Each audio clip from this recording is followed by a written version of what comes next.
In the depths of darkness, Liangxin seemed to have lost all radiance, engulfed in a haze of confusion, her mind drifting into a realm of hallucination. Liangxin, you wretched creature, a discarded trinket, how naive to believe I would ever marry you.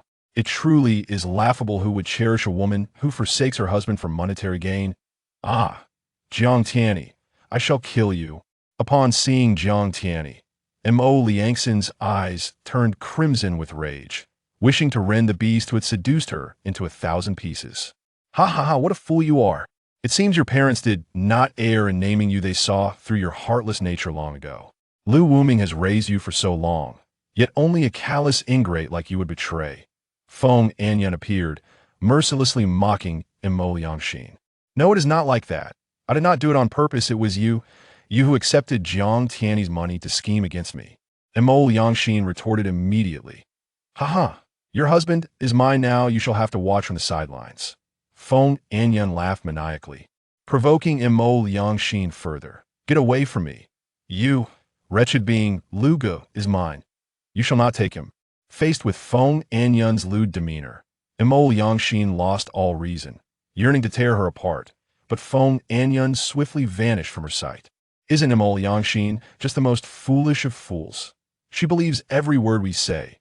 Indeed, I see her as a heartless ingrate. Her husband will inevitably fall victim to her treachery. Two women whispered, while Liangxin continued to retreat. No, that is not true. I'm not like this. The fear of public scorn engulfed her as she heard the venomous words hurled at her, retreating in disbelief that everyone was maligning her. Liangxin, you are a heartless wretch. I regret ever giving you life. You should never have been born. Liangxin, no one wished for your arrival in this world. You deserve to die. The blurred faces of her parents materialized before her, uttering the most vile accusations. And oh, it is you who should perish. You brought me into this world without a care. How dare you speak to me like this? Liangxin cried out in defiance, feeling that everyone was filled with malice towards her. Yet she held her ground, refusing to succumb to their disdainful words. She had wronged no one, rather. It was they who had wronged her.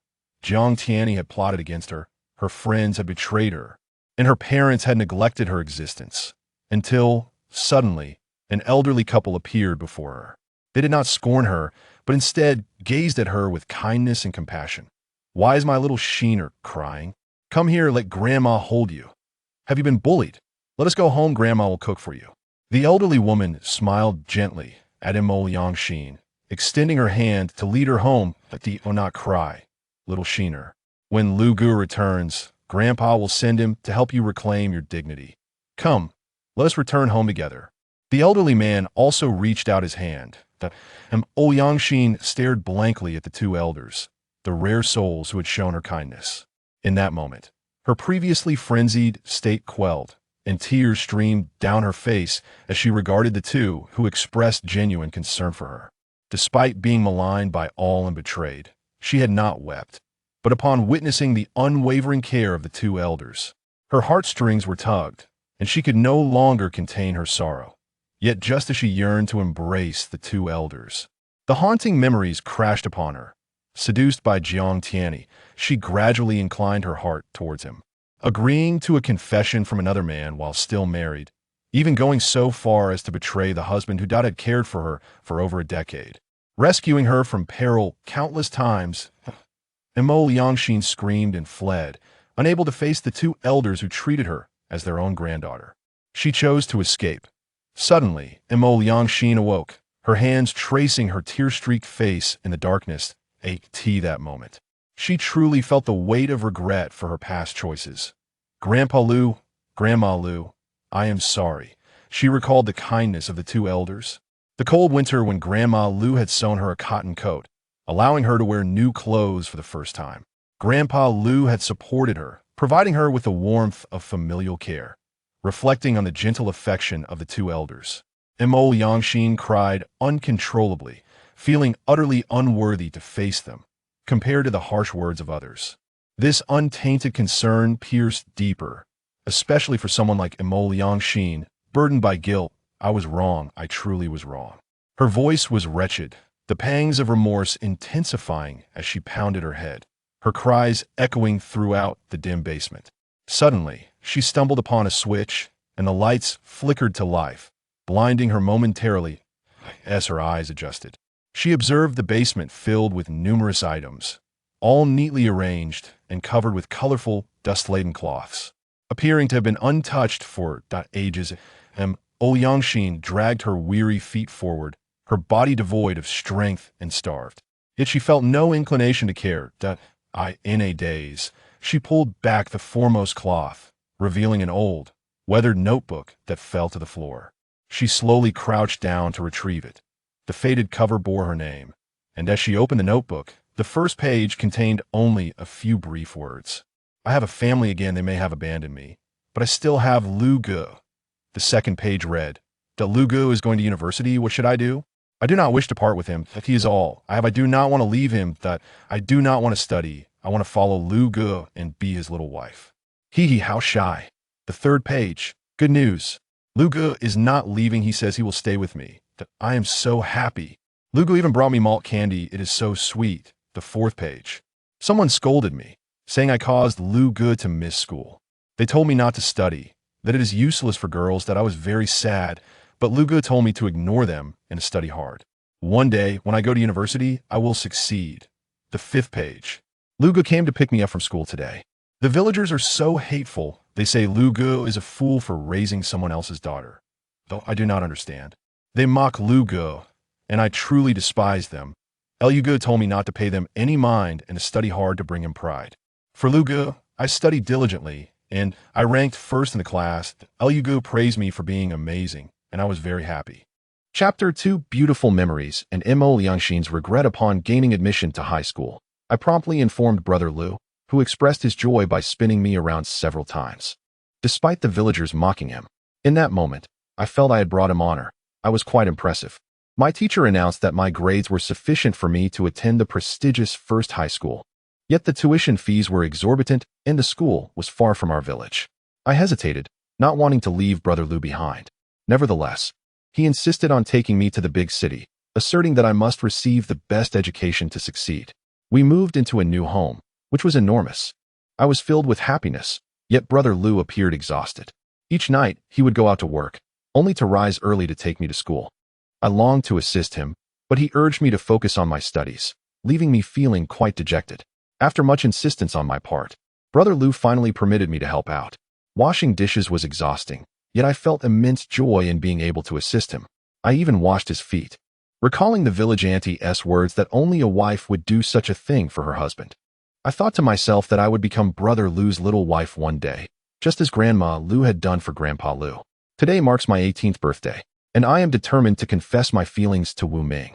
I wonder if he will reciprocate. Surely he must harbor feelings for me as well. He cared for me closely when I was ill and promised to look after me for a lifetime.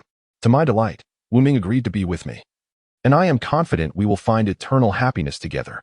As I gazed at my once Navi handwriting, a montage of memories unfolded before my eyes. The day my parents divorced is etched in my mind. My father took my brother and left me behind, while my mother departed without a glance back. In that moment, I felt utterly abandoned by the world, engulfed in profound loneliness and despair. I can no longer recall the exact date of their departure. All I remember is the heavy rain that fell that day. I stood drenched in the downpour, feeling an icy chill seep into my bones, utterly lost and abandoned. Yet, in my darkest hour, it was Lu Wuming who appeared with an umbrella, offering me shelter and a sense of belonging. He forsook his own education to support me through mine, enduring the scorn of the villagers, who deemed him foolish for dedicating his life to my future. He worked tirelessly at a stall, all for the sake of my education at the best high school. Even when I contemplated giving up due to the villagers' disparaging remarks, he remained my pillar of strength. Brother Lu, I no longer wish to attend school, I lamented. Why is that, Exiner? He inquired gently. The villagers say education is futile, and they berate you for wasting your efforts on me. They claim that girls do not need an education. I simply do not want you to suffer because of me. I wept. Exiner, remember, your education is for your own sake, not for others. It is the key to a brighter future, one that can lead you beyond this place. I too wish to explore the world outside, and I want to take you with me. If you do not strive to learn, you risk falling behind. Life demands effort, just as your studies do. Cheer up. Once you enter university, you will be the one taking care of me, he reassured me. Yes, once I have the means. I shall ensure you can stay home while I earn a living for us, relieving you of your burdens. I laughed, imagining that day. As I reflected on my diary, memories flooded my mind, and I could no longer contain my sorrow. Why? Why have I become this way? I cried out in anguish. As the beautiful memories awakened my conscience and reignited my love and dependence on Lu Wuming, I struck myself repeatedly, each blow leaving my face swollen and red. I was overwhelmed with self-loathing as I recalled my recent behaviors, including flirting with Jiang Tianyi and accepting his advances. Exhausted from my self-inflicted punishment, I clutched the yellow diary tightly, as if it could restore my former self.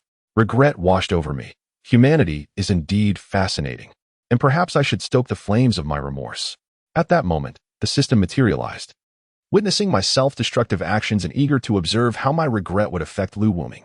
In that instant, I was consumed by regret. Unable to comprehend how I had lost my way, I uncovered the remnants of our shared past hidden beneath the basement coverings. There lay my old books and childhood toys, all preserved by Lu Wuming in plastic bags. I recalled how terrified I had been to sleep alone, prompting Brother Lu to gift me that treasured item. Among the items was a stack of photo albums documenting our journeys after I turned 18, showcasing the beautiful landscapes we explored together. In those moments, our joy was palpable, reflected in our smiles and the deep affection in our gazes. I had once truly loved Lu Wuming. Tears welled in my eyes as I remembered his unwavering support. He would brave any storm to ensure I was safely escorted to and from school. He made time for vacations, despite his busy work schedule, dedicating nearly everything to my happiness. As I flipped through the albums, my vision blurred. I recalled the anger in Lu Wuming's eyes when he interrupted Jiang Tianyi's confession and the disbelief and hurt that marred his expression when I lashed out at him.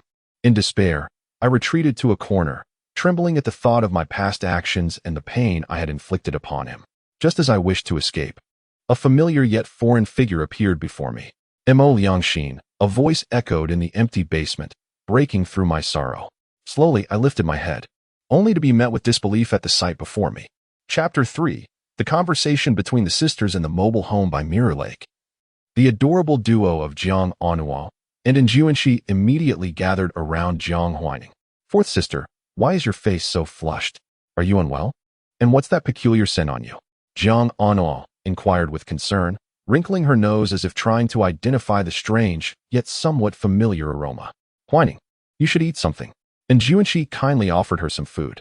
Thank you, Liangxin, but I'm not hungry, Jiang Huaining replied, regaining a bit of her strength. The recent events had left her feeling utterly mortified for allowing Lu Wuming to influence her to present herself in such a way. She felt as though her dignity had been stripped away, not knowing how to face Lu Wuming and her second sister, who had both witnessed her disgrace. The more she contemplated, the more her cheeks burned with embarrassment. Meanwhile, Jiang Anuo leaned closer, sniffing here and there, innocently declaring, Fourth sister, you also smell a bit strange. Jiang Huaining knew precisely what that scent was, but hearing it from her youngest sister made her feel bashful.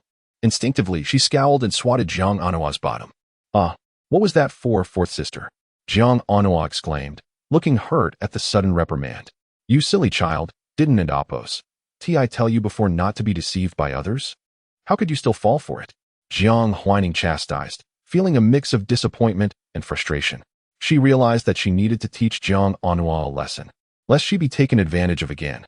I and Oppos am not foolish. You and Oppos, the one being annoying, fourth sister. Second sister never thinks I and Oppos am silly, Jiang Anuo retorted, pouting at her sister's unjust critique.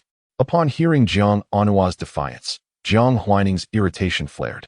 This Navi girl had been sold out and was still defending the very person who had taken advantage of her.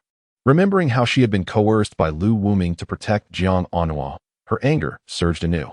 Although she had come to accept her situation, the feeling of being manipulated left her deeply unsettled. Wait a moment. Just as Jiang Huaining was about to lecture her younger sister, she noticed that Jiang Anuo bore no injuries, no bruises, in stark contrast to the video Lu Wuming had shown her days earlier. You weren't hurt? Jiang Huaining exclaimed, examining Jiang Anuo's small head closely, finding not a single mark. Hurt? What are you talking about, fourth sister? Jiang Anuo asked, her large eyes filled with confusion. Weren't you beaten by Lu Wuming? I saw the video. You were all bruised, Jiang Huaining pressed. Ah, Brother Lu is a good person. He didn't hit me. Jiang Anhua quickly shook her head, defending Lu Wuming. He had helped her reconcile with her second sister, and she would never let anyone speak ill of him. What on earth happened? You must tell me, Jiang Huining insisted, her gaze piercing as she scrutinized Jiang Anhua. Jiang Anhua fell silent, reluctant to disclose her relationship with Lu Wuming, fearing it might lead to trouble. She pondered deeply but remained tight-lipped. If you don't tell me, I will ask Lu Wuming myself, Jiang Huining declared, turning to leave. Fourth sister, don't. Jiang Anhua panicked, believing her sister intended to confront Lu Wuming. She grasped her sister's arm, her face pleading. Then tell me the truth. Why are you with Lu Wuming? Why did you appear so battered in the video? Rest assured, if you confide in me, I will keep your secret, Jiang Huining urged, eager for answers. All right then, Jiang Anhua, trusting her sister and wanting to prevent any trouble for Lu Wuming, decided to share the truth. You mean the video was fake? Upon hearing Jiang Anhua's explanation, Jiang Huining gasped in astonishment. She had not anticipated the reality to be this way, and relief washed over her. Lu Wuming truly was a good person who had not harmed her sister. Seeing the trust Jiang Anhua had in Lu Wuming only deepened Jiang Huining's appreciation for him, and she felt a sense of ease. Fourth sister, Brother Lu is genuinely kind. He didn't hurt me or bully me. Please don't seek him out, Jiang Anhua implored, looking earnestly at her sister. I understand. I will keep your secret, Jiang Huining promised, recalling her own sacrifices for Jiang Anhua's sake, feeling a tinge of embarrassment. She had unwittingly been manipulated by her younger sister, who had played her like a fool. You're the best, fourth sister, Jiang Anhua exclaimed, affectionately kissing Jiang Huining and Apos' face. Don't. Jiang Huining attempted to protest, fully aware of her own predicament, but the innocent gaze of Anhua made it difficult for her to explain. What? Jiang Anhua, not quite understanding, looked at her sister with innocent eyes. I meant to say, have you been staying up late? Look at those dark circles under your eyes, Jiang Huining chided. Humph. It's all your fault, fourth sister. You insisted on chatting with me last night, not letting me hang up, which made me sleep so late, Jiang Anhua replied, her expression one of reproach. Jiang Huining felt a wave of embarrassment wash over her upon hearing this. Last night, she had been so caught up in her own thoughts, seeking distraction, that she had called Jiang Anhua, knowing she would be the least likely to hang up. All right, I want to do it again. You can go play with Jianqi now. Jiang Huining dismissed Jiang Anhua, retreating to reflect upon her feelings regarding Lu Wuming, feeling both embarrassed and shy. I knew it. Lu Wuming has a good heart. I must help him dispel his resentment and find happiness once more. At that moment, not far away, Jiang Engshu's jaw dropped in shock as she witnessed an astonishing scene. The man who had deceived her sister was fighting with Jiang Tianyi, while a man in black restrained Jiang Tianyi. To her astonishment, fourth sister and Jiang Tianyi's fiancé appeared, mingling with that man. Fourth sister was brazenly engaging with him in public. As she processed this sight, Jiang Engshu and Apos' clever mind was left utterly bewildered. Then she saw her usually graceful and gentle fourth sister wearing a look of utter disarray, making even less sense to her. Finally, the man in black removed his mask, revealing none other than her second sister, whose face appeared perfectly fine, suggesting an extraordinary connection with that man, as they seemed quite intimate. What on earth was happening? This dramatic scene left Jiang Engshu dizzy, unable to comprehend the implications from a distance. Despite her intelligence, she couldn't and Apos' fathom how all three of her sisters were intertwined with that man. All she could grasp was that this man bore a grudge against Jiang Tianyi, and it was a significant one at that. Chapter 4. Teasing Little No-No, planning to buy her sunflower seeds after Lu Wuming had thoroughly tormented Jiang Tianyi.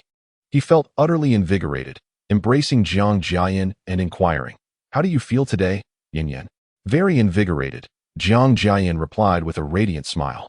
The thrill of witnessing Jiang Tianyi and Apos' miserable state had brought her immense satisfaction. The pent-up hatred within her had been entirely unleashed, and her smile blossomed even more. Rest assured, this is merely the beginning. What follows will be true despair, Lu Wuming said while caressing Jiang Jiayan and Apos' silky hair, admiring her flawless profile. Jiang Jiayan, perceiving Lu Wuming and Apos' yearning gaze, instinctively leaned in to kiss him. Lu Wuming relished her initiative, his passion unabashed. However, just as Jiang Jiayan sought to deepen their intimacy, he halted her, having spotted a figure in the distance. His thoughts drifted back to Jiang Angshu. Not yet. Yin Yin. We shall discuss this later, Lu Wuming said, preventing Jiang Jiayan from proceeding further. There was still a vigilant little cat awaiting capture, but first, he needed to lure this kitten onto his territory. Understood. Jiang Jiayan replied obediently, suppressing her desires as she closely followed Lu Wuming into the RV. Brother Lu, why are you here, second sister? Jiang Anhua exclaimed.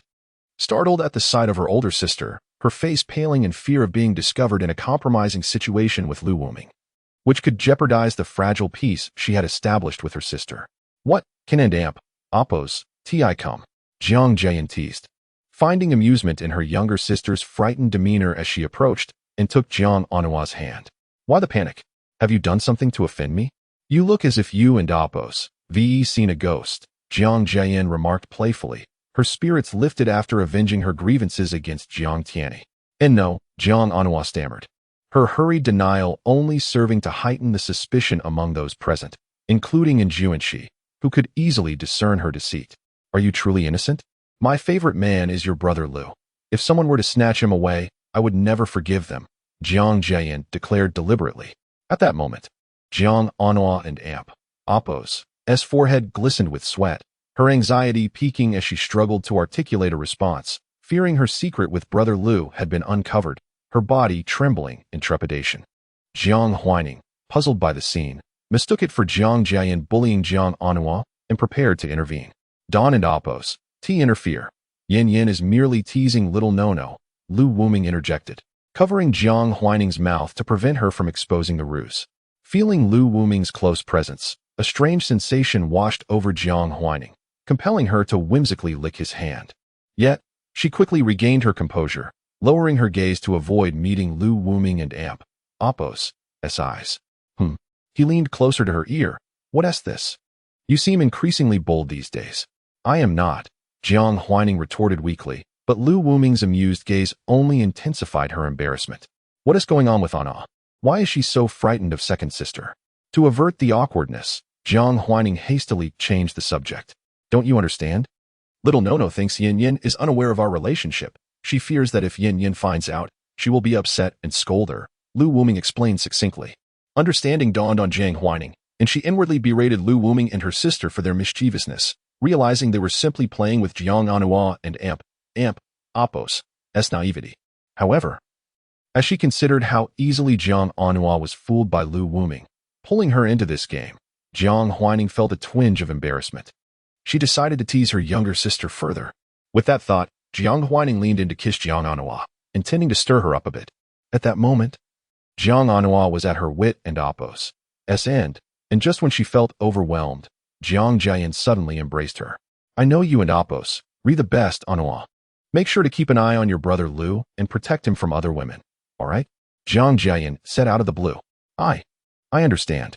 Anhua will watch over brother Lu closely, Jiang Anhua replied hastily, her voice laced with guilt as she sensed her insincerity. Such a good girl, my sweet Anhua, Jiang Jiayan said, tenderly wiping the sweat from Jiang Anhua's brow. She decided it was time to stop teasing the little fool, as she didn't want to genuinely frighten her. You two little rascals have fun. I'll go drive, Jiang Jiayan said, affectionately stroking their faces before preparing to rise. Just then, as Jiang Anhua felt a wave of relief, she was taken aback to see brother Lu kissing her fourth sister, causing her mind to shut down completely. However, sensing her sister was about to turn away, Jiang Anhua instinctively grabbed her arm. Although she was uncertain about the relationship between her fourth sister and brother Lu, she feared that if second sister discovered it, she might react violently, or worse, become despondent. Thus, for the sake of her sister, brother Lu, and fourth sister, and for the sake of harmony, Jiang Anhua clung to her second sister. What is it? Jiang Jiayan paused, turning to look at Jiang Anhua. Second sister, you look beautiful today, Jiang Anhua exclaimed nervously, unsure of what else to say, resorting to awkward small talk. Really? It's all thanks to your brother Lu that I can look this lovely, Jiang Jiayan replied. Is that so? Ha ha ha. Jiang Anhua laughed awkwardly, her eyes glued to her fourth sister and brother Lu, desperately signaling for them to separate before her second sister noticed. But the two remained oblivious to her plight, exacerbating her anxiety. I'm off to drive, Jiang Jiayan said, catching a glimpse of the situation in the mirror, instantly grasping Jiang Anhua's peculiar behavior. She turned to tease her sister. Ah! Jiang Anhua suddenly screamed at a high pitch, startling Jiang Huaining, who was lost in her reverie with Lu Wuming. She dismounted him with irritation, turning to see what had caused the commotion. And Juanqi was equally startled, dropping her snacks in surprise and gazing longingly at them on the floor, lamenting the loss. Lu Wuming, observing Jiang Anhua's tense demeanor, felt somewhat embarrassed and resolved to buy her some sunflower seeds as a token of compensation. Chapter 5. Jiang Anhua felt utterly bewildered as Jiang Xianin returned. What happened? Why are you shouting so loudly? Jiang Jiayan suppressed her laughter, gently patting Jiang Anhua and Apos' head and also reassuring the startled Juanqi. It and Apos' nothing. I just thought I saw a giant rat. Second sister, please start the car. Upon seeing the two part ways, Jiang Anhua sighed in relief, urging her second sister to leave as she intended to have a word with her fourth sister. She wanted to inquire why her fourth sister was competing with her second sister for a man, especially when she openly displayed affection for Lu Gu in front of her second sister. Wasn't he that bullying? All right, I'll drive us home. Jiang Jiayan, having avenged herself, felt unusually cheerful, finding it even more amusing to tease her younger sister. Before departing, she planted a kiss on Lu Wuming and headed towards the driver's seat. Seeing her second sister leave, Jiang Anhua marched up to her fourth sister, indignant. Fourth sister, how could you do this? How could you compete with second sister for a man? What? Are you questioning me? Jiang Huaining was taken aback by the audacity of her youngest sister to confront her, instantly feeling displeased. Intimidated by her fourth sister and Apos' stern demeanor, Jiang Anhua instinctively recoiled but stood her ground for the sake of her second sister. I am indeed questioning you. Fourth sister, this is wrong. Even if you like Lu Gu, you shouldn't and Apos' display it in front of second sister. It would hurt her feelings. If I hadn't cleverly shouted just now, you both would have been exposed. If second sister finds out, she would undoubtedly lash out at you. Jiang Anhua proclaimed with her hands on her hips, defending her second sister. Haha. Jiang Huaining couldn't and Apos' help but laugh at Jiang Anhua and Apos' furious expression. What are you laughing at? Jiang Anhua was incensed by her fourth sister and Apos' amusement, feeling as if she were the subject of ridicule. Oh, nothing. Are you worried about second sister and Apos' feelings or about fourth sister being punished by her? Jiang Huaining replied, struggling to contain her laughter. Arguing is not good. Fourth sister, when second sister is around, keep your distance from Lu Gu so she doesn't find out, Jiang Anhua advised earnestly. All right. Jiang Huaining continued to suppress her laughter. For some reason, Jiang Anhua's serious demeanor only made her want to laugh more. Meanwhile, Lu Wuming had already moved to Jiang Anhua and Apos' original spot, embracing Juanqi, who was comfortably nestled against him, happily munching on snacks. Xiao Juanqi, how about we have a barbecue when we get home? Lu Wuming suggested, glancing at the rainy weather outside, thinking that camping and barbecuing would be a splendid idea. Really? And Juanqi's mouth watered at the thought. She had enjoyed a delicious barbecue feast the night before and was instantly excited by the prospect of another. Haha, wipe your drool, you little glutton, Lu Wuming chuckled, reaching out to clean Juanqi's chin. Lu Gu, you're so kind. And Juanqi blushed, wrapping her arms around Lu Wuming's neck and planting a kiss on him. After finishing her admonishment of her fourth sister, Jiang Anhua turned to see Juanqi kissing Lu Gu, her eyes widening in disbelief. Jiang Anhua and Apos' small mind struggled to comprehend the situation, staring blankly at the two. What was happening? Why was Lu Gu kissing Juanqi again? This left Jiang Anhua utterly baffled. At Liangxin Airport, all eyes were drawn to two tall, slender women adorned in designer attire, their waists delicate and their figures graceful. Unfortunately, they wore masks and sunglasses, obscuring their faces from recognition. One had golden hair, the other pink, captivating the attention of onlookers. Huanjia, your idea is simply brilliant. No one will be able to recognize us. The golden-haired girl played with her locks, her voice melodious and captivating. Indeed, your feint was clever. Who would expect you to return to Liangxin so soon after posting a fake itinerary online? The woman referred to as Huanjia remarked. Sigh. Such is the plight of a superstar. Even returning home requires stealth, the golden-haired woman lamented. Enough of that. Xianin, you should hurry home. It has been half a year since you've been away. Surely you miss them, Huanjia urged. All right. Gu Huan, are you tired of me already? Rushing me away like this? The golden-haired woman pouted in mock anger.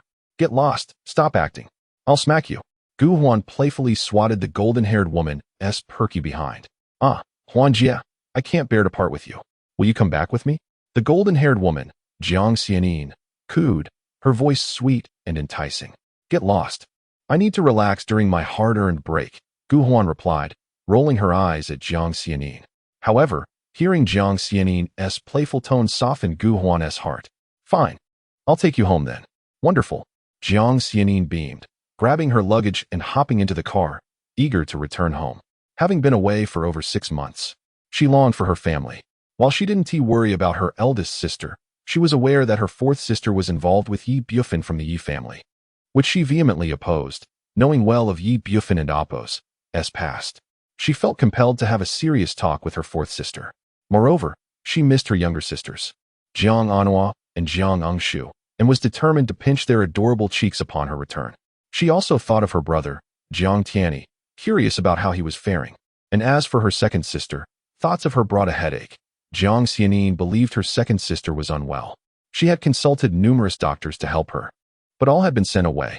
Not wanting to dwell on it any longer, Jiang Xianin decided to focus on her excitement to return home and reunite with her family after such a long time. Lu Ge, you heartless rogue. How can you bully Juanqi? Jiang Anhua confronted Lu Wuming, hands on her hips, fuming. Bullying? Xiao Juanqi isn't well. Lu Ge is merely helping her recover. Can't you see? Lu Wuming scooped Jiang Anhua into his embrace. No, let go. Jiang Anhua shyly struggled against him. Don't be shy.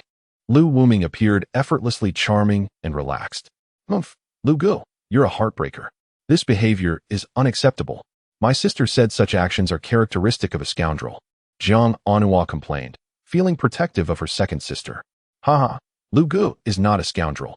He simply wishes to provide a home for you obedient girls, Lu Wuming teased, playfully engaging with the two lovely girls in his arms. I really like Lu Ge, and Juanqi murmured dreamily, still dazed from the comfort of his embrace. Is that so? It seems there is some truth to that.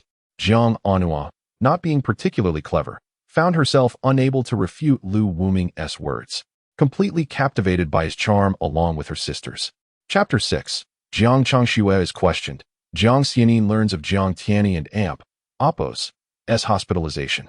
In the ambulance, Jiang Tianyi convulses incessantly from the electric shock, despite the doctors having administered emergency treatment for his fractured limbs. Oddly, his injuries do not seem severe.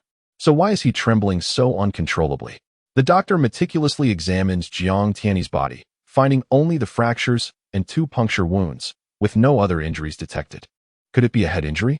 After a cursory examination revealing no external trauma, the doctor decides to expedite his transfer to the hospital for a thorough assessment of potential brain damage. Meanwhile, the attending medical staff retrieves Jiang Tianyi and Appo's phone to notify his family to rush to the hospital. In the Jiang Group and Appo's presidential office, a woman stands at a height of 174 meters, adorned in a fitted professional dress that accentuates her voluptuous figure.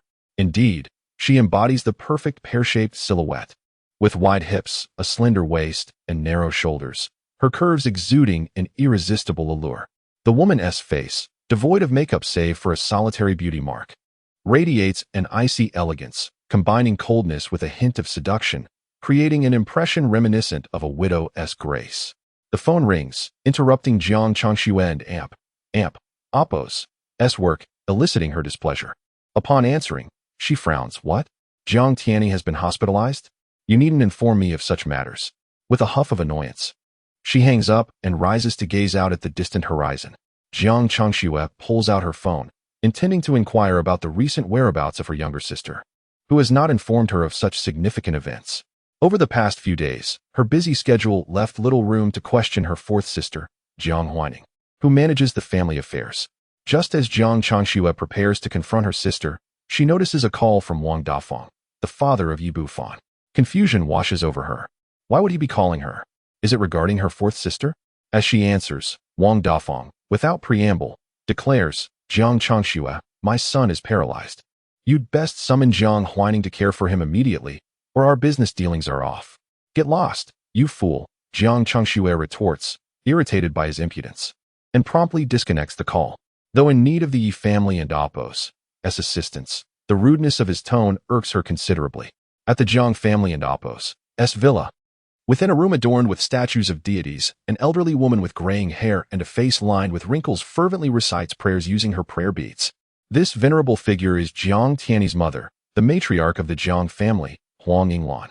Though she appears to be in her 50s, her white hair and weathered visage betray her age, hinting at her former beauty.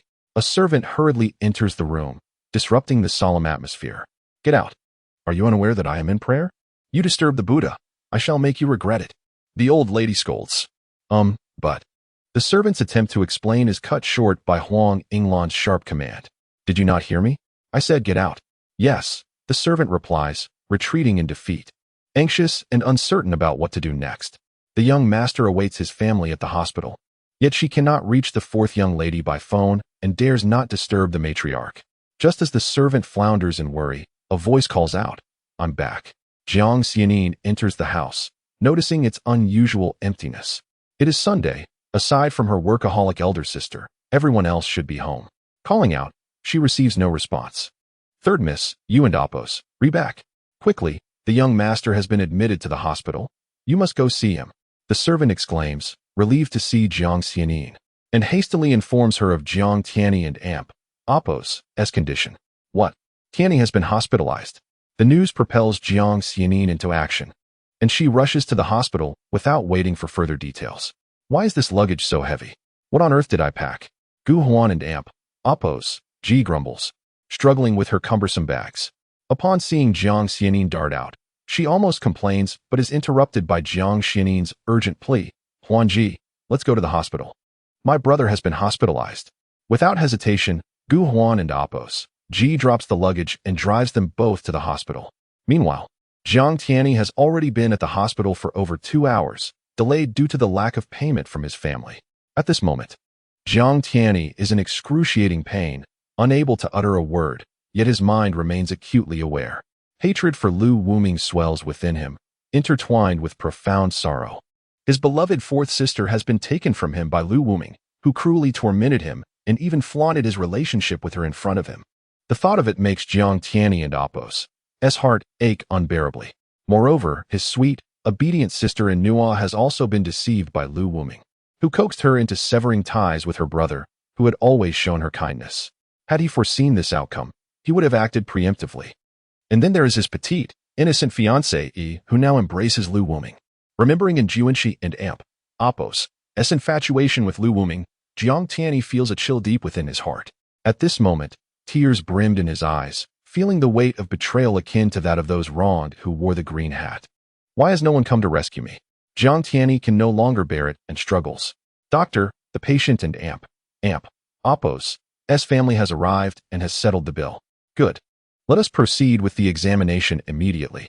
Finally, someone has come to attend to him, and Jiang Tianyi feels a rush of relief mixed with his tears.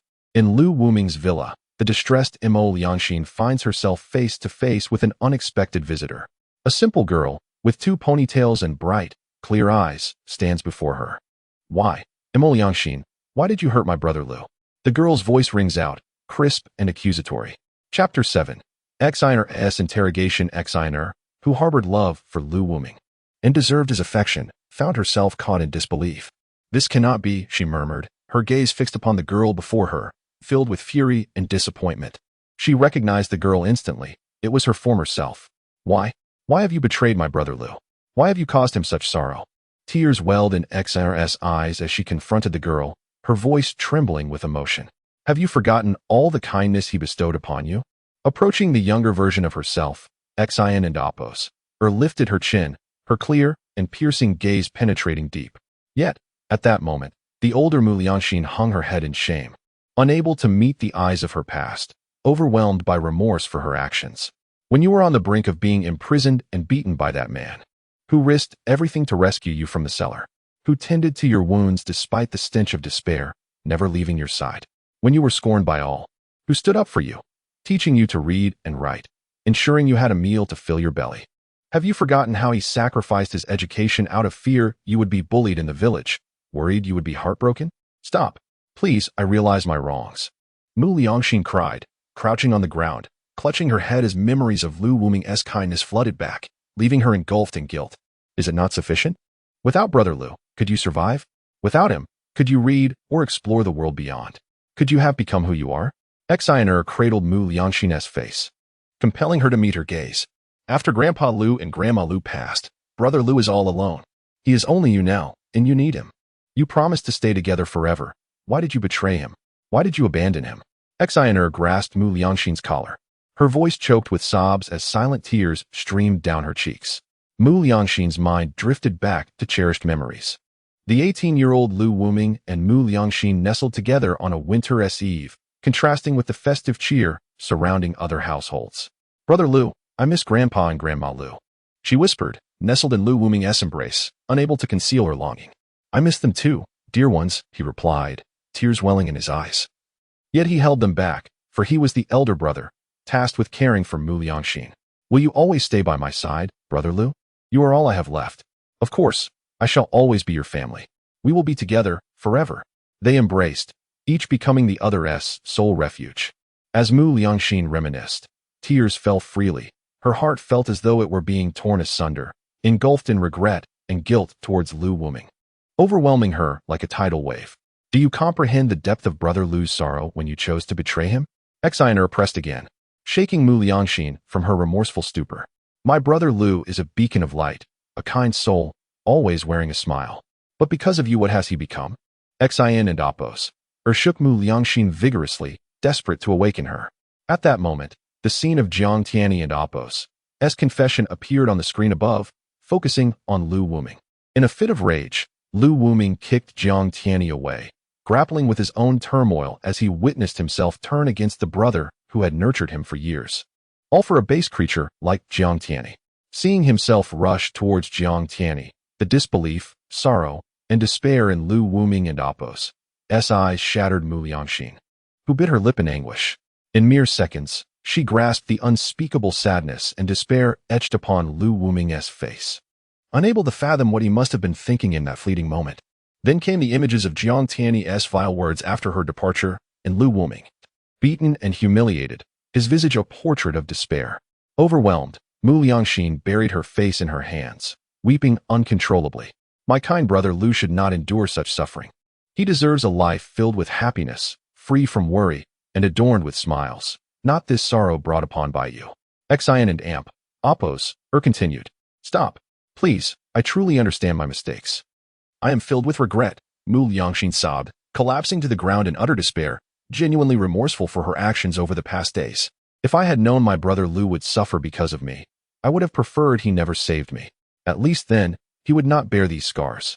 If I had known he would endure such pain, I would rather remain a simple villager, devoting my days to him, cooking and caring for him, ensuring he never felt such heartache. At this moment, Xiner gazed at the familiar face of Lu Wuming, her heart aching with compassion. Mu Liangxin could no longer withstand the emotional turmoil and cried out before collapsing. The system emerged, observing the unconscious Mu Liangxin with a smile, then turning to Xin and Oppos, who remained fixated on Lu Wuming. Your performance is commendable, the system remarked, pleased with Xiner's display, having unearthed her essence from the memories of Lu Wuming and Mu Liangxin. This was the true Xiner, or perhaps a version sculpted by the system, aware of future events. Nonetheless, one undeniable truth remained. Her heart was filled with love solely for Lu Wuming. Without uttering a word, Xiner extended her hand, gently pressing it against Lu Wuming's furrowed brow, as if wishing to soothe all his sorrows. What troubles you? Do you wish to see him? The system inquired with a smile. No, Xiner replied resolutely. Why? The system was intrigued. Regardless of being real or fabricated, this Xina loved Lu Wuming deeply. My brother Lu has moved on. He should not be shackled by the memories of the past. My brother Lu is the most wonderful person in the world. He should not be burdened by bygone joys. He deserves to forge ahead and embrace all the beauty life offers. To echo the words from the books, Brother Lu, may you live a life free from fears and worries, filled with peace and joy, enjoying the splendor of the world. And Oppos, Xin and Oppos, gazed at her 28-year-old brother, offering him her most sincere blessing. As Xiner's form began to fade, she remained undeterred, fixated on her brother Lu. Brother Lu, I see everything. And I wish you could only remember the Mu Liangxin before 20, for that version of me is truly worthy of your love. With that, Xiner completely dissipated, leaving the system in a pensive state as the basement returned to its previous tranquility. Chapter 8. Jiang Huining reminded Lu Wuming of Jiang Xianin's peculiarities. Suddenly, Lu Wuming was enveloped by an inexplicable sensation while in the RV, a feeling that was elusive and quite strange, causing him a slight discomfort. However, the sensation dissipated as swiftly as it had come, and he paid it little mind. What's wrong? Jiang Huining, seated beside him, noticed Lu Wuming and Apos' furrowed brow and distant gaze, which made her heart flutter. She gently caressed him and inquired softly. Nothing. Lu Wuming dismissed the odd feeling, pulling Jiang Huining into his embrace. Jiang Huining assumed he felt a void after seeking revenge, or perhaps was grieving over the betrayal by Mo Liangxin. She held his head tightly, silently offering him comfort with her warm presence. What's this? Are you seeking more thrills again? Lu Wuming, fully aware of Jiang Huining's nature, observed her gentle demeanor. Yet, beneath that exterior lay a woman who relished excitement. Her pursuit of thrill was not one of recklessness. Rather, she was traditional and restrained. Had Jiang Huining married a decent and gentle man, she would undoubtedly have been a virtuous wife and mother, for she understood moderation and self-control. Unfortunately, she had crossed paths with Lu Wuming, who had barged into her heart without an emotional foundation, bringing with him exhilarating thrills that shattered her previous aids and liberated her true self. You will fulfill your promise to me, won't you? Jiang Huining, her cheeks flushed, ventured to ask without contesting his words. What promise? I can assure you I won't kill Jiang Tianyi. I even called for an ambulance for him. Not that, but the matter of satisfying me. Jiang Huining's face turned crimson, and she dared not meet Lu Wuming's gaze. Yet she couldn't help but remind him. The mere thought of such excitement made her breath quicken, let alone the prospect of experiencing it. Lu Wuming observed Jiang Huining's expression and, knowing full well what she referred to, feigned ignorance, hoping she would voice it herself. What matter? I don't know. You should just say it. You. Jiang Huining grew flustered, recalling how she had fiercely struck Jiang Tianyi previously, her mind consumed with this very matter. If Lu Wuming were to deny it, she would feel utterly deprived. You promised, next time let me be on top. In her exasperation, she finally blurted it out. Oh. That matter. You performed admirably, but your second sister was not lacking either. Both of you are MVPs, making it quite the dilemma for me. Lu Wuming spread his hands and opened his legs, feigning a troubled expression. Jiang Huining responded with a charming smile as she drew the curtain beside them. Junshi, do you truly like Lu Gu? Jiang Annuo asked with a complex expression, her concern growing as her second sister's rivals increased. Yes, I do. Lu Gu treats me very well. Upon being questioned by Jiang Annuo, Junshi shyly lowered her head and answered softly. What should we do? Everyone seems to like Lu Gu. If my second sister finds out, she will surely be furious. Jiang Annuo lamented, embracing Junshi with a sense of helplessness. Her second sister had instructed her to keep a close watch on Lu Gu, and now, not only had she faltered, but the fourth sister and Junshi had become involved too, weighing heavily on her mind. And Junshi, oblivious to Jiang Annuo's distress, comforted her. Annuo, soon we'll be going back. Lu Gu is taking us for barbecue. Don't be upset. Barbecue? The mention ignited fond memories for Jiang Annuo, recalling camping trips where her second sister would take them for such treats, thus stirring her anticipation. I performed admirably, didn't I? Jiang Huining, wiping the sweat from her brow, gazed at Lu Wuming with fervor. Indeed, quite commendable. However, let us discuss it later tonight. Lu Wuming adjusted his trousers and departed, for they had arrived home, and it was time for a proper celebration. Moreover, there was a little tail following them. He couldn't let this opportunity slip. As Lu Wuming mentioned, not far off, Jiang Engshu glared at him, who was surrounded by admirers, her eyes gleaming with cold light before she promptly followed. In the hospital, Jiang Xianin and Gu Huanga paced anxiously in the corridor, the harrowing screams of Jiang Tianyi echoing from within. Ah, it hurts, it hurts. Be gentler. Just a little gentler. Kill me. I need anesthesia now? Jiang Tianyi and Apos' agonizing cries reverberated throughout the department, drawing the attention of nearby patients, all curious about the severity of his injuries. Who did this to my brother? Who? Jiang Xianin fumed, having witnessed Jiang Tianyi's injuries, which were nothing short of horrific, especially with his hands and feet punctured. She could hardly fathom how her obedient brother had incited such wrath. The brutality displayed was shocking, but regardless of the culprit, Jiang Xianin vowed to avenge her brother. Xianin, perhaps we should report this to the police? Gu Huanga suggested softly. Absolutely not. How could that be a solution? For what they did to my brother, mere imprisonment would be lenient. I must seek vengeance. Jiang Xianin vehemently rejected Gu Huanga's proposal, her face etched with fury. How dare they inflict such harm on my family? I will not let this go. Jiang Xianin was a far cry from the composed figure she had been at the airport. Yet, won't such actions have repercussions for you? You are. Gu Huanga's words were cut off by Jiang Xianin's furious interruption. I cannot concern myself with such matters. I only know that blood must repay blood. Jiang Xianin shouted. Gu Huanga was taken aback, shrinking back in fear. Noticing the effect her outburst had on her friend, Jiang Xianin quickly softened her tone. I apologize, Huanga. I did not mean to raise my voice. I was just overwhelmed. You frightened me. Please calm down and don't do anything reckless. Gu Huanga nestled into Jiang Xianin's embrace, gently coaxing her. Yes, I understand, Huanga. I'm sorry. I'll ascertain what happened with Tianyi before making any decisions. Jiang Xianin cradled Gu Huanga as if she were a lover, placing a gentle kiss on her forehead. Not here. We must consider the consequences. Gu Huanga blushed and pushed Jiang Xianin away, relieved to see no one was paying them any heed. Jiang Xianin could only smile indulgently. Chapter 9. Camping Barbecue Outside. A gentle rain drizzled down, while in the open space behind the bar, Jiang Jiayan had already set up an inflatable tent. After installing the chimney, Jiang Huaining kindled the fire, instantly warming the interior of the tent. Once the grill was ready, Jiang Huaining was promptly shooed away by Lu Wuming to prepare the barbecue. While Lu Wuming reclined comfortably on Jiang Jiayan's ample thigh, occasionally accepting the fruit she offered, Jiang Huaining watched her second sister with envy, ultimately resigning herself to the task of grilling skewers. Fourth sister, let us help. Jiang Anhua exclaimed excitedly as she rushed over, carrying a large skewer of meat, while Enjuanshi brought along her favorite corn. However, Enjuanshi, being somewhat short, found it a challenge to reach the grill set at a height of 1.3 meters. Fortunately, Jiang Jiayan instructed Xiao Dai to fetch a lower grill, and Enjuanshi happily sat on a small stool, diligently roasting her corn, displaying a commendable level of concentration. In contrast, Jiang Anhua and Appo's grilling was less successful. Her meat was either overcooked or undercooked, prompting Jiang Huaining to send her away in frustration. You silly little thing. Just go deliver the vegetables. Take these to your brother, Liu. Jiang Huaining placed the grilled kidneys on a plate for Jiang Anhua to deliver. I am not a silly little thing. Fourth sister, you are so annoying. Jiang Anhua huffed, marching into the tent to complain to her second sister. Second sister. Fourth sister called me a silly little thing.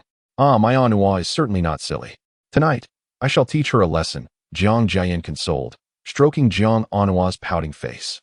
Second sister is so nice, Jiang Anhua cooed, leaning against her second sister to act cute.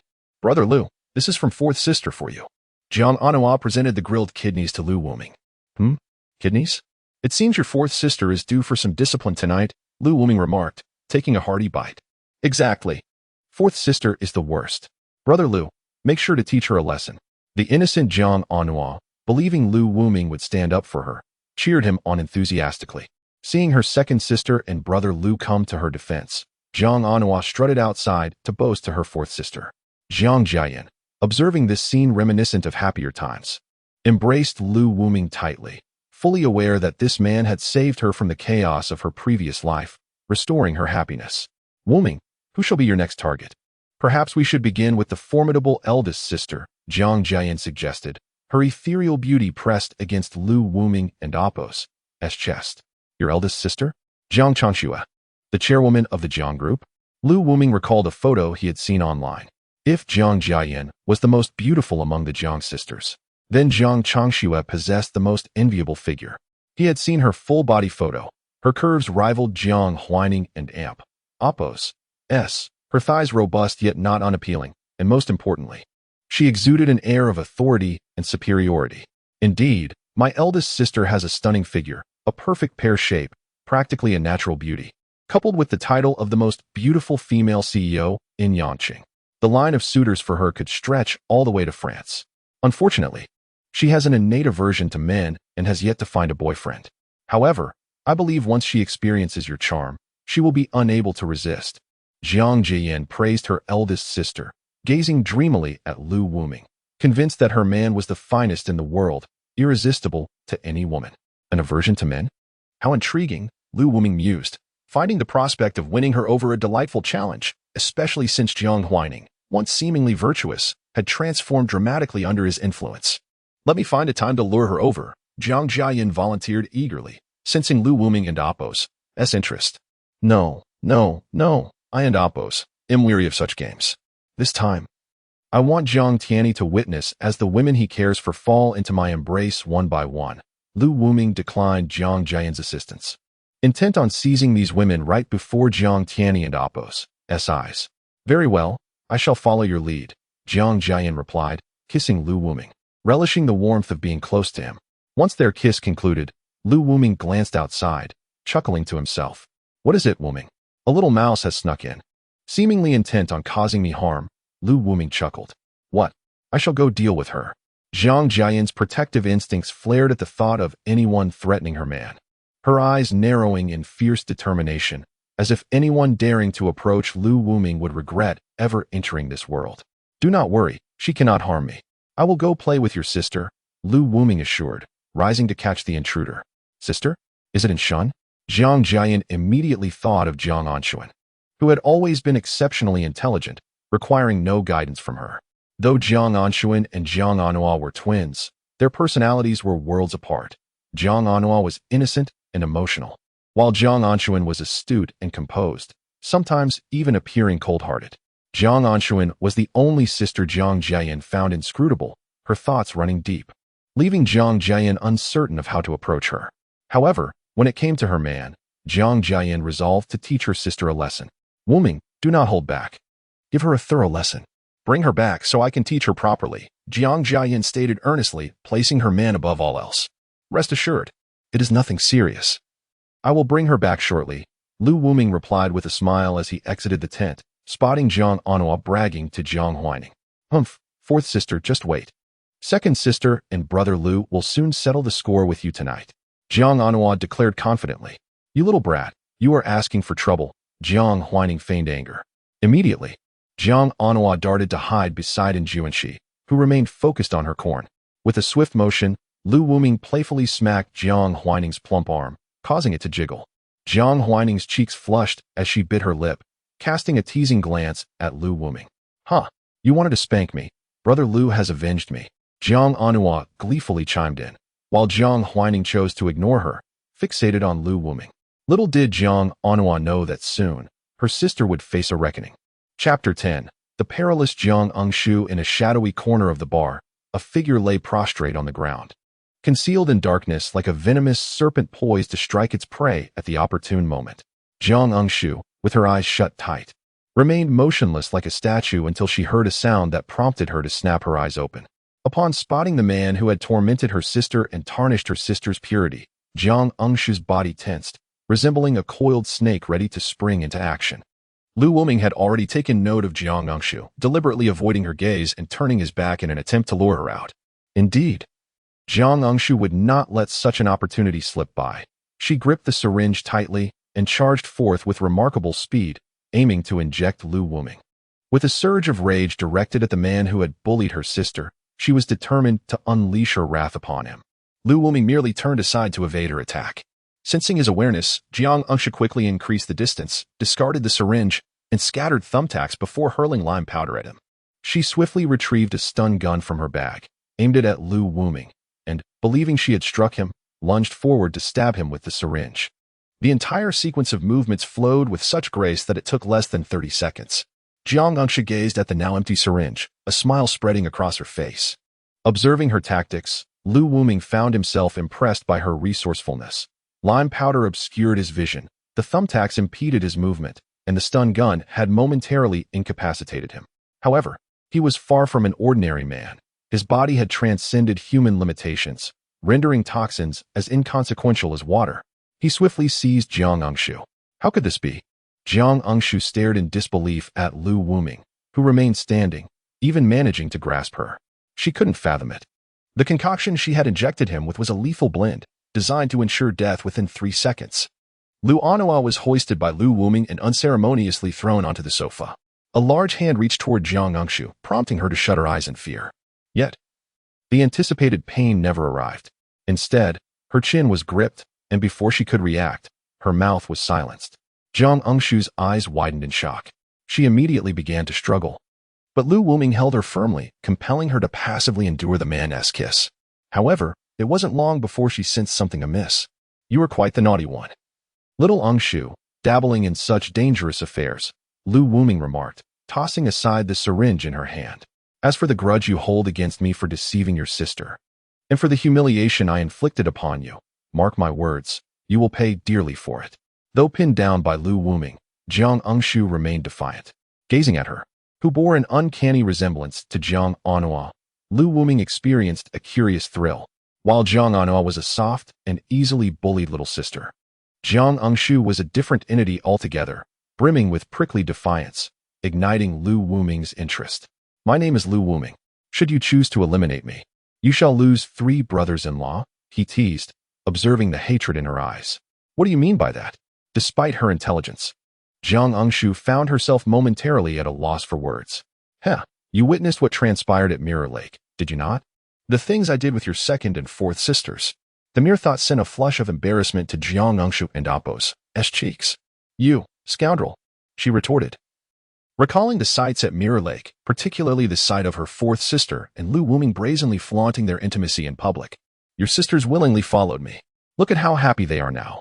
Lu Wuming lifted Jiang Engshu, positioning her to see Jiang Anhua and the others joyfully roasting food.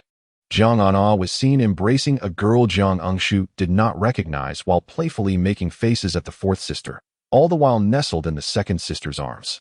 It had been ages since Jiang Engshu had witnessed such joy on her sister's face. Did you see that?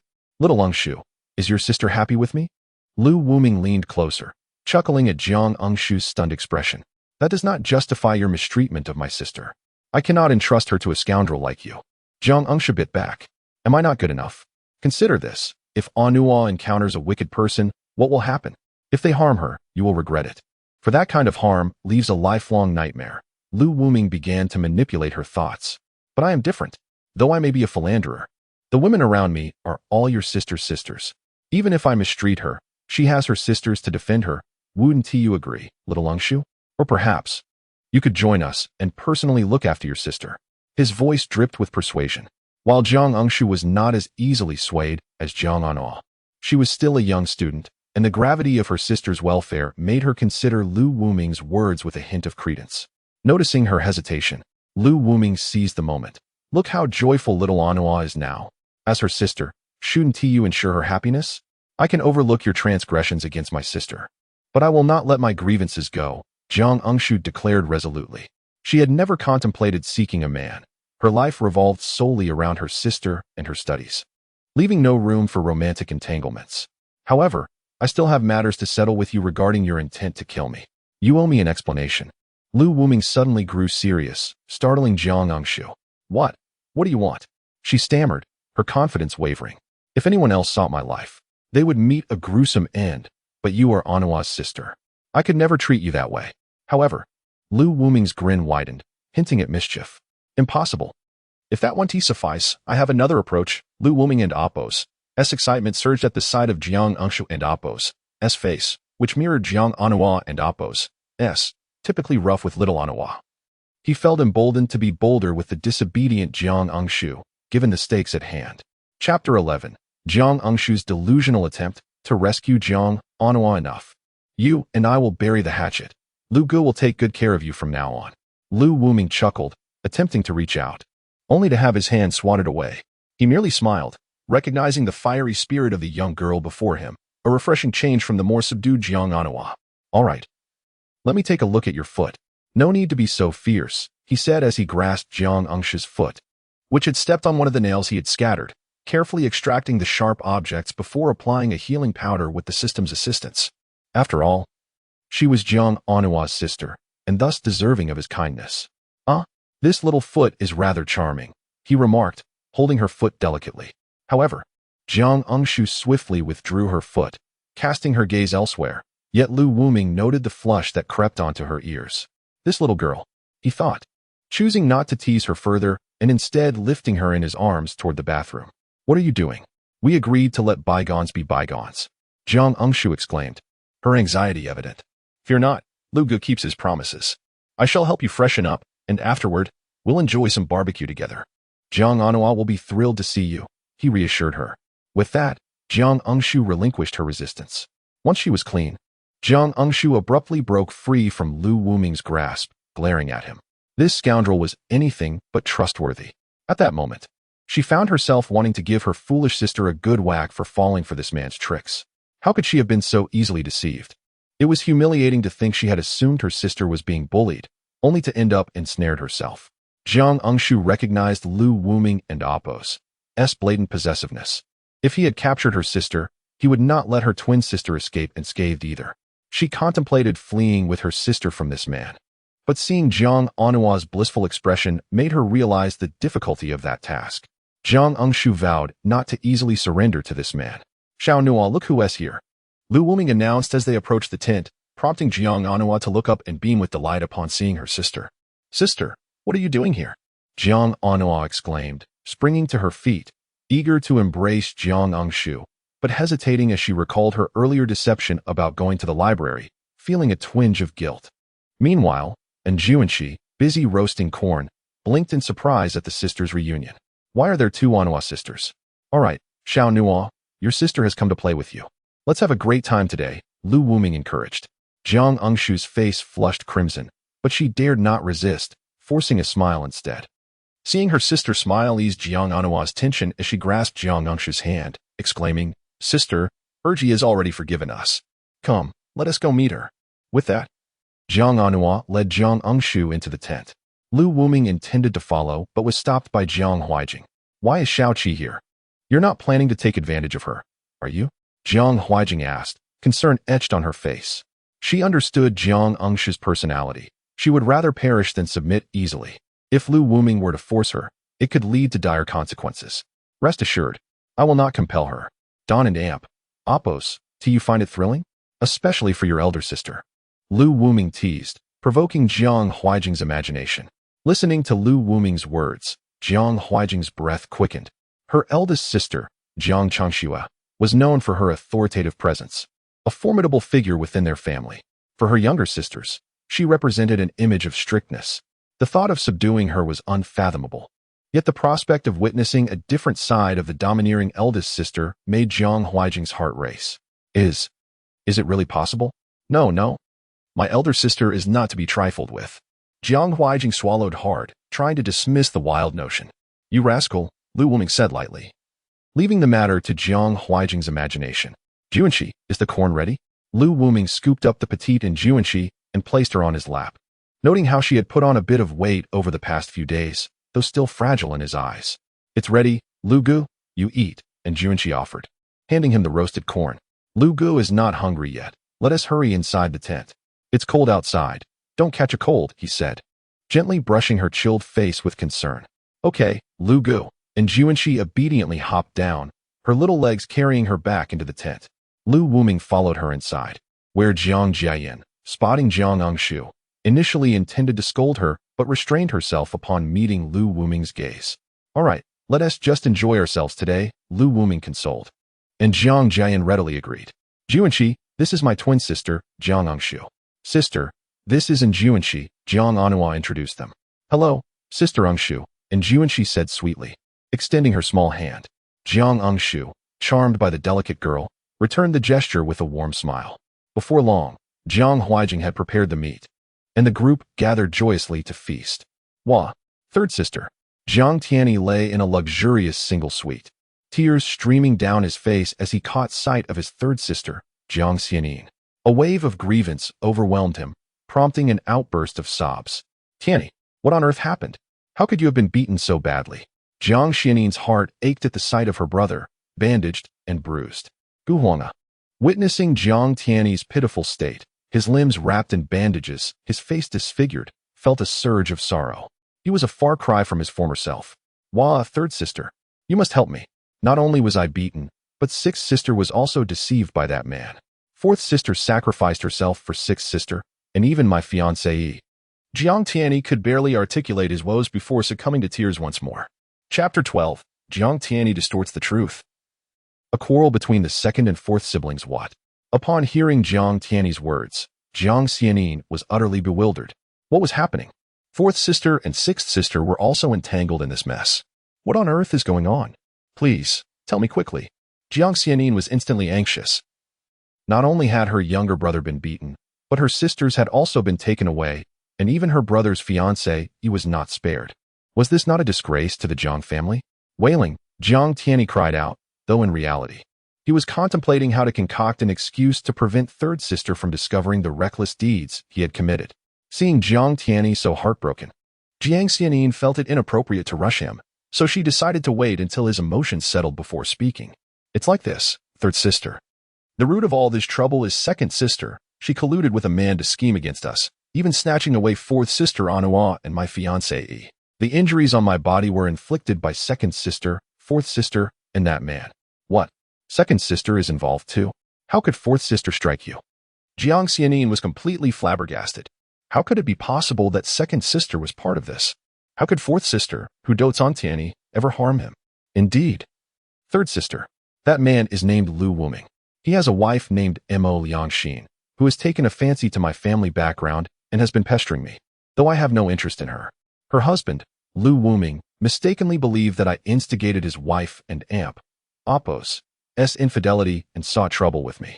Despite my explanations, he refused to listen and ended up beating me. However, I chose not to hold a grudge against him, thinking it was a misunderstanding. Little did I expect. Jiang Tianyi's face was filled with sorrow and indignation, a look of a good heart being mistaken for folly.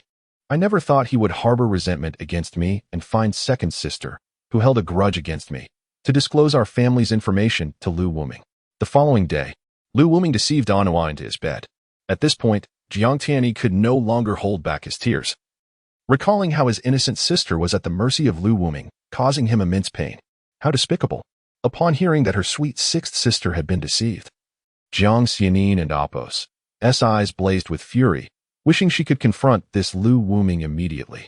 Moreover, Lu Wuming then threatened fourth sister with Anua, causing her to lose her virtue and even drugged her, rendering her disoriented and unrecognizable. In her delusion for Lu Wuming, she turned against me, her own brother. He then ambushed me at an opportune moment.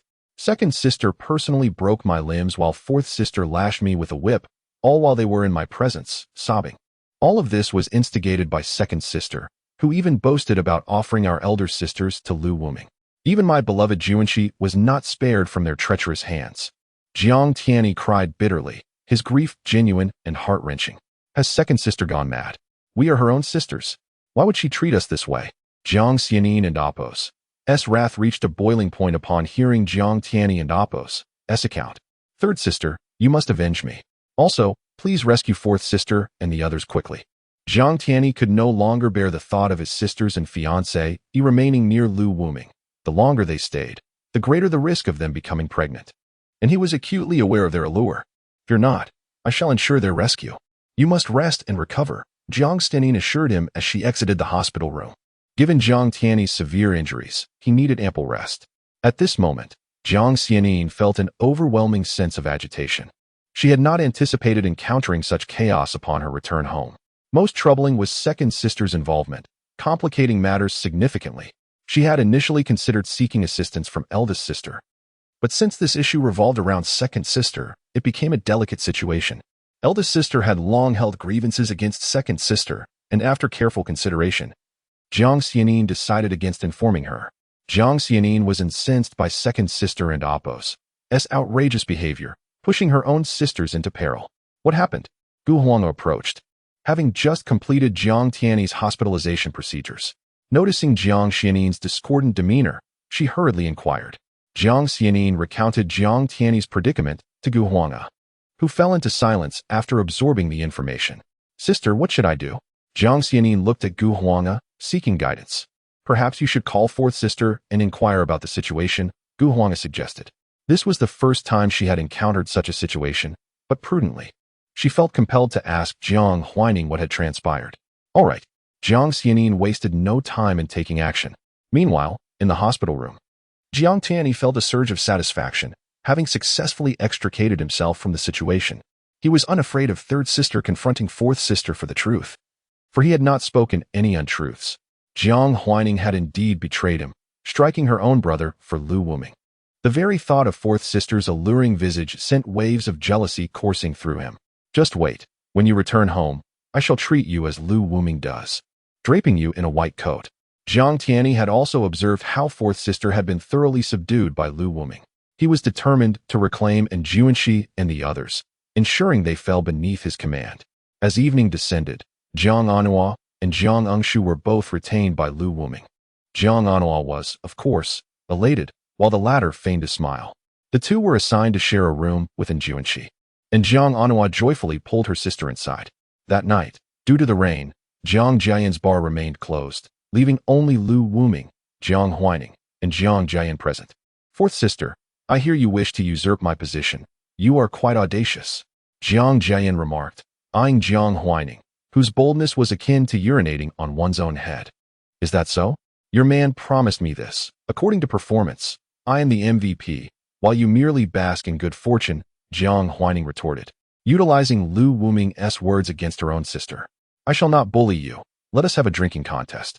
If you win, you may take your turn tonight, Jiang Jian declared, opening 2 bottles of liquor. Bring it on. I fear you not. Jiang Huaining accepted the challenge resolutely, eager to assert control over her domineering sister.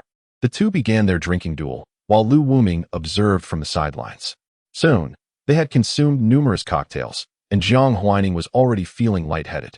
Fourth sister, if you can't handle it, it's better to concede early, Jiang Jian warned. Second sister, do not revel too soon. Tonight, I shall have you beneath me. Subject to my whims, Jiang Huaining proclaimed, clearly intoxicated, and directly insulted Jiang Jian. What did you call me? Jiang Jian's anger flared as she confronted her brash sister. What of it? I called you second sister. You bullied me, and now your man belongs to me, drunkenly brazen. Jiang Huaining boldly embraced Lu Wuming and planted a kiss on him, casting a challenging glance at Jiang Jian. Incensed, Jiang Jian's temper flared, though she was not particularly bothered. She was displeased with Jiang Huaining's blatant defiance. In the midst of the chaos, she unhesitatingly answered a phone call. Fourth sister, where are you? I need to ask you something. Chapter 13.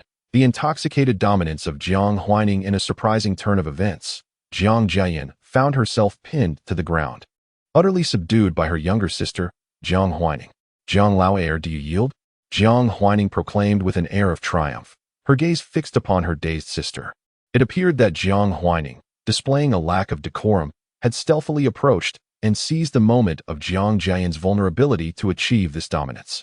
Jiang Huaining, brimming with confidence, observed her sister, who was lost in a reverie of delight, seemingly oblivious to her presence. However, before Jiang Huaining could bask in her triumph, she was unexpectedly betrayed from behind. Yet, she chose to ignore the slight, as this minor discomfort paled in comparison to the humiliation she had inflicted upon Jiang Laoer. Just then, her phone rang, and fueled by the effects of alcohol, Jiang Huaining answered without hesitation. Fourth sister, where are you? I need to ask you something. It was third sister. What do you want? Jiang Huaining gasped, her breath quickening, completely shedding her usual serene demeanor in favor of a boisterous bravado, as if she were no longer acting. What are you doing? Why are you so out of breath? Jiang Xianin inquired, her brow furrowing with concern. The rhythm of Jiang Huaining's labored breathing piqued the sensitivity of Jiang Xianin, a singer by profession. It's nothing, just encountered a pesky bug. It's a bit of a struggle to catch it, Jiang Huaining replied, panting slightly. Jiang Xianin, perplexed, recalled her purpose for calling and swiftly asked, what happened with Tianyi? He claimed you, your second sister, and a man named Lu Wuming assaulted him? At that moment, Jiang Jian had regained her composure and was determined not to allow Jiang Huaining to assert her dominance any longer, quickly resisting. What transpired? Jiang Xianin's voice grew tense, recalling the pain and confusion evident in Jiang Huaining's earlier exclamations. Nothing. What do you wish to inquire about? Jiang Huaining was turned around once more, still held down by Jiang Jian. Tianyi, why did you strike him? Is there something you're hiding? And where is that Lu Wuming? He must face the consequences of his actions.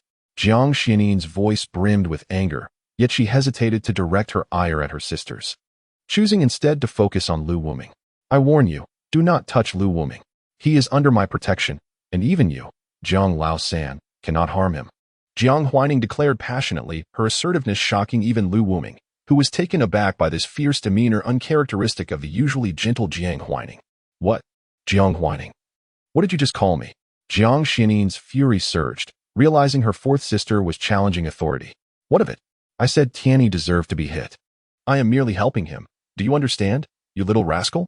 Jiang Huining continued her tirade. You are infuriating me. Jiang Xianin began, but was interrupted by Jiang Huining. I'll tell you this, Jiang Lao-san. I am the boss in the Jiang family. I have the final say. I just had Jiang Lao air pinned down. So what are you? Jiang Huining boasted, and her next words left Jiang Jiayan astounded. Even if Jiang Changshua were here, I could subdue her. Believe it or not. What are you even saying? Jiang Huining, please regain your senses. Jiang Xianin exclaimed, doubting her own ears.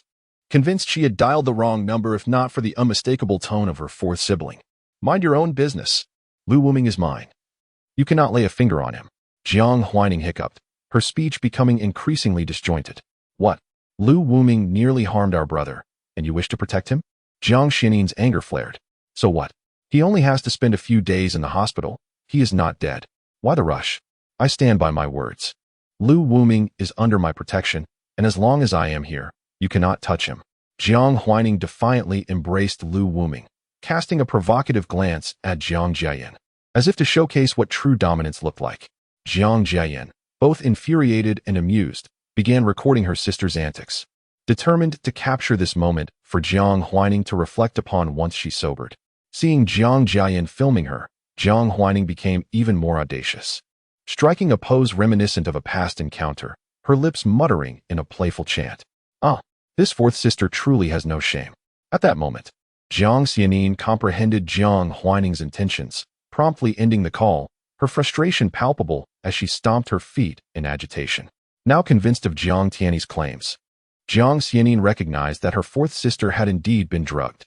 She was aware of the nefarious practices employed by certain individuals to control young women, rendering them utterly defenseless. With this realization, her anger dissipated, replaced by concern for her sisters. Jiang Xianin vowed to rescue both her fourth and sixth sisters. Her animosity now directed solely at the man named Lu Wuming. She swore he would pay dearly for his actions. Your fourth sister is quite the character. Lu Wuming chuckled, embracing Jiang Jiayan. I am just as surprised. I never imagined she could exhibit such wild dominance beneath her gentle exterior, Jiang Jiayan admitted, holding Lu Wuming tightly. Equally astonished by her sister's drunken display. By the way, Wuming, third sister has returned. Should we take action soon? Jiang Jiayan inquired, eager to make her move. No need. Your third sister is rather intriguing. She is unlike the others, Lu Wuming replied, having observed the unfolding drama in the hospital through the system. What do you mean, unlike the others? Jiang Jiayan queried, puzzled, recalling third sister's fiery temperament and passion for singing, finding little else remarkable. Leaning closer, Lu Wuming whispered a few words into Jiang Jiayan's ear. What? Jiang Jiayan gasped, shocked to learn of secrets about third sister Jiang Xianin that even she had not known. All right, now sleep peacefully. Tomorrow will usher in a new day, and you shall witness the tragic fate that awaits Jiang Tianyi, Lu Wuming assured her. Jiang Jiayan nodded. Her past filled with hatred now overshadowed by her affection for Lu Wuming, as she nestled against him, gradually drifting into slumber. Chapter 14. Massaging Jiang Engshu and persuading Jiang Anhua early the next morning, Lu Wuming entered the room specially prepared for Enjuanxi. Upon entering, he saw the little Enjuanxi being held by Jiang Anhua on the large bed, the quilt kicked aside. It appeared that Jiang Anhua was quite restless in her sleep, while Jiang Engshu was in a small bed nearby, startled awake by the commotion. You. Jiang Engshu was about to speak when Lu Wuming covered her mouth. Shu. Do not speak, lest you wake your sister, he whispered, glancing at the clock. It was only 6 o'clock, and the sky had yet to fully brighten. Lu Wuming wished to avoid waking the other two. Initially, he had intended to provide treatment for Enjuanxi, but he had inadvertently startled Jiang Engshu awake. He had not anticipated her vigilance. Even the slightest sound of the door opening had roused her. What are you doing? Jiang Engshu glared at Lu Wuming and spoke in a hushed tone. Do not speak. I am freezing. Let me into the blanket, Lu Wuming declared, disregarding Jiang Engshu and Appo's reluctance as he squeezed into her warm cocoon. Jiang Engshu glowered at him, resembling a feisty little wildcat. In a few days, I would like to ask for your assistance. Is that agreeable? Lu Wuming found it particularly amusing to see the fierce expression on Jiang Engshu's face. Reminiscent of Jiang Anhua. Absolutely not.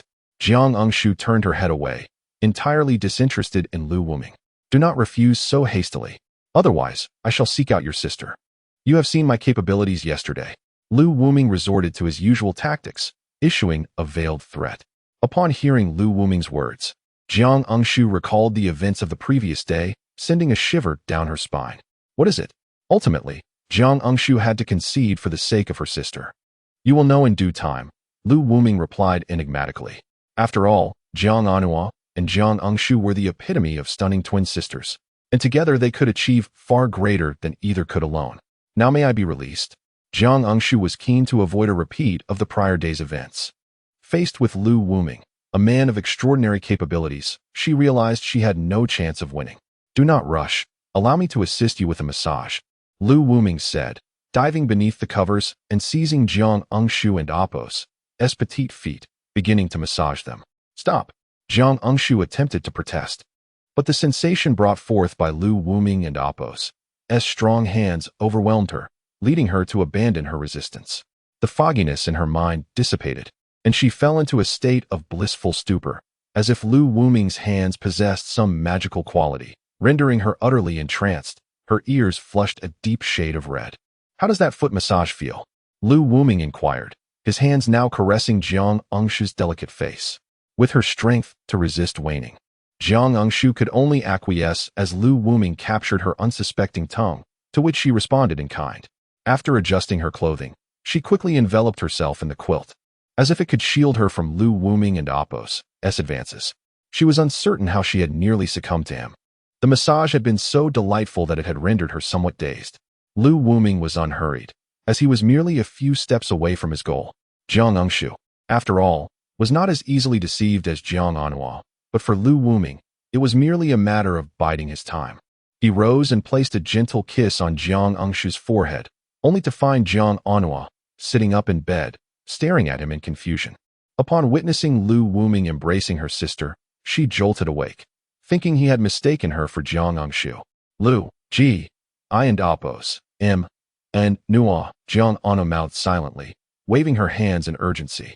Terrified of waking her sister, Lu Wuming promptly approached Jiang Anhua's bed and lay down beside her. Lu Ji, did you mistake me for someone else? That is my sister. Inshu, Jiang Anhua whispered to him. How could I know? You two sisters are so alike. But I have twin tails, and my sister has a single ponytail. How could you mix us up? Jiang Anhua replied, her cheeks puffed in indignation. Yet, you were not wearing your hair up while sleeping. That is a valid point. Jiang Anhua conceded, glancing at her disheveled hair. Actually, I did that on purpose, Lu Wuming remarked, a mischievous glint in his eye as he observed Jiang Anhua's innocent demeanor. What? Lu Ji, how could you behave that way? Jiang Anhua shot him a glare. Lu Ji does this for your sake, you know. Lu Wuming began his persuasive tactics. For me? Jiang Anhua was taken aback. Do you wish for your sister to be with you always? Lu Wuming's voice dripped with allure. Just think. If your sister becomes Lu Ji's woman, would you not be able to stay together forever? His words were laced with temptation. Consider it. Your second sister and fourth sister are both Lu Ji's. If your sister joins us, would not all of you be together forever, never to part again? As Jiang Anhua absorbed Lu Wuming's words, she found herself lost in boundless fantasies. These past 2 days had been the happiest holiday for her.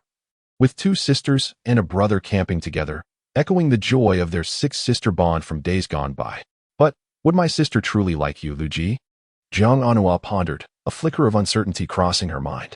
After all, Lu Wuming was an exceptionally kind and gentle person. Hey, do you like Lu Ji? Lu Wuming suddenly inquired. I do. Lu Ji is very good to me. How could I not like him? The young girl replied, her cheeks flushed. Though Lu Wuming's hands had played a part in her embarrassment. Then that settles it. You are twins. If you like Lu Ji, your sister will surely like me as well. But I shall require your assistance. Lu Wuming grinned mischievously while Jiang Anhua appeared blissfully naive. Chapter 15. Jiang Xianin and Gu Huanga. Jiang Xianin's methods of retribution. How can I assist Lu Ge? Jiang Anhua was completely taken in by Lu Wuming's persuasion. She yearned for her sisters to be together, especially since Lu Ge was such a wonderful person, beloved by so many, including her younger sister. All she needed to do was to speak well of Lu Ge. Lu Wuming didn't wish to place too much pressure on the adorable girl. Rest assured, Lu Gu, I will certainly help you, Jiang Anyuo declared, her small fists clenched in earnestness, as if she were eager to drag her sister to Lu Wuming. Meanwhile, Jiang Engshu, who had been unable to sleep, was left speechless by her sister's gullibility. She had hoped to rescue her sister from this predicament, but it seemed utterly impossible now, and she might even find herself ensnared. In Jiang Engshu's eyes, Lu Wuming would not spare her either. The man was quite sinister. She recalled how she had almost fallen prey to him, sending a chill of fear down her spine. The memory of his hand covering hers made her blush. With her foolish sister playing matchmaker, Jiang Engshu felt certain that she would inevitably fall into Lu Wuming's trap. I almost forgot. What about second sister? If she finds out how fickle Lu Gu is, she will undoubtedly be heartbroken, Jiang Anyuo suddenly lamented. It's all right. Your second sister cares for you deeply. And everything will be fine. Lu Wuming continued his manipulation. Eventually, Jiang Anyuo's face turned crimson as she found herself in Lu Wuming's embrace, too shy to meet his gaze. On the other hand, Jiang Xianin had not slept a wink, not only due to Jiang Tianyi, but primarily because of the man named Lu Wuming. She had commissioned someone to investigate his background. Xianin, you should take a moment to rest, Gu Huanga urged. Her eyes filled with concern as they settled into a nearby hotel. Removing her mask revealed Gu Huanga's delicate features. A tall and slender figure exuding an aura of graceful strength, her pink-dyed hair presenting an intriguing contrast to her gentle demeanor. At that moment, Jiang Xianin also removed her mask, her beauty distinct from Jiang Jiayan's exquisite allure. Although slightly less captivating, she possessed her unique charm. I'm fine, Sister Huan. I'm not tired. With such a significant event at home, how could I possibly rest? Jiang Xianin waved her hand dismissively, her brows furrowed in distress. She had never anticipated that merely half a year away could lead to such a dire situation. Please, calm down. Gu Huanga embraced Jiang Xianin, planting a gentle kiss near her lips. Jiang Xianin, in turn, wrapped her arms around Gu Huanga and laughed. Sister Huan, why are you so forward today? Humph. It's only because I saw you were upset, so I wanted to comfort you, Gu Huanga replied, her face reddening as she turned away. Too shy to meet Jiang Xianin's gaze. Oh, you're blushing. Jiang Xianin playfully lifted Gu Huanga's chin, admiring her rosy cheeks before leaning in for a kiss. Gu Huanga resisted for a moment but soon succumbed to the moment. After a brief separation, Jiang Xianin spoke gravely. Sister Huan, I plan to use my fans to take revenge on Lu Wuming. I will ensure his disgrace and public scorn. However, Gu Huanga hesitated to dissuade her. But upon meeting Jiang Xianin's resolute gaze, she ultimately relented. Xianin, I support you. Gu Huanga chose to stand by Jiang Xianin, having watched her journey closely and deciding to back her decision. Thank you, Sister Huan. Jiang Xianin kissed Gu Huanga once more, and they fell onto the bed, embracing as they drifted off to sleep. No, is this how it ends? Am I being played? Outside the surveillance, Lu Wuming sat in his car, watching the two women asleep in each other's arms, disappointment washing over him. He had expected a different kind of spectacle, only to witness a mere kiss, which left him feeling profoundly let down. It felt akin to having purchased a highly anticipated film, only to find it was a cartoon when played. Hey, system. What on earth are these women thinking? Using their fans to attack me? Is this what they call revenge? It seems rather childish. They would do more damage by having their fans band together to confront me. Lu Wuming was left speechless, bemused by the immaturity of their plans. Forget them, host. Let us move on. I still wish to witness the unfolding drama, the system urged impatiently. Understood, no need to rush. It's time to see what is happening. And I'm curious if anyone is starved. Lu Wuming drove home, having been away for 3 days and wondering about Liangxin's well-being. Jiang Anyuo and Jiang Engshu had gone to school, while Jiang Jiayan had prepared a lavish breakfast for Jiuanqi before departing. Jiuanqi sat obediently at the dining table, marveling at the spread of delicious food as she video called her mother. Mom, today for breakfast, I'm having sandwiches, soy milk, millet porridge, and rice rolls, Jiuanqi exclaimed, eating heartily with a beaming smile. My precious daughter, you're amazing, and your appetite is splendid. And Mama praised Jiuanqi, her eyes filled with affection as she observed her daughter's healthy eating habits, which eased her worries. Jiuanqi often live-streamed her meals for her mother, knowing it brought her joy to witness her daughter's healthy eating. Mom, look, I can eat an egg in 2 bites. Jiuanqi began to perform for her mother. Slow down, don't choke. I want tea choke. My appetite is tremendous. Jiuanqi grinned with her eyes sparkling. Suddenly, a pained scream echoed from a nearby room. "Hey, is that Sister Huaining?" In Jiwen she wondered, perplexed. Jiang Huaining buried her face in the covers, having awakened with the grim memories of the previous day flooding her mind, leading her to scream in despair. "Impossible. How could I have acted that way?" Jiang Huaining murmured to herself, utterly mortified. Lu Wuming returned to the villa, opening the door. Ever since teaching Jiang Tianyi a lesson, he felt considerably lighter, yet he knew he had to persist. The torment was far from over. Lu Wuming surveyed the once pristine home, now in ruins, as his anger simmered. He opened the door to the basement and called out, "Mo Liangxin, come out." Chapter 16. The Collapse and Despair of Mo Liangxin. Her path to Lu Wuming forever lost in the dimly lit basement. The air was thick with sorrow, as the haunting sound of weeping echoed softly. Mo Liangxin clutched her notebook and an old photo album, tears streaming down her face. At this moment, she felt an overwhelming sense of regret. Regret for succumbing to her friend's insidious whispers, regret for believing in Jiang Tianyi's honeyed words, and regret for her treatment of her husband. During this tumultuous period, memories of her past flooded back to her, and she found herself questioning her former self. It dawned upon her that she had once loved her brother Lu deeply.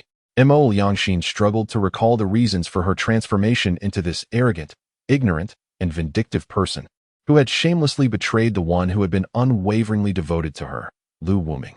The treachery of her friends, the deceit of Jiang Tianyi, and her own self-inquisition all conspired to push Mo Liangxin to the brink of despair. She reflected on Lu Wuming's kindness, his care for her, and above all, his love.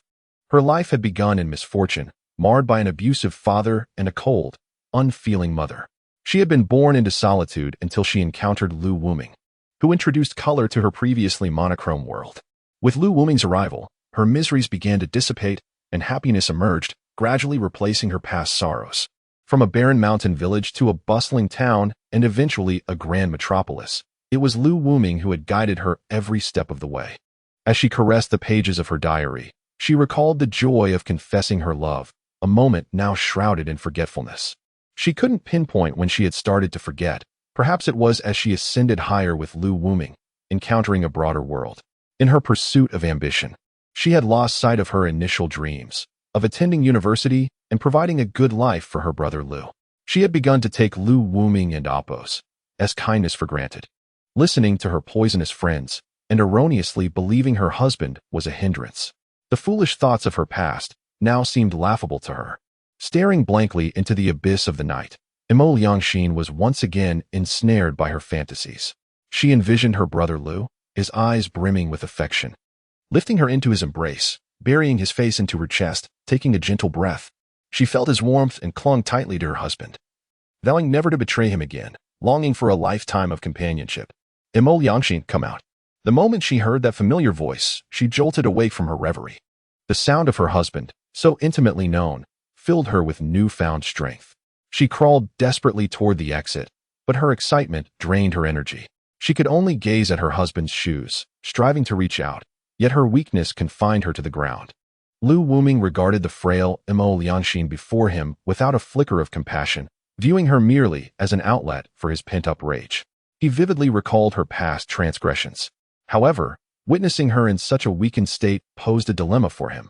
How could he derive satisfaction from her cries of agony when she lacked the strength to vocalize them? System, first restore Mo Liangxin's strength, ensure she eats well, and prepare what I need. Today, I desire to indulge thoroughly. Lu Wuming commanded, and the system complied without delay, eager to witness the unfolding drama. With a wave of its hand, the system revitalized Mo Liangxin, yet her 4 days and nights of hunger rendered her incapable of uttering a word. Lu Wuming placed the beautifully arranged takeout meal on the floor. Driven by hunger, Mo Liangxin instinctively devoured the food with fervor. Lu Wuming settled into a clean chair, arms crossed, contemplating how to torment Mo Liangxin. Her suffering was his source of pleasure. As he surveyed the implements before him, belts, whips, and rods, he pondered which to employ, or perhaps he would utilize them all. Meanwhile, Mo Liangxin, oblivious to her dignity, gorged on her meal. Yet, upon raising her gaze, she was met with the sight of her husband, and tears flowed uncontrollably. Memories of his joyful countenance, once radiant with happiness, flooded her mind, but now, she recognized the darkness that overshadowed him. His eyes were filled with a haunting gloom, and his brow furrowed with unspoken sorrow. Mo Liangxin understood that she was the cause of this transformation. Her betrayal had marred his spirit. Desperate to restore her husband's happiness, she realized the futility of her desire. The damage inflicted was irreparable. The man who had once adored her with unwavering devotion was now lost to her, extinguished by her own hands. Silent sobs racked her body, each tear a testament to her remorse. "I'm sorry, I'm so sorry." The depth of her guilt toward Lu Wuming reached a peak, overwhelming her heart with anguish. As she surveyed the remnants of their once cherished home, now a shadow of its former self, she pounded her head in despair. "Mo Liangxin, you wretched creature, how could you betray the one who loved you, who cherished you? You have destroyed the very home you built together." Her cries grew more frantic, echoing her torment. She recalled the joyous memories of their shared home, a sanctuary of love. "From now on, this will be our home. Isn't it a surprise? Wow, Brother Wuming, you're incredible. Though a bit plain, let us decorate it together." Each piece of furniture, each decoration, their choices, their dreams, had once filled their lives with happiness. But now, it lay in ruins, all due to her actions. Overwhelmed by grief, Mo Liangxin broke down, her cries a symphony of regret and despair. The beautiful memories that once brought her joy now cut her deeply, like sharp blades, rendering her voiceless in her anguish. Thus, Mo Liangxin wept, consumed by hopelessness and despair, her spirit utterly shattered. Chapter 17. The heart-wrenching words to Mo Liangxin. The true punishment begins suddenly. Lu Wuming caught sight of Mo Liangxin weeping uncontrollably, mistakenly believing that his wooden ruler, splintered and intimidating, had frightened her. System, quickly douse my ruler in alcohol," Lu Wuming urged. Eager to witness the anguish etched upon Mo Liangxin's face, her cries for mercy, for only such torment could bring him joy and satisfaction. "Understood, host." The system complied without hesitation. Lu Wuming approached Mo Liangxin slowly, towering over her as the chilling ruler, now tainted with alcohol, made contact with her skin, prompting an involuntary shudder. The sight of her fear elicited a sinister delight within him, and he raised his ruler high. Mo Liangxin, stunned, gazed at her husband. Upon seeing Lu Wuming's smile, she instinctively reciprocated, but in the next moment, a searing pain struck her. "Ah!" she cried out, her delicate arm instantly turning crimson as splinters pierced her flesh, blood oozing from the tiny wounds. Listening to her anguished screams, Lu Wuming closed his eyes in rapture, reveling in the exquisite torment of her despair. Yet, the cries ceased abruptly, leaving him with Mo Liangxin's unblinking stare, a sight that repulsed him.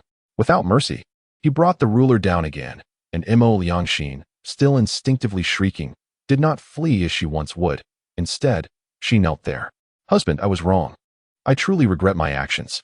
I don't understand how I could have been so disgraceful to hurt you like that. I was wrong. I am truly remorseful. Just let your anger dissipate. Strike me as you will." Mo Liangxin willingly submitted to Lu Wuming's punishment.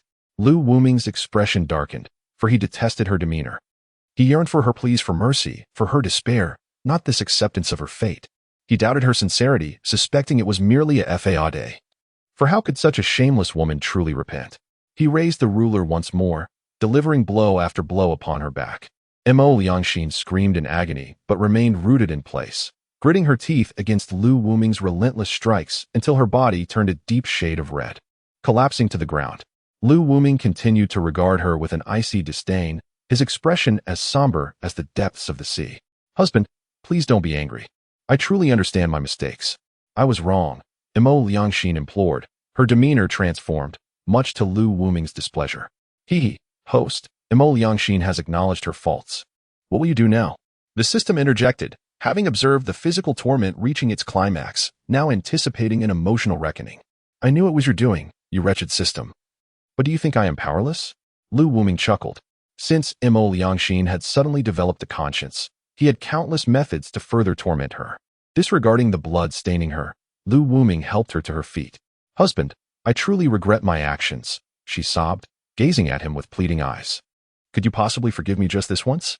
"Forgive you?" Lu Wuming and Appo's gaze softened momentarily, igniting a flicker of hope within Mo Liangxin's despondent heart. Yet, his next words plunged her back into despair. "Are you not waiting for your beloved Tianyi brother? I recall you incessantly professing your true love for him, claiming that even pain could not sever your affection. Lu Wuming articulated these words with a disarmingly gentle tone, yet they struck her like daggers, reminding her of her past madness, of how she had bitten her husband in her fervor for Jiang Tianyi. No, no, it's not like that, she cried, her mind spiraling as she recalled those wretched memories, her sobs growing louder as she beat her head against the floor, pleading for Lu Wuming's mercy. Lu Wuming brandished a whip, proclaiming, "You professed your love for your Tianyi brother. Why then did you betray me, you heartless wretch?" Each crack of the whip revealed new scars upon Mo Liangxin's skin, and as she clutched her head in agony, her cries echoed in the air. No, no, it's not true. Jiang Tianyi deceived me, she wailed. You claimed that your true love was Tianyi brother. Have you not uttered those words?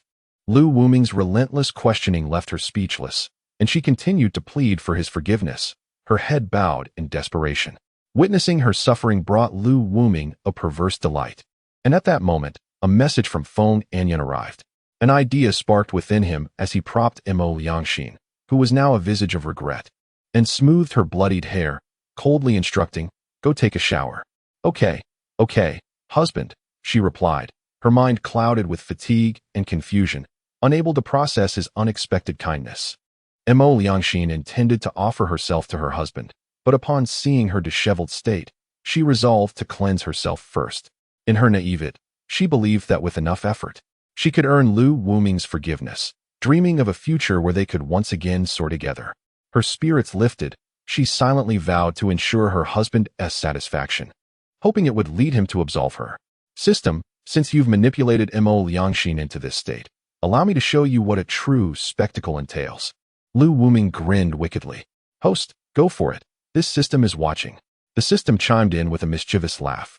Lu Wuming sent a message to Feng Anyan, summoning her to his home without delay. Naturally, she did not dare to delay and promptly replied, hurrying to request time off. It hurts. It hurts so much. In the hospital, Jiang Tianyi underwent a second examination. After the doctor had realigned his leg the previous day, he had fainted from the pain. And now, as they prepared to reset his bones, his anguished cries reverberated once more. Amidst the excruciating pain, Jiang Tianyi's hatred for Lu Wuming reached its zenith. His once handsome face contorted in agony. He vowed to take revenge, determined to steal Jiang Jiayin away, ensuring that Lu Wuming would feel the depths of his torment. Chapter 18. The embarrassment of Jiang Huining. Jiang Huining found herself ensconced under the covers, unable to muster the courage to emerge from her room. She had long since sobered up and was now plagued by memories of her reckless behavior from the previous night. How did I end up like this? She lamented, her face filled with shame. The mortifying scene replayed in her mind, particularly the moment she had answered her third sister's call and uttered those words. What should I do? What should I do? Surely, my sister must have noticed. Perhaps I could concoct an excuse, claim that it wasn't me, or feign that my phone was lost. Jiang Huining was engulfed in embarrassment.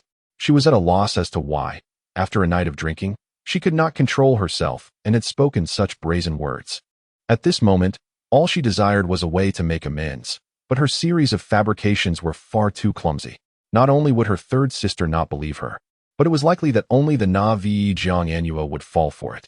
While she was lost in thought, the door suddenly swung open, and the covers were flung aside, revealing her second sister. Well, if at ISN and Oppos, T the eldest of the Jiang family. Hiding under the covers, are we? Jiang Jiayin teased.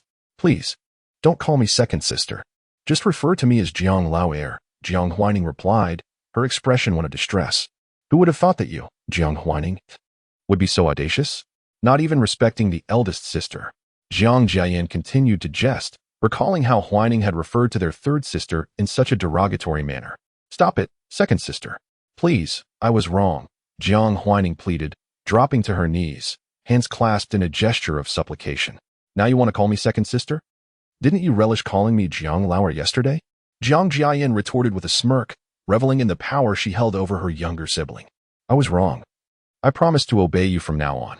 Whatever you ask of me, I will do, Jiang Huining vowed, desperate to conceal her secret. She recalled vividly how her sister had taken a video of her in her most embarrassing moment. Jiang Huining dutifully began to massage her sister's shoulders and whispered, second sister, from now on, I will only listen to you. Is there any chance we could? No way, I must keep this as leverage. If one day you fail to heed my words, I will show it to our other sisters, Jiang Jiayin replied, cunningly. Very well, I shall be obedient, Jiang Huining conceded. understanding that retrieving the video was no longer an option. Yet, her primary concern was her third sister. After all, her second sister had seen her in every embarrassing state. And at this point, she was indifferent to it, focused solely on her third sister's predicament. Why not drag her down with you, if she is in the same boat? She cannot mock you, Jiang Jiayin suggested, her tone persuasive. Isn't that wrong? Jiang Huaining hesitated, her conviction wavering. Tell me about Wu Ming. How does he treat Annual? What about Juanqi? If he has treated you poorly, it may be due to prior provocation, Jiang Jiayin inquired. I know. He has been kind to me, Jiang Huaining responded earnestly, a blush creeping onto her cheeks. She recalled Wu Ming's compassion. How he had spared her brother despite the prior altercation. After numerous heartfelt exchanges, Jiang Huaining found herself filled with affection for Wu Ming. Her heart no longer capable of accommodating anyone else, whether for physical desire or emotional attachment. Indeed, Wu Ming is a wonderful person, a fitting match for Xianing. This way, you need not fear your third sister's ridicule, and you would also do a favor for Xianing by bringing her happiness, Jiang Jiayin continued to persuade. She had her own agenda, wishing to embed her sister within the enemy's ranks, allowing her to eliminate the third sister once and for all. I see your point. Jiang Huaining began to waver. Let me share a secret. Jiang Jiayin leaned in close and whispered in her ear. This is wrong. It must be corrected.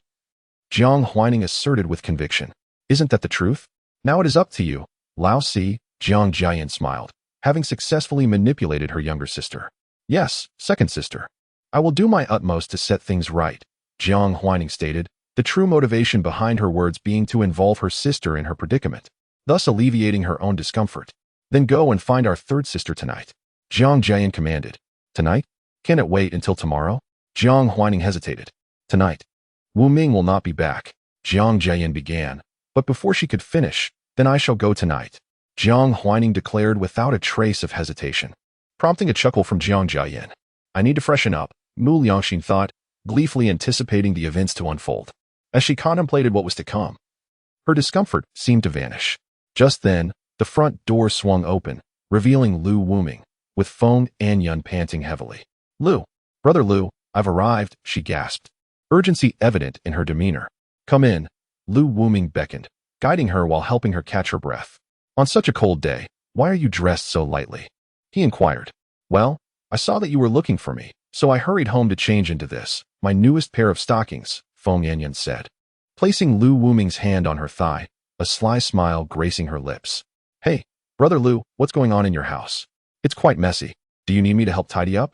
She asked, puzzled. Just then, Mu Liangxin emerged from her shower, clad in a seductive nightgown, eager not to keep her husband waiting. Darling, I'm ready. Tomorrow, I shall be attending a wedding, and thus, I must pause my updates for the day.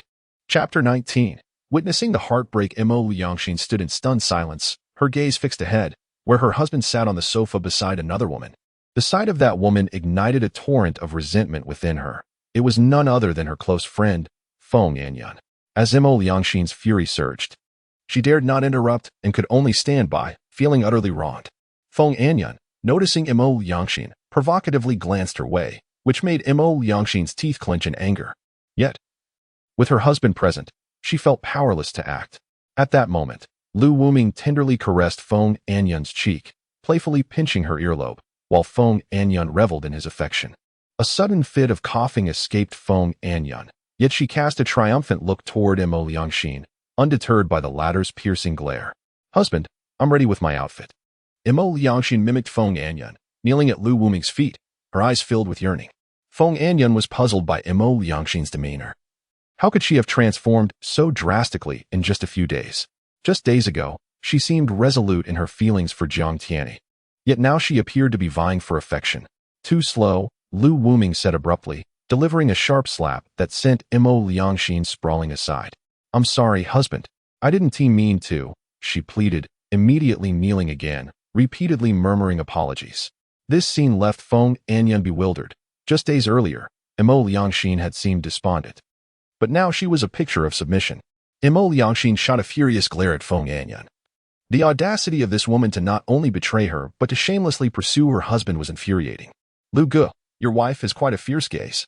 She wouldn't hit anyone, would she? Feng Anyun pretended to tremble against Lu Wuming, feigning fear. Who knows? She is quite the virtuous woman. For true love, She might even bite her own lawful husband, willing to leave everything behind. Lu Wuming mocked, his tone dripping with sarcasm. Mo Liangxin felt a wave of anguish wash over her at his words. As she recalled her past actions, Mo Liangxin struck herself in despair. Blood trickling from her mouth as she continued her self-punishment, seemingly numb to the pain. I'm sorry, husband. I truly regret my actions. I'm so sorry. Don't. I can't bear it. If you adore your Tianyi brother so much, then go find him. You wanted freedom, didn't you? Here it is. Lu Wuming tossed his phone at Mo Liangxin, playing a game of psychological manipulation. No, I don't want that. She stared at the phone. The freedom she once craved now felt like venom. Her foolish actions flooded her mind, guilt and regret overwhelming her as she sought her husband's happiness. Oh dear. Mo Jia is being too harsh on Lu Go. Unlike her, I only feel for my brother. Feng Anyun mimicked a sweet demeanor, her voice dripping with false innocence. Mo Liangxin halted her self-inflicted punishment, torn between the sight of her husband with another woman and the instinct to intervene. Yet, recalling her own transgressions, she felt utterly unqualified to object. She had wronged Lu Wuming first, and the sense of helplessness threatened to consume her. Witnessing her husband with another woman allowed Mo Liangxin to truly comprehend Lu Wuming and Appo's feelings when he saw her accept Jiang Tianyi's confession. Faced with Feng Anyun and Appo's taunts, Mo Liangxin's heart ached with indignation. She glanced at Lu Wuming, but he seemed utterly indifferent to her presence. Resigned, she knelt quietly, tears streaming down, turning her head away to avoid the painful scene, yet the sounds of their laughter pierced her like daggers. Seeing this, Mo Liangxin rushed forward, embracing Lu Wuming with warmth. Her voice gentle, "Husband, let me help you." Quite considerate, Lu Wuming remarked with a cruel smile, his fingers brushing against her swollen face.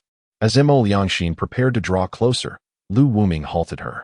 "If you wish to assist, then act accordingly," he commanded. What? Mo Liangxin felt utterly wronged by his words. Unwilling? Then go find your Tianyi brother for a romantic escapade. You've made it clear you don't want my touch. Lu Wuming's voice was cold and cutting.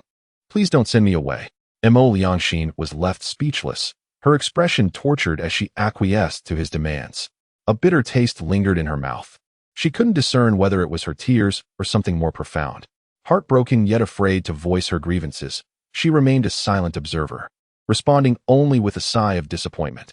Chapter 20. Lu Wuming allowed Mo Liangxin to linger, despite her yearning for freedom. Brother Lu, this dish is delightful. You must try it, Feng Anyun said, leaning against Lu Wuming as she served him food, which he accepted without hesitation. Mo Liangxin watched enviously, reminiscing about the times when Lu Wuming would affectionately feed her, allowing her to snuggle in his embrace. Brother Lu, what happened in the kitchen? Is there a thief? It's all in disarray. I wanted to prepare a meal for you. The scheming girl feigned ignorance, knowing full well the situation. It's nothing. Just a certain ingrate who, in pursuit of her brother Tianyi, wreaked havoc when I refused to let her go. Should I allow her to chase after her so-called happiness? Lu Wuming replied sarcastically. Feng Anyun, quick to grasp his underlying sentiment, chimed in. Brother Lu, if she wishes to leave, let her. She will always be by your side. Encouraged by her friend's words, Mo Liangxin suddenly knelt before Lu Wuming, her knees scraped by the shards on the floor. Clinging to him, she pleaded, Please, husband, don't send me away. I was wrong, blinded by my own desires. If you're upset, punish me instead, but please don't cast me aside. Without uttering a word, Lu Wuming dragged Mo Liangxin to the door. Despite the pain from the broken pieces, she remained silent, fearful of inciting his anger. As he opened the door, he set her down and coldly stated, Behold, the freedom you long for lies before you. Go. Mo Liangxin stood frozen, staring at the freedom she had desperately sought. In the past, she would have rushed out without a second thought, but now, the vibrant world outside appeared demonic, reminding her of Jiang Tianyi's ugly visage from days prior. She felt that stepping outside would lead her to an abyss, devoured by the wickedness that lurked beyond. Desperately, she clutched Lu Wuming and Appo's leg, her eyes filled with longing. Husband, don't abandon me. I truly understand my mistake. I will obey you from now on. I'll stay at home. Please don't expel me. You weren't saying that before, you shameless wretch, Lu Wuming retorted, striking Mo Liangxin sharply, causing her nose to bleed. Yet, she bore no resentment, instead tightening her grip on his leg. In a surprising turn, Mo Liangxin struck her own back with a belt, while Lu Wuming watched impassively, and Feng Anyun stood by, stunned. The commotion at the door attracted passers-by, who approached Liangxin with concern. "Miss, do you need me to call the police?" they asked, before turning to Lu Wuming with fiery gazes. "Brother, it's wrong to hit anyone, especially a woman." Before Lu Wuming could respond, Liangxin shouted, "Get lost. My husband loves me more than anyone else. Don't meddle in our affairs." "Miss, domestic violences."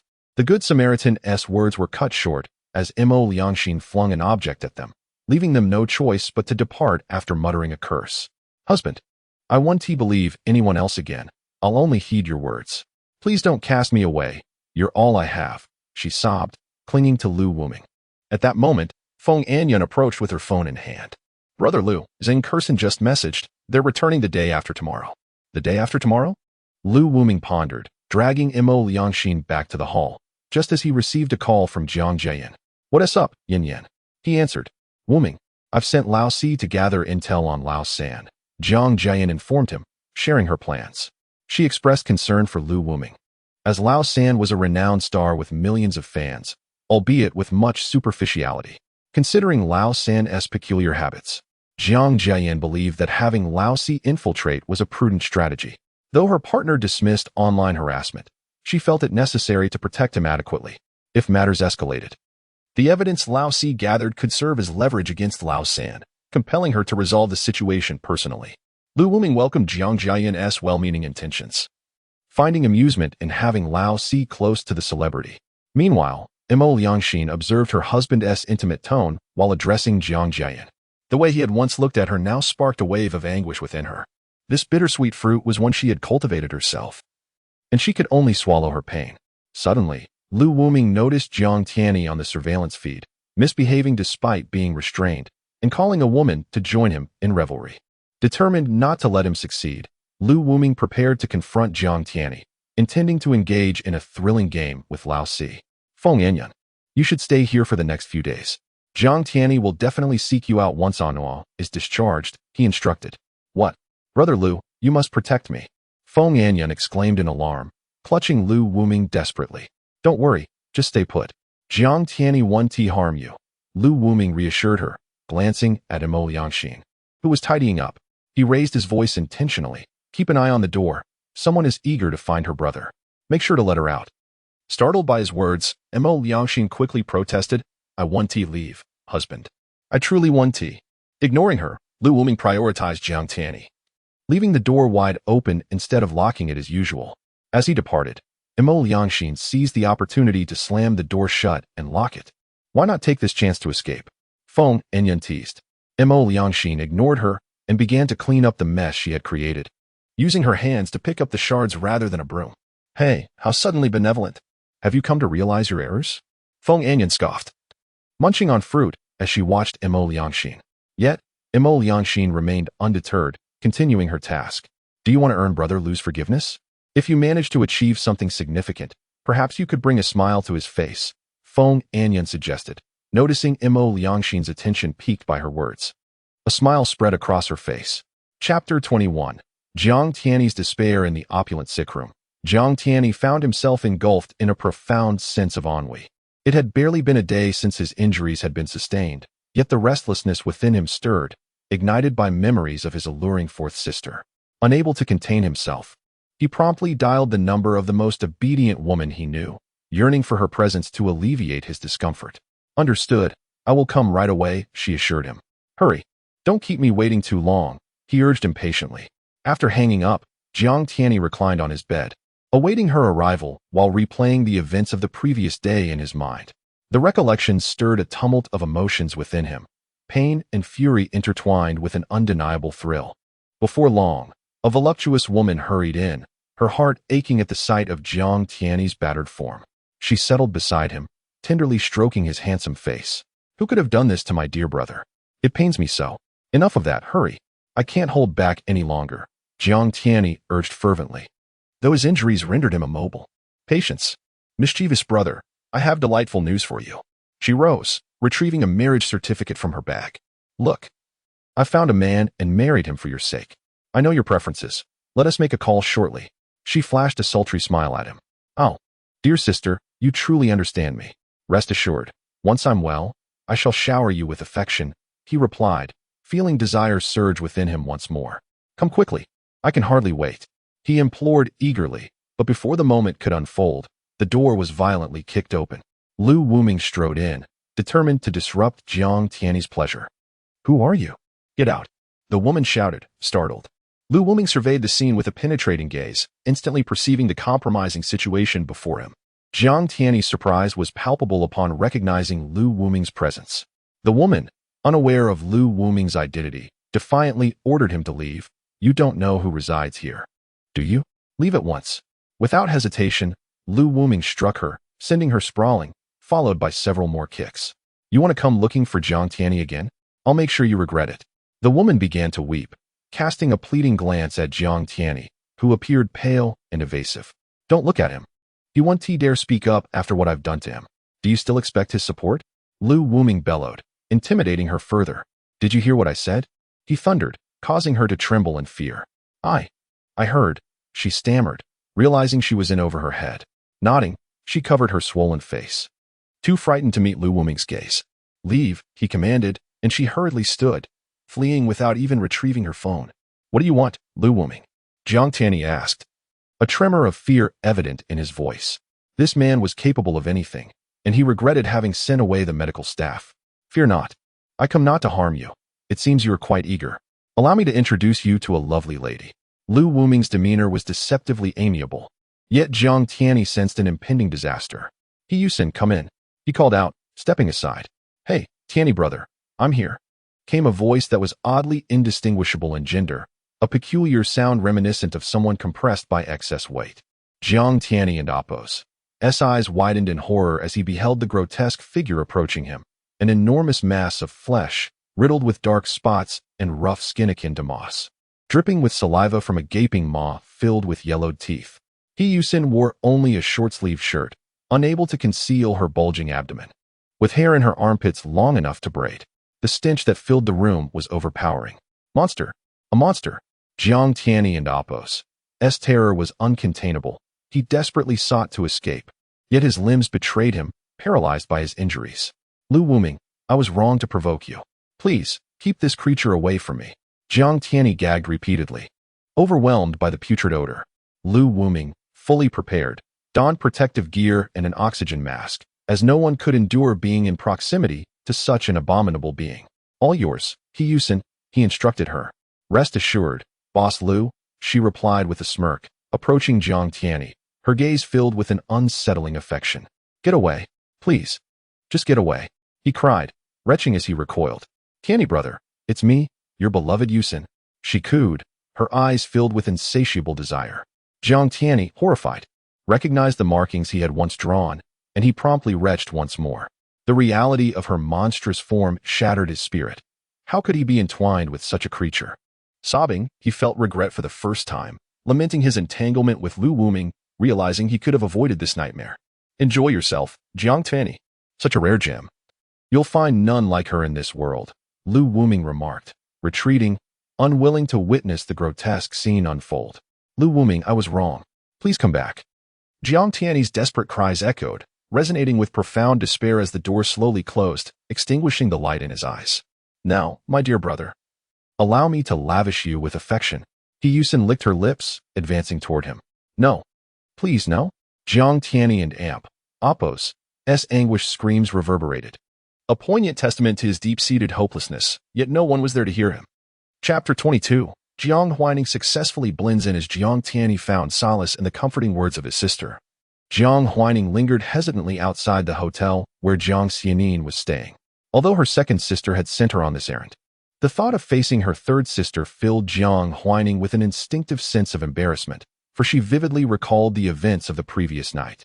More significantly, she was not adept at deceit and feared that her third sister might uncover the truth. The thought of her third sister being belittled and her audacious intentions left her feeling utterly ashamed, just as she was about to turn away. The door to the room swung open, and Jiang Xianin's eyes widened in astonishment at the sight of her fourth sister standing before her. Fourth sister, Jiang Xianin called out urgently, stopping Jiang Huaining in her tracks. Overwhelmed, Jiang Huaining squatted down, covering her face with her hands, unable to bear the thought of her third sister mocking her or scolding her. The weight of her shame was unbearable. Observing her sister's distress, Jiang Xianin's suspicions were confirmed. Her fourth sister had indeed been coerced by the man named Lu Wuming, and her previous words had been uttered under duress. "Do not worry, fourth sister. I understand," Jiang Xianin assured her, embracing Jiang Huaining tightly, tears streaming down her face. The suffering endured by her sister stirred profound compassion within her. Jiang Huaining was perplexed by her sister's words, but witnessing Jiang Xianin's demeanor brought her a sense of relief. Though she knew her sister had misunderstood, she refrained from clarifying, instead allowing herself to weep in her sister and Appo's embrace. "Let your grievances out, dear sister. Rest assured, with me around, no one can harm you," Jiang Xianin comforted softly. Their commotion caught the attention of Gu Huanga, who rushed over to lift the two weeping sisters, aware that onlookers had gathered. Gu Huanga led them back into the room, where Jiang Huaining continued to sob while contemplating her next course of action. After all, her second sister had tasked her with capturing a photograph of her third sister with Gu Huanga. "How did you manage to escape?" Jiang Xianin inquired, eager to ascertain the situation's severity.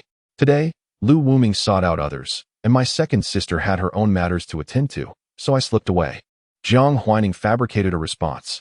"Is it true that the foolish sixth sister has been deceived by Lu Wuming?" Jiang Xianin pressed. Jiang Huaining paused before nodding, acknowledging the truth of the matter without hesitation. How infuriating! Jiang Xianin trembled with rage at the thought of her innocent sixth sister falling prey to Lu Wuming's schemes, wishing she could confront him then and there. "So, you also endured this for the sake of saving the sixth sister?" Jiang Xianin gazed at her fourth sister with concern. Jiang Huaining nodded in silence, admitting that her initial submission to Lu Wuming was indeed to protect her sixth sister. Though her subsequent actions had become more proactive, she felt no guilt for her choices, believing them to be justified. "You have endured much, fourth sister," Jiang Xianin said, grasping Jiang Huaining's hand, her eyes filled with empathy. "No, it was not arduous. It was simply my duty," Jiang Huaining replied awkwardly, unable to meet her sister's gaze. For she had found some enjoyment in the situation. "Is my second sister truly an accomplice to Lu Wuming?" Jiang Xianin questioned, struggling to reconcile the possibility that her elder sister would betray them. "Yes, I was initially deceived by her, resulting in..." Jiang Huaining hesitated, the implications clear. How could she treat us, her own sisters, in such a manner? "I will ensure she pays for this betrayal." Jiang Xianin felt a mix of disappointment and sorrow for her sister's treachery, torn between the desire for retribution and the affection she held for the sister who had cared for them all their lives. "Do not worry, fourth sister. I will protect you and ensure you never fall into that vile man's clutches again," Jiang Xianin vowed earnestly. "Yes, I trust you, third sister," Jiang Huaining replied, her gaze complex as a twinge of guilt washed over her. At that moment, Jiang Xianin's phone rang, revealing a call from her brother, Jiang Tianyi. She answered without delay. "What is it, Tianyi?" Wah, third sister," came Jiang Tianyi's choked sobs, a haunting sound filled with anguish that tugged at Jiang Xianin's heartstrings. "What has happened?" she asked urgently, her concern mounting with every sob that echoed from the other end of the line. "Third sister." Wah. Jiang Tianyi could barely articulate his distress. "Wait for me, Tianyi. I am coming," Jiang Xianin exclaimed, abruptly ending the call and preparing to rush out. Only for Jiang Huaining to interject. "Third sister, I cannot meet Tianyi right now. I understand. Stay here for the moment. With me around, Lu Wuming cannot find you." Jiang Xianin reassured her sister before addressing Gu Huanga. "Huangjia, could you please remain here to look after my fourth sister? Are you sure you will be all right?" Gu Huanga questioned, an unsettling premonition gnawing at her. "It will be fine. I have my bodyguards," Jiang Xianin declared before leaving Gu Huanga in a state of bewilderment. Jiang Xianin hurried to the hospital, her heart racing with anxiety as her brother's desperate cries echoed in her mind, fearing the worst for Jiang Tianyi. "Hold on, Tianyi. I am coming to rescue you," she called out to her brother in her heart, summoning her bodyguards to hasten her journey. Chapter 23. The despair of Jiang Tianyi and the kind-hearted Lu Wuming in the hospital. Jiang Tianyi lay despondently on the bed, his clothes disheveled, drooling aimlessly. His eyes, clouded and dim, seemed to have lost their luster. His entire being was drenched in saliva, particularly his mouth, which bore remnants of chives that appeared to have lingered for days. He appeared as though he had been baptized in Heyusen's saliva, his face glistening with an unappealing sheen. "Dear Tianyi, time is a bit short today, so let us conclude our little game here." Heyusen's face, dark and bloated, bore an expression of regret. Leaning on Jiang Tianyi's chest, her odoriferous armpit hair brushed against his abdomen, imparting an unwelcome sensation. He Yusin was alarmingly close, and Jiang Tianyi's eyes widened in despair as the overwhelming stench loomed just a few centimeters away. He could only watch helplessly as her mouth drew nearer and nearer, until it finally enveloped his own. Jiang Tianyi struggled in agony, but was met with a French kiss from He Yusin. Don and Appos, miss me, my little darling. With that, she exited, having only been granted half an hour by Lu Wuming. Though disappointed, she accepted Lu Wuming's promise for a more satisfying encounter next time. Lu Wuming observed He Yusin's departure without removing his protective gear or mask, instead turning his gaze towards Jiang Tianyi in the luxurious hospital room. At that moment, Jiang Tianyi appeared briefly deranged from the torment inflicted by He Yusin, and Lu Wuming smiled in satisfaction at his pitiful state. However, this was merely an appetizer. Lu Wuming had no intention of allowing Jiang Tianyi to live a life of comfort and happiness.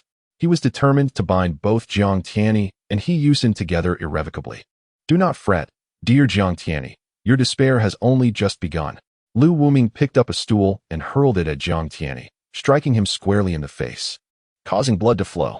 Jiang Tianyi, whose senses had been dulled by He Yusin's torment, regained his wits as he recalled the last half hour of abuse. Unable to contain himself, he let out a piercing cry. Woo-woo, ugh, woo-woo. He cried and vomited simultaneously, the lingering taste of He Yusin and Appos' foul saliva unbearable. The unprecedented frustration and despair overwhelmed him. Lu Wuming reveled in the spectacle, finding the anguished cries infused with anger to be utterly delightful. Jiang Tianyi struggled to rise, but his body was encased in plaster, rendering him immobile. Woo-woo. With great effort, he managed to reach for his phone and, through immense pain, dialed his sister Jiang Xinyin's number. Upon hearing her voice, an overwhelming sense of grievance washed over him, and he broke down, unable to articulate his distress, retching uncontrollably, even swallowing back the remnants of He Yusin's vile saliva in his haste. Woo-wah. Jiang Tianyi closed his eyes in despair at that moment. He wished for nothing more than to cease existing. The recent events had become a nightmare, clouding his mind. Host, it seems he is on the brink of nausea. The system chimed in cheerfully. No, he is merely dazed by He Yusin's stench, temporarily devoid of spirit. A cleansing will suffice, Lu Wuming replied indifferently. This will not do. His resolve is lacking. Such trivial setbacks should not drive one to despair. In a couple of days, I shall intensify the ordeal. System. Ensure that he relives He Yusin's torment in his dreams, enhancing his resilience. Lu Wuming reproached Jiang Tianyi, then addressed the system. As an adult, how can he crumble under such minor adversity? His mentality needs fortification. Let the system ensure he dreams of that scene daily, to bolster his endurance. Otherwise, if he truly succumbs, it would be unacceptable. I, Lu Wuming, am a compassionate individual who cannot bear to witness a vibrant life extinguished. Ah, how wicked of you, host. But I find it amusing, the system chuckled mischievously. Remember, the entire experience must be faithfully recreated. The oppressive sensation from He Yusin and that nauseating odor must be perfectly restored in sight, sensation, and smell, Lu Wuming insisted, emphasizing the importance of a genuine experience. Understood, host. Just you wait, the system assured him. Sighing, Lu Wuming decided to take his leave. Alas, I am simply too kind-hearted. Unable to bear the suffering of others, he mused as he departed. As he exited the hospital, he spotted a tall woman accompanied by a dozen bodyguards hastening towards the building. Without needing to guess, Lu Wuming recognized her as Jiang Tianyi's sister, Jiang Xianyin. He observed her intently, though she remained oblivious to his presence. You, go fetch the doctor for me, quickly, Jiang Xianyin commanded, sending 2 bodyguards to locate the on-call physician. At that moment, she was fraught with anxiety, having received Jiang Tianyi and Appos' call filled with despairing cries. Terrified for her brother and Appos' safety, she rushed over without a second thought. Her mind was a tumultuous whirlpool of worry. Jiang Tianyi's pitiful cries had ignited her fear of dire consequences, prompting her immediate response. All she could do was pray for his well-being as she raced toward his hospital room. Lu Wuming, watching Jiang Xianyin's hurried figure, wore a cunning smile. Oh, it seems Jiang Xianyin will not return tonight. Her old flame, Gu Huanga, will be left alone. What a perfect opportunity to strike. Ah, so Zhang Laosi is with Gu Huanga. I shall seize the moment and take advantage of this two-pronged attack, Lu Wuming resolved, promptly heading to the hotel where Jiang Xianyin had booked a room, eager to act before the chance slipped away. Meanwhile, at the hotel, Gu Huanga was in the shower, while Jiang Huining, seated in the lobby, received a message from Lu Wuming. Jiang Laosi, I am at the door. Hurry and let me in. Jiang Huining gasped at the message and dashed to the door, opening it to find Lu Wuming standing there. You, what brings you here? Chapter 24.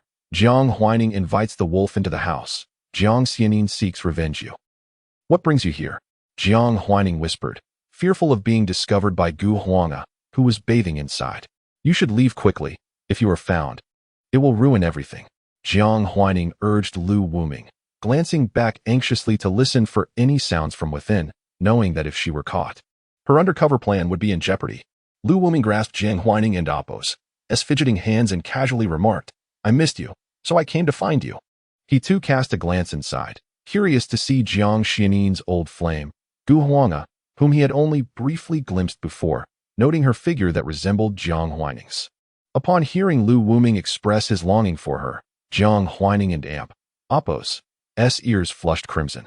With a flirtatious glance at him, her earlier insistence faded, and she pulled him into the room. Her heart raced, stirred by his words. She wrapped her arms around Lu Wuming's neck and bestowed upon him a fervent kiss. Meanwhile, in the hospital room where Jiang Tianyi lay, Jiang Xianin arrived in haste with her entourage. Upon witnessing the shattered door, she was met with the heartrending and desperate cries of her brother emanating from within, making the otherwise silent corridor feel eerily unsettling. Were it not for the bright lights surrounding them, the scene could easily be mistaken for a horror film. The sudden, anguished wail shattered the tranquility, sending chills down her spine. Upon hearing her brother's cries, Jiang Xianin's expression shifted dramatically as she rushed inside, only to retreat almost immediately. Ugh, what is that smell? It's unbearable. She leaned against the wall, retching uncontrollably. Having been pampered all her life, Jiang Xianin could hardly endure such a repulsive odor. And before even approaching Jiang Tianyi, she was overwhelmed. You all, go see what is wrong with my brother, she commanded her bodyguards, unable to conquer her nausea and relegating the task to them. Understood. Several bodyguards promptly obeyed, cautiously entering the room. Once they confirmed that only Jiang Tianyi lay on the bed, they relaxed their guard. However, as they approached him, they instinctively covered their noses, their steps faltering at the nauseating stench. They exchanged worried glances. Although they were trained professionals, the foul odor was enough to deter them. This is worse than feces. One muttered. Help me. I and Appo's, am dying here. Jiang Tianyi cried, tears streaming down his face as he vomited. He was utterly soiled by Yusin and Appo's spittle, particularly around his mouth, which now emanated an indescribable stench.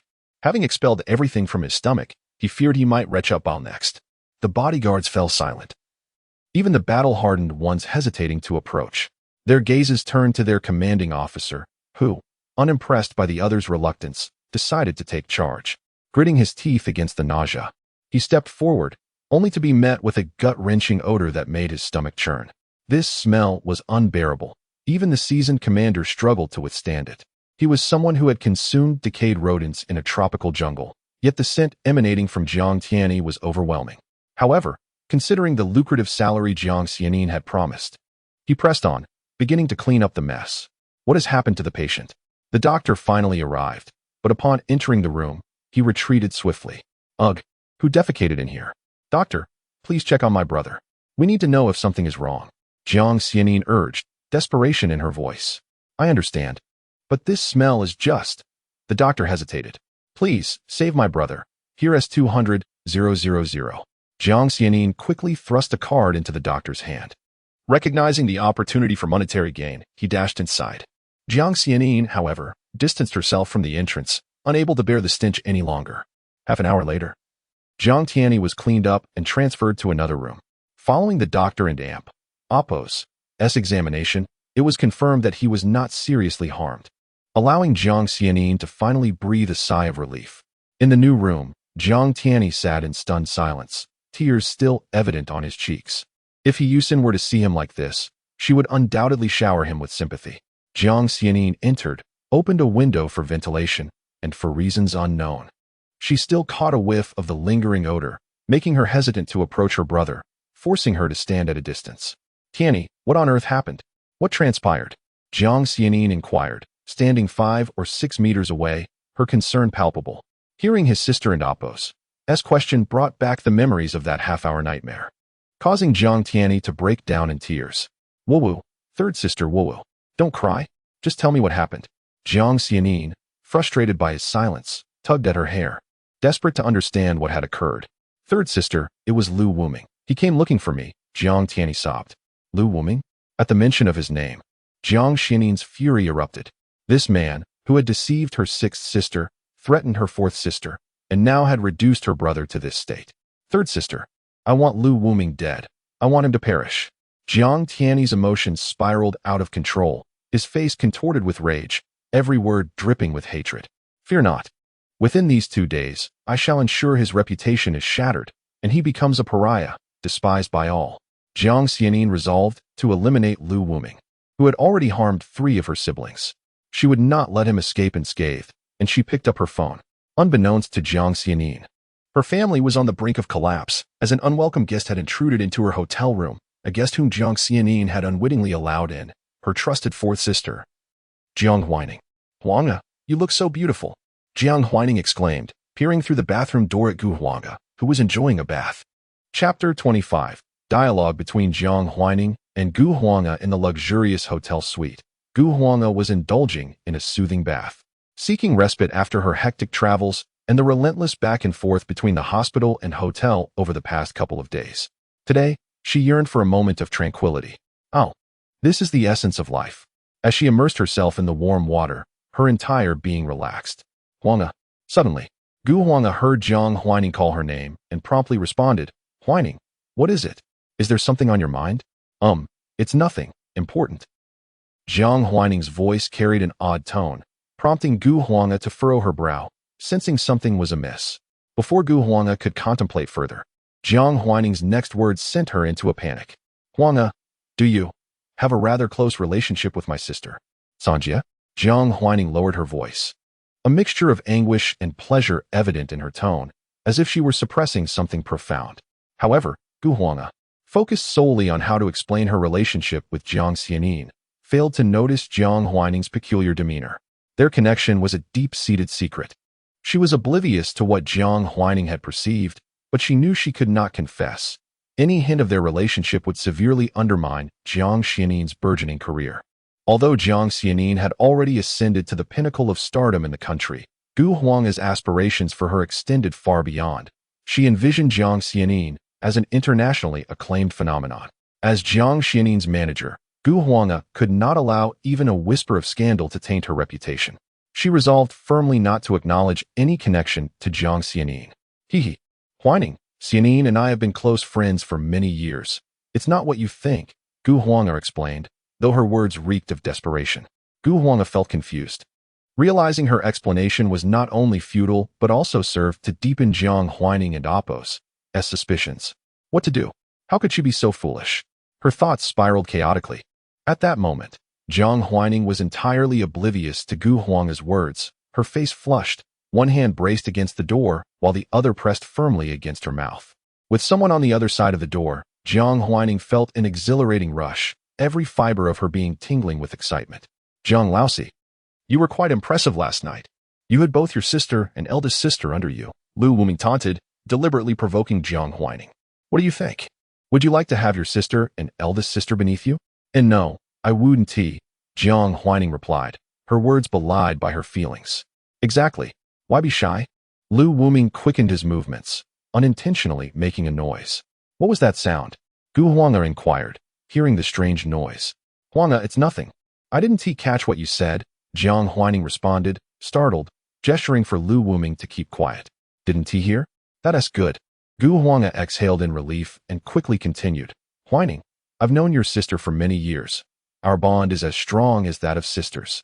By the way, I have a secret to share. Your sister has recently taken a liking to a new leading actor. Perhaps they could develop something. Gu Huanga feigned mystery, fabricating the story, fully aware that Jiang Xianin was inseparable from her, with no time to entertain other suitors. Oh, is that really true? Who is this leading actor? Jiang Huaining stammered, her curiosity piqued. Gu Huanga froze, caught off guard, having spun a tale without any specific name in mind, knowing that most leading actors were quite renowned. Haha, this one is a rising star. He hasn't even begun to receive awards yet. It wouldn't be appropriate to name him, she chuckled. attempting to sidestep the topic. But Jiang Huaining had no intention of listening. She had reached a critical moment. Unable to contain herself any longer, she was silenced by Lu Wuming's kiss. Muffled sounds escaped Jiang Huaining as Lu Wuming pressed his lips against hers. Her eyes brimmed with affection as she gently wiped the sweat from his forehead, her small tongue caressing his face. "Do you like it?" Lu Wuming teased, pinching her tenderly. "Ah." Jiang Huaining let out a soft moan, wrapping her arms tightly around him, whispering sweet nothings. "I adore you, you rascal. I'll accompany you in anything you desire. Let us get up," Jiang Huaining insisted, holding on to Lu Wuming. Lu Wuming, in turn, kissed her luscious lips, which she fervently returned. Before long, Jiang Huaining found herself lost in the moment, her surroundings fading away as her focus narrowed solely on Lu Wuming. Suddenly, Lu Wuming flung open the bathroom door, stepping aside. Gu Huanga, startled by the sudden opening, gasped as her figure was revealed, much to Jiang Huaining's astonishment. "Huanga, you look stunning," Jiang Huaining exclaimed, her cheeks flushed. "Why are you not dressed?"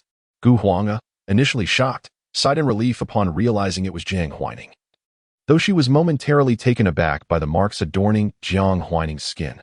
Come in and wash with me." Gu Huanga mistakenly assumed that Jiang Huaining had come to probe her sexual orientation, eager to invite her in to prove her innocence. Chapter 26. Jiang Huaining's confusion and thoughts. Jiang Huaining shyly pulled over a nearby towel to cover her body and, coming back to her senses, awkwardly smiled at Gu Huanga. After all, they were both women. What was there to be shy about? Gu Huanga's cheeks flushed, and she, too, felt a sense of embarrassment. Yet she maintained a facade of composure. Jiang Huaining was not embarrassed by Gu Huanga seeing her in her natural state. She feared that Gu Huanga might discern the truth. She was perplexed by Lu Wuming's motives for bringing her here, but since she couldn't leave, she had no choice but to engage Gu Huanga in conversation. Hastily, Jiang Huaining stepped into the water scattered with flower petals, hoping this would obscure her vulnerability. "Huaining." "Gu Jia." They both called out simultaneously, pausing in surprise until Gu Huanga broke the silence. "Huaining, if you have something to say, just speak up," Gu Huanga urged nervously, uncertain whether Jiang Huaining believed her clumsy lies. "Gu Jia, actually, my third sister mentioned her matters to me, but I am unsure if it concerns you," Jiang Huaining cautiously probed, testing the waters to ascertain whether they truly shared such a connection. "What? Your third sister spoke to you about it?" Gu Huanga exclaimed in shock. They had been confiding in each other daily, and she hadn't expected Jiang Xianin to have the audacity to inform her sister. "Well, it's not so much that she told me outright. I inferred it from her usual behavior. So, Gu Jia, are you and my third sister truly in that kind of relationship?" Jiang Huaining asked earnestly, her expression serious. For someone as traditional as Jiang Huaining, such a relationship was difficult to accept. The yin and yang of heaven and earth were meant to be represented by men and women. Gu Huanga bit her lip, appearing deeply conflicted as she contemplated whether to confess.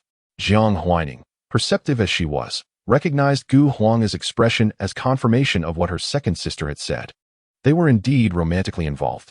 This revelation was a slight shock to Jiang Huaining's traditional beliefs. "All right, I understand," Jiang Huaining said with a heavy heart, preparing to leave. She needed to seek out Lu Wuming. She had begun to rely on him emotionally and physically. She would never allow her third sister to stray from the right path, believing even a relationship with Lu Wuming to be better than this unrecognized affair.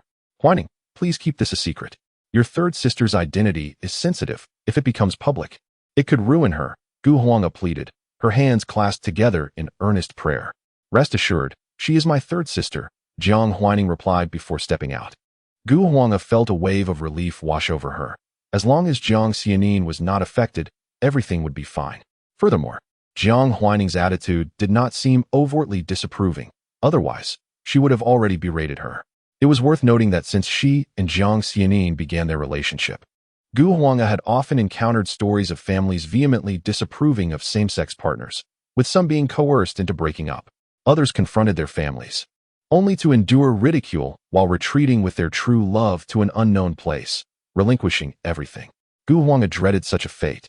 She did not want Jiang Xianin to lose her career or family. All she desired was a quiet existence together, ideally gaining the acknowledgement and support of Jiang Xianin's family. Huaining, surely she would not oppose my relationship with Xianin, Gu Huanga thought, her worries resurfacing. Upon exiting the bathroom, Jiang Huaining found Lu Wuming lounging on the sofa, indulging in fruit. She approached him and laid down in his embrace.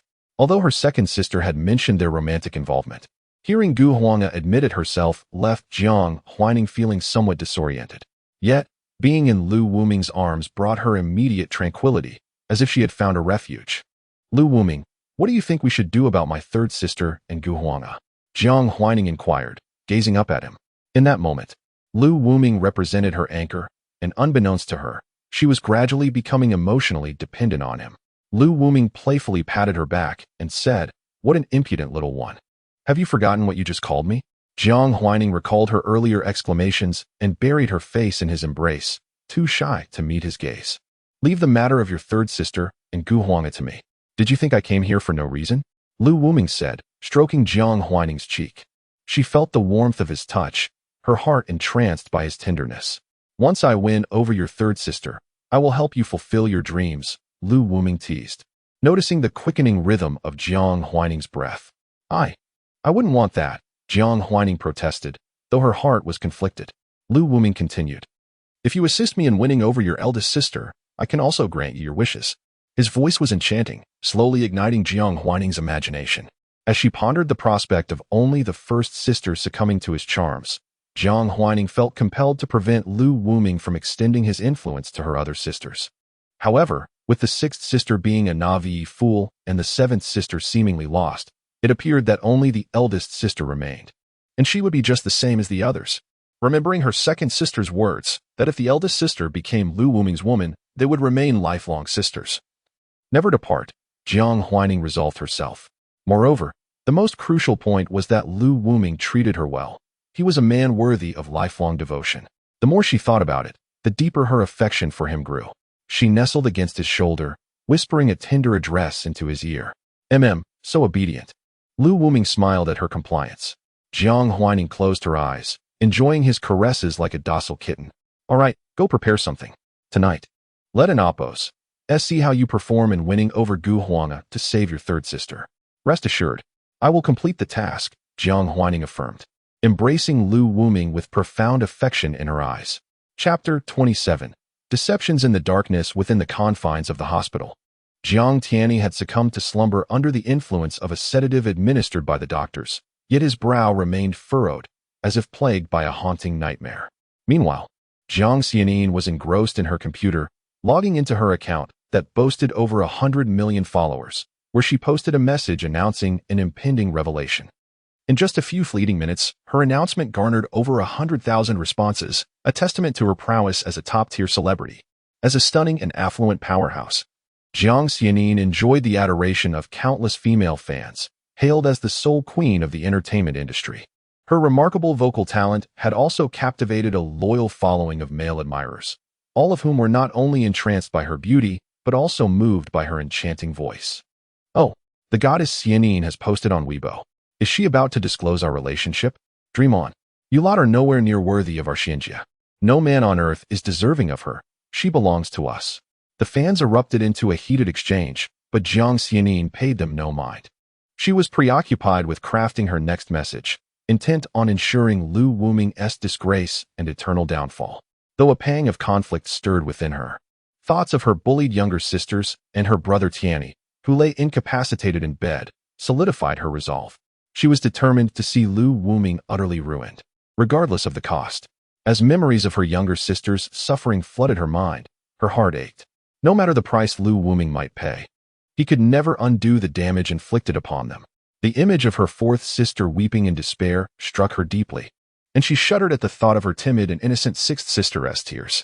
At that moment, Jiang Anhua, the sister being lamented, was enduring her own torment. As her sibling Jiang Angshu playfully spanked her. "You foolish girl, I told you to stop talking about him." Jiang Angshu was exasperated. Ever since their return home, her sister had been unwittingly influenced by Lu Wuming's charms, incessantly bringing him up. "He is so good to me. If you followed his lead, he would treat you well too." This only fueled Jiang Angshu's ire, prompting her to give her sister a couple of playful swats. I maintain that Lu Wuming is a genuinely good person. That is an undeniable truth," Jiang Anhua retorted defiantly. "You silly girl," Jiang Angshu sighed, feeling utterly drained by her sister's obstinacy. I'm not silly. Both my second sister and Lu Wuming say I'm smart. Just a bit naive, Jiang Anhua protested. Emboldened by her sister's support, Jiang Engshu, now disheartened, realized that her sister had been thoroughly ensnared by Lu Wuming and Appo's web of deceit, and rescue seemed futile. Worry began to creep into her mind. It appeared that she too might not escape Lu Wuming's grasp. Just stick with Lu Wuming. He is truly wonderful. I want us to be together forever. Jiang Anhua chirped earnestly, her eyes sparkling. Go play elsewhere, Jiang Engshu replied, pinching her sister's cheek before retreating to her room. Jiang Anhua felt a twinge of disappointment, but brightened at the thought of Lu Wuming's promise to take her and her sister out soon. I must show my sister just how wonderful Lu Wuming is, she thought, her innocent heart yearning for perpetual happiness for her family. In a dimly lit hotel room, the lights suddenly extinguished. What is happening? Huaining. Huaining. Having just finished a bath, Gu Huanggu emerged from the bathroom, wrapped in a towel, calling out for Jiang Huaining. Suddenly, a figure loomed behind her, wrapping her in an embrace, startling Gu Huanggu into immobility. Huangjia, it's me. Jiang Huaining's voice broke through her tension, allowing her to relax. You scared me to death, Gu Huanggu replied, irritated. Had she not recognized Jiang Huaining's voice, she would have screamed. Sorry, I just wanted to play a little joke on you. Please don't be mad. Jiang Huaining giggled. I'm not angry, but what is going on? Are we experiencing a blackout? Gu Huanggu glanced around, anxiety creeping in as the darkness deepened. It's probably nothing serious. The power should be restored soon. But Huangjia, you really are quite ample, Jiang Huaining exclaimed in awe. Gu Huanggu felt her cheeks flush as she was suddenly seized, grateful for the obscurity that concealed her embarrassment. What are you doing? You have your own, she retorted, attempting to swat Jiang Huaining's mischievous hands away, but her efforts only left her feeling weak. Hee, don't your second sister and I play like this often? Jiang Huaining teased, her tone dripping with mischief. And no, we don't, Gu Huanggu stammered, feeling a peculiar sensation coursing through her. Though she had shared baths with Jiang Xianin before, such encounters had never stirred her like this. Really? Jiang Huaining pressed on. All right, Huaining. Let go of Huangjia, Gu Huanggu pleaded, overwhelmed by the strangeness of the situation, unconsciously squeezing her legs together. I'll let go, but you must answer one question. What question? Huangjia will answer anything. Gu Huanggu's voice grew frantic as Jiang Huaining's hands persisted. Have you and my second sister ever Why would you ask that? Gu Huanggu gasped, beads of sweat trickling down her forehead. Just answer me, Jiang Huaining insisted, suddenly increasing her grip, prompting Gu Huanggu to let out a soft whimper. I swear, my sister and I only ever kiss and hug. We've never done anything strange. Gu Huanggu confessed, affirming their innocent bond. Really? Jiang Huaining and Appo's tone dripped with skepticism. Really? It's the absolute truth, Gu Huanggu asserted with conviction. Suddenly, the lights flickered back on, and Gu Huanggu found Jiang Huaining standing directly across from her, momentarily stunned. Huaining, what are you doing there? Giggle, Huangjia, look behind you. Jiang Huaining made a playful face. Gu Huanggu turned slowly, her heart sinking as she encountered an unfamiliar visage. Hello, Lu Wuming greeted with a radiant smile, his hands still engaged in their previous activity. I accidentally injured my right hand while using the mirror in the bathroom. I had to get a stitch, and it's a bit painful. I'll need to rest tomorrow. Chapter 28. Jiang Xianin takes action. Lu Wuming is a domestic abuser. Who are you? Gu Huanggu was momentarily stunned but quickly began to struggle. Lu Wuming, however, did not hold her tightly. Miss Gu, you have quite a good figure. Lu Wuming brazenly assessed her, knowing that Jiang Xianin would not return tonight. He was not in a rush and preferred a passive role. Forcing others was not his style.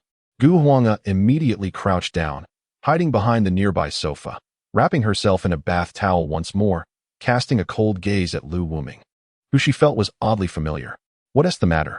Are you and your partner going to cyberbully me together? You still don't recognize me? Lu Wuming slowly seated himself, beckoning Jiang Huaijing, who then gracefully settled onto Lu Wuming's lap, her soft body pressed closely against him. You are Lu Wuming? Gu Huanggu instantly confirmed his identity. Seeing Jiang Huaijing obediently in his embrace, she understood everything. Jiang Huaijing was an undercover agent sent to infiltrate her. She was now in peril. It is I, Miss Gu. You are truly delightful, Lu Wuming said, embracing Jiang Huaijing while inhaling deeply beside her. You. Gu Huanggu was infuriated. Just moments ago, She had mistaken him for Jiang Huijing and allowed him to take advantage of her. Now realizing the person behind her was a man, tears welled in her eyes, threatening to spill over. Get lost, or I will call the police. Gu Huang knew that with Lu Wuming present and aware of her and Jiang Xinin's plans, he would undoubtedly pose a threat to her.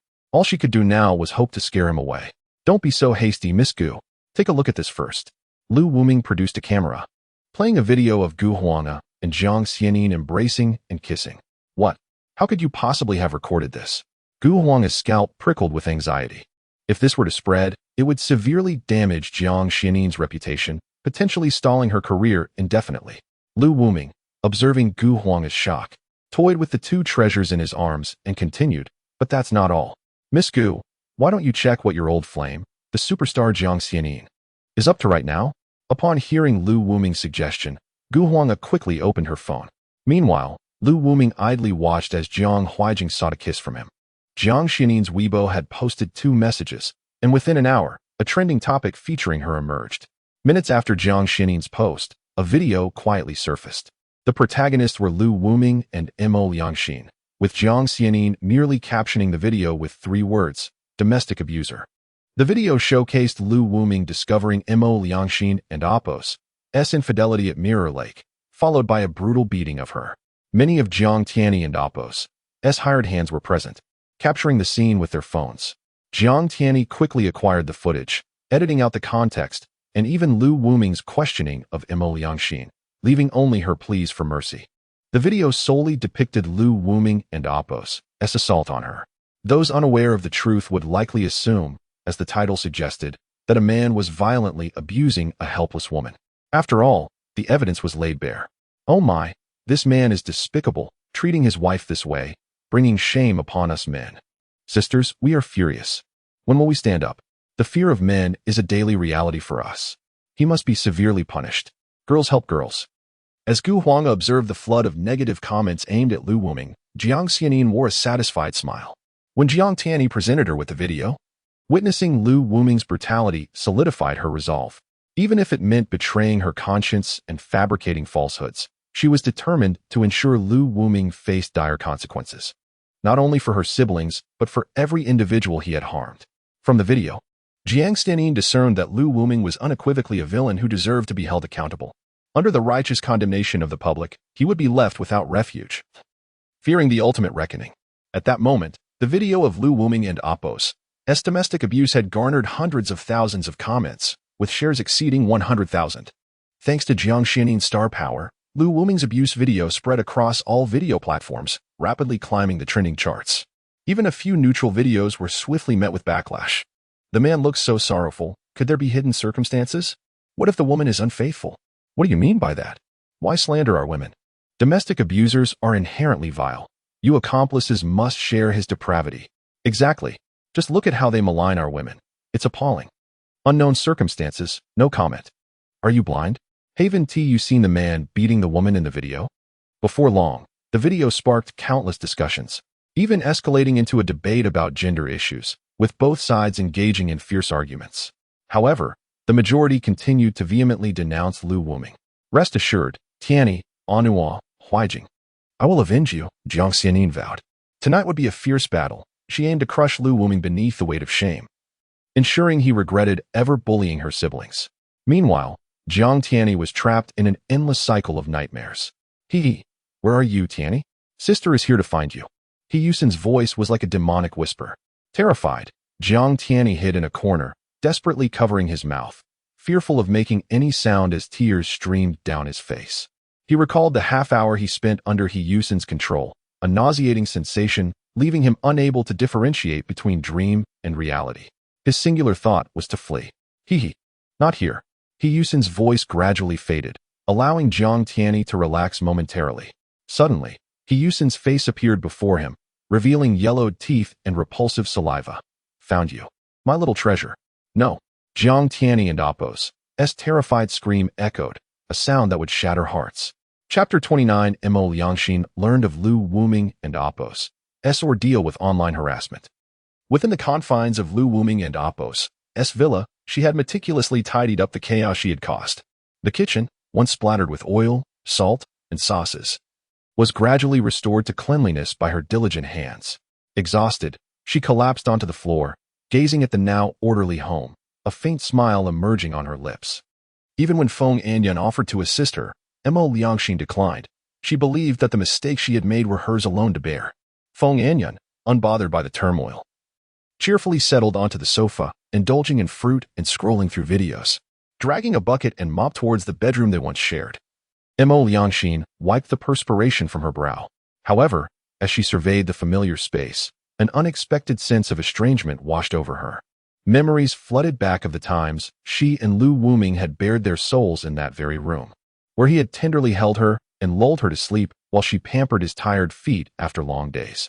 Those reminiscences were imbued with such beauty that they left her yearning for the past.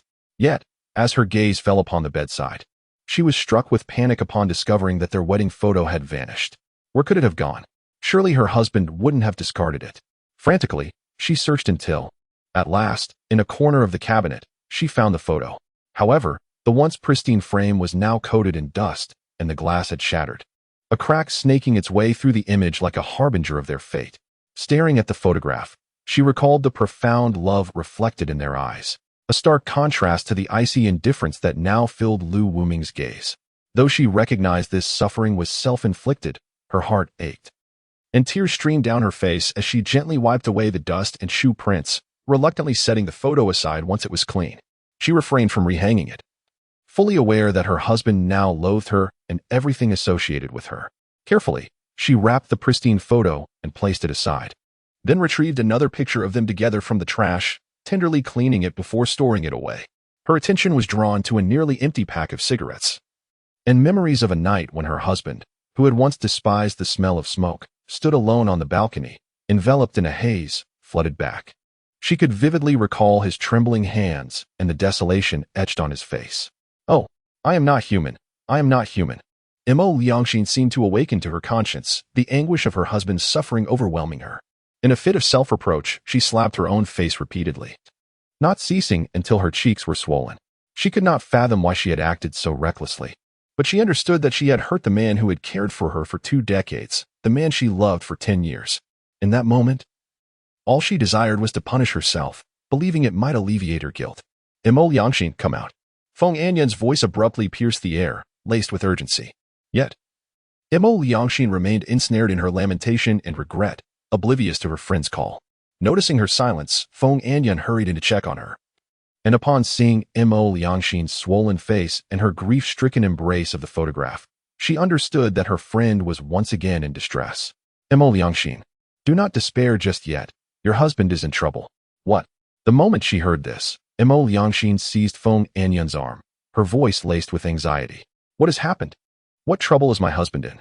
Famed singer Liangxin posted a video accusing your husband of being an abuser, and now the whole internet is denouncing him. Feng Anyan showed her the video she had just seen. What? Mo Liangxin snatched the phone, her eyes widening as she watched the events unfold from that day at the Mirror Lake. Lu Wuming had become a target of scorn, relentlessly berated by countless individuals, all while praising Liangxin as a champion for women, creating a stark contrast to Lu Wuming. Those vile people, how dare they insult my husband? Mo Liangxin's face contorted with rage as she read the hateful comments directed at Lu Wuming, her fury boiling over. She longed to silence them all. No, I must clear my husband's name. It was my fault that he hit me. She could hardly contain herself as she reached for her phone, intent on posting a video response. Wait, Mo Liangxin, calm down. Now is not the time. Feng Anyan quickly intervened, wanting to first gauge Lu Wuming's thoughts on the matter. My husband is being slandered. How can I remain calm? Mo Liangxin's expression was frantic, revealing her deep concern for Lu Wuming. Please, spare me the act. We both know who strayed first. Feng Anyan thought derisively, though she dared not voice it, fearing a confrontation with Mo Liangxin. Listen to me, Mo Liangxin.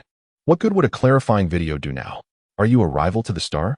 You might end up being criticized yourself, and that would only complicate matters for him. Feng Anyan insisted. Then, what should I do? Mo Liangxin asked, realizing the merit in Feng Anyan's words. There is but one course of action. We must wait. Wait until the uproar reaches its peak. The tide will inevitably turn. Right now, everyone is against him. Any evidence you present will be futile. You must bide your time and seize the right moment to defend Lu Wuming. Does that mean I should do nothing? Mo Liangxin's face reflected her anguish. Of course not. You need to gather evidence of your conversations with Jiang Tianyi. Then, when the time is right, you can present it to vindicate Lu Wuming. I have not engaged in any illicit affairs with Jiang Tianyi. My integrity is intact. Mo Liangxin interjected fiercely, her eyes flashing with intensity. All right, I misspoke. I meant to say, gather evidence of your conversations. Perhaps Lu Wuming will see your remorse and forgive you. Feng Anyan quickly reassured her, fearing Mo Liangxin and Appo's wrath. Do you really think my husband will forgive me? Mo Liangxin's excitement surged.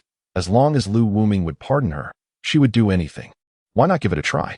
If he sees your efforts, and you manage to take down those two vile women, he will surely be pleased, Feng Anyan coaxed, solidifying Mo Liangxin's determination. As long as my husband is happy, that is all that matters. Mo Liangxin's eyes sparkled with a fervent resolve. Chapter 30. The rumors against Lu Wuming turn into a weapon against Gu Huanga. At midnight, the battle officially commenced. Jiang Xianin's Weibo account was inundated with scandalous revelations about Lu Wuming, with a new post every 5 minutes. Once, Lu Wuming's restaurant was subjected to scrutiny by health authorities due to unsanitary conditions, accompanied by a series of videos depicting a filthy kitchen, overrun with cockroaches and mice.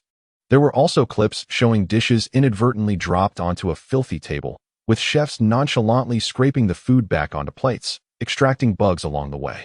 Ugh, how disgusting. I can't believe I used to eat there. Had no idea the kitchen was this filthy. I can attest to its truth. I once worked as a server there. Absolutely revolting. It's good that such a trashy establishment is being shut down. Subsequently, a plethora of damaging accusations emerged, ranging from infidelity and domestic violence to atrocious hygiene standards in his restaurant and wage theft from employees. Numerous workers came forward to validate these claims, while others alleged that Lu Wuming had been maintaining relationships with students, resulting in unwanted pregnancies. A cascade of scandals erupted, with the public clamoring to uncover the identity of this abusive man, cursing Lu Wuming, and numerous hired internet trolls employed by Jiang Xianin fanned the flames of outrage. Within mere hours, Lu Wuming, previously an obscure figure, ascended to the pinnacle of trending topics. What began as vitriol from Jiang Xianin's fans quickly escalated, and it was only a matter of time before Lu Wuming became the internet's most wanted enemy. Lu Wuming, prepare to meet your doom.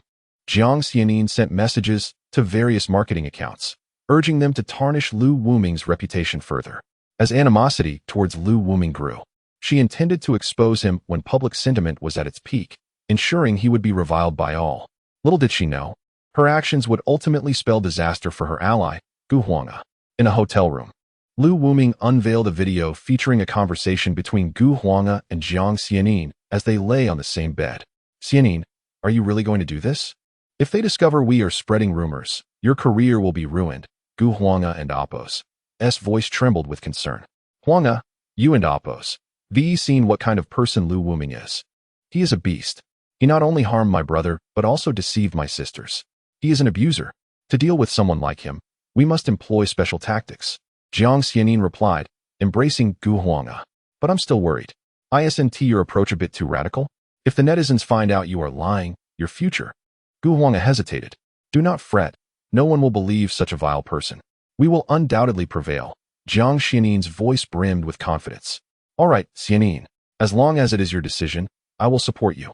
Ultimately, Gu Huanga was persuaded by Jiang Xianin, and they shared a passionate kiss.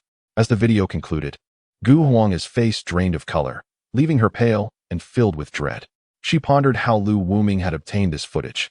Yet she understood that if these videos were to circulate, Jiang Xianin's career would be irrevocably damaged.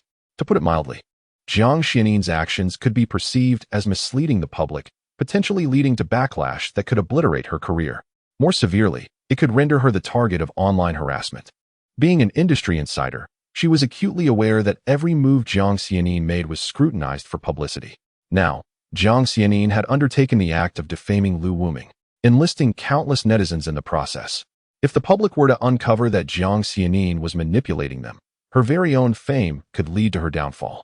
Gu Huanga sat helplessly on the ground, staring blankly ahead, uncertain of what to do. Had Jiang Xianin not released the video, there might have been room for negotiation. But now it felt as though all hope was lost. Lu Wuming, observing Gu Huanga's distressed demeanor, sensed it was time to act. The prospect of manipulating someone was novel and intriguing to him. He playfully patted Jiang Huining, who wore a look of disappointment on her oval face. "You, Jiang Laosi. How greedy you are." Lu Wuming lightly chastised her before striding toward Gu Huanga. "Miss Gu, do you realize what will happen to your beloved if I were to release these 2 videos?" Lu Wuming lifted Gu Huanga's chin with his hand, and she, unable to resist, glared at him fiercely. His gaze lingered on Gu Huanga's captivating visage, particularly her eyes, which sparkled with resentment and defiance, appealing to Lu Wuming's darker inclinations. "Speak, Lu Wuming, you animal. What is your objective?" Gu Huanga struggled to suppress her discomfort, glaring at the man before her. Jiang Xinin's career lay in this man's hands. Regardless of how outrageous his demands might be, she felt compelled to acquiesce. Smack. Without hesitation, Lu Wuming struck Gu Huanga across the face, causing her expression to harden. Jiang Huining, witnessing the scene unfold, was struck by an unsettling familiarity, and her own face twinged with pain. "I find your manner of speaking quite displeasing. It seems we have nothing left to discuss," Lu Wuming declared, rising to leave, phone in hand. "No. Please don't go," Gu Huanga implored, disregarding the stinging pain on her cheek as she clung to Lu Wuming's leg. Her fervent grasp nearly dislodged the towel around her, creating an intense visual impact. "Please. I was wrong. I'm sorry. I beg you, do not leave. I implore you," Gu Huanga pleaded, desperate to prevent Lu Wuming from destroying Jiang Xianin. In that moment, she deeply regretted supporting Jiang Xianin's decision. Lu Wuming was resolute, but Gu Huanga fought the urge to resist, her thoughts consumed with Jiang Xianin's future. Lu Wuming lifted Gu Huanga from the ground. "Miss Gu, you claim your beloved has inflicted significant harm upon me, turning me into a public enemy. My reputation is in tatters. How do you propose I retaliate against her, so she can experience the torment of online harassment?" He whispered, his breath warm against her ear. "Please, Mr. Lu, I beg you not to. I will do anything you ask, just promise me." Gu Huanga's eyes brimmed with tears as she implored him. As someone entrenched in the industry, she understood the horror of being consumed by the very fame that once supported her. Jiang Xianin's situation was escalating, pulling in not only her fans but also numerous bystanders. If the truth about Jiang Xianin's deceit were to surface, her career would be decimated, and she would undoubtedly face a relentless onslaught from the online community, leading to a devastating downfall. "Then it all hinges on your choice, Miss Gu," Lu Wuming said with a sinister smile, eagerly anticipating Gu Huanga's response.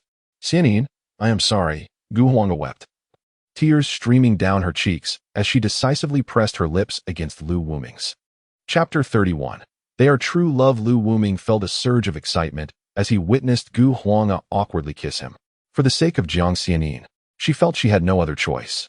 As Lu Wuming observed Gu Huanga take the initiative, he seized the moment, enveloping her in his embrace, his tongue parting her lips and capturing her hesitant little tongue.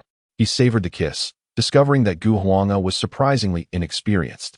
He had assumed that she and Jiang Xianin, being intimate, would possess a certain proficiency in such exchanges, but reality proved quite the opposite. At that moment, Gu Huanga experienced an extraordinary sensation. During her time with Jiang Xianin, they had never engaged in such intimacy due to their mutual fastidiousness. She had expected to feel disgusted or uncomfortable. Yet the kiss from Lu Wuming evoked a strange thrill within her. At that instant, her senses were heightened, her body tingling all over, her mind seemingly devoid of coherent thought. However, as she succumbed to the moment, memories of her journey with Jiang Xianin surfaced, how they had supported each other, how she had accompanied Jiang Xianin from being an obscure singer to a household name. They had shared their innermost feelings, vowing to remain together forever, pledging fidelity to one another. The thought of Jiang Xianin filled Gu Huanga's heart with anguish, prompting her to clench her fists in an attempt to push Lu Wuming away. She did not wish to betray their pure love. Yet, she recalled Jiang Xianin's dreams, how the once vibrant young woman had confidently proclaimed her ambition to shine on the grandest of stages and become a world-renowned singer, ensuring her voice would echo around the globe. Gu Huanga had witnessed Jiang Xianin's relentless efforts, and now, with her already atop the domestic music scene, the next step was the world stage. After enduring so much, they were so close to the culmination of their dreams. How could Gu Huanga bear to let Jiang Xianin's years of hard work go to waste? Reluctantly, Gu Huanga loosened her grip, realizing she had no other option but to comply for Jiang Xianin's sake. Lu Wuming, attuned to Gu Huanga's every move, speculated that she was not innately drawn to women. He sensed her ambivalence during the kiss, Yet when Gu Huanga momentarily froze, her eyes betraying a flicker of struggle and pain, he surmised she was thinking of Jiang Xianin. However, just as quickly, Gu Huanga seemed to reach a conclusion, tears streaming down her cheeks as she surrendered to Lu Wuming's increasingly audacious advances. Miss Gu, you seem quite unaccustomed to this. Your tongue lacks the agility typically seen among couples. Lu Wuming jested. Please refrain from belittling us. True love transcends all. Being with a partner is not merely about desire, Gu Huanga retorted angrily, unwilling to allow Lu Wuming to demean her love for Jiang Xianin. Oh, true love, you say? Lu Wuming replied, unfazed by her indignation, finding the situation ever more amusing. His subsequent words made his heart sore. Even if you possess my body, you shall never claim my heart. My heart will forever belong to Xianin. Though my body may be tainted, our love remains steadfast and unwavering, Gu Huanga declared earnestly, prepared to face any challenge. How intriguing. This is truly delightful, Lu Wuming chuckled. Finding the unwavering bond between Gu Huanga and Jiang Xianin far more captivating than that of others he had encountered, his mind began to entertain thoughts of destroying their love. For there was a unique thrill in dismantling something beautiful. Lu Wuming was eager to test the strength of their so-called true love. True love? I find that hard to believe, he said, lifting Gu Huanga and carrying her back to the room. Gu Huanga bit her lip, her body trembling with a hint of fear, yet the thought of Jiang Xianin reignited her fighting spirit. In this lifetime, Gu Huanga vowed to love only Jiang Xianin, resolutely refusing to be swayed by external forces or male humiliation. Xianin, forgive me, for my heart belongs solely to you. She silently repeated Jiang Xianin's name. Meanwhile, Jiang Huaining observed from the side, feeling a pang of disappointment that quickly transformed into joy. At the hospital, it was now past 3 in the morning. While most people were fast asleep, Jiang Xianin felt increasingly exhilarated. With her influence, Lu Wuming had been firmly labeled as an abuser, a ruthless employer, and a despicable man. Watching the barrage of criticism directed at Lu Wuming from countless netizens, Jiang Xianin could hardly contain her excitement and joy, knowing that his reputation had reached a point of no return. Not only were numerous online personalities vocally condemning him, but also many within Jiang Xianin's circle and various celebrities joined in, eager to capitalize on the situation and publicly denounce Lu Wuming. With the support of these stars, their fans rallied, determined to expose Lu Wuming, ensuring that the world would know the truth about the abusive man he was. This righteous group of netizens aimed to bring Lu Wuming to justice, with many tagging official accounts demanding intervention. We must expose this scoundrel, so his friends and family can see what kind of person he truly is. Support. This unscrupulous boss must be held accountable for withholding employee wages. How shameless. For the sake of food safety, we must expose him. I want to send flowers to this harmful individual. A flood of passionate statements surged toward Lu Wuming. Jiang Xianin, clever as she was, approached the matter from multiple angles, intertwining personal relationships with broader labor rights issues, rallying a collective outcry that was nearing the level of a national enemy. Once Lu Wuming's information was unearthed, he would undoubtedly face a relentless wave of scorn and derision, with some even threatening real-life confrontation.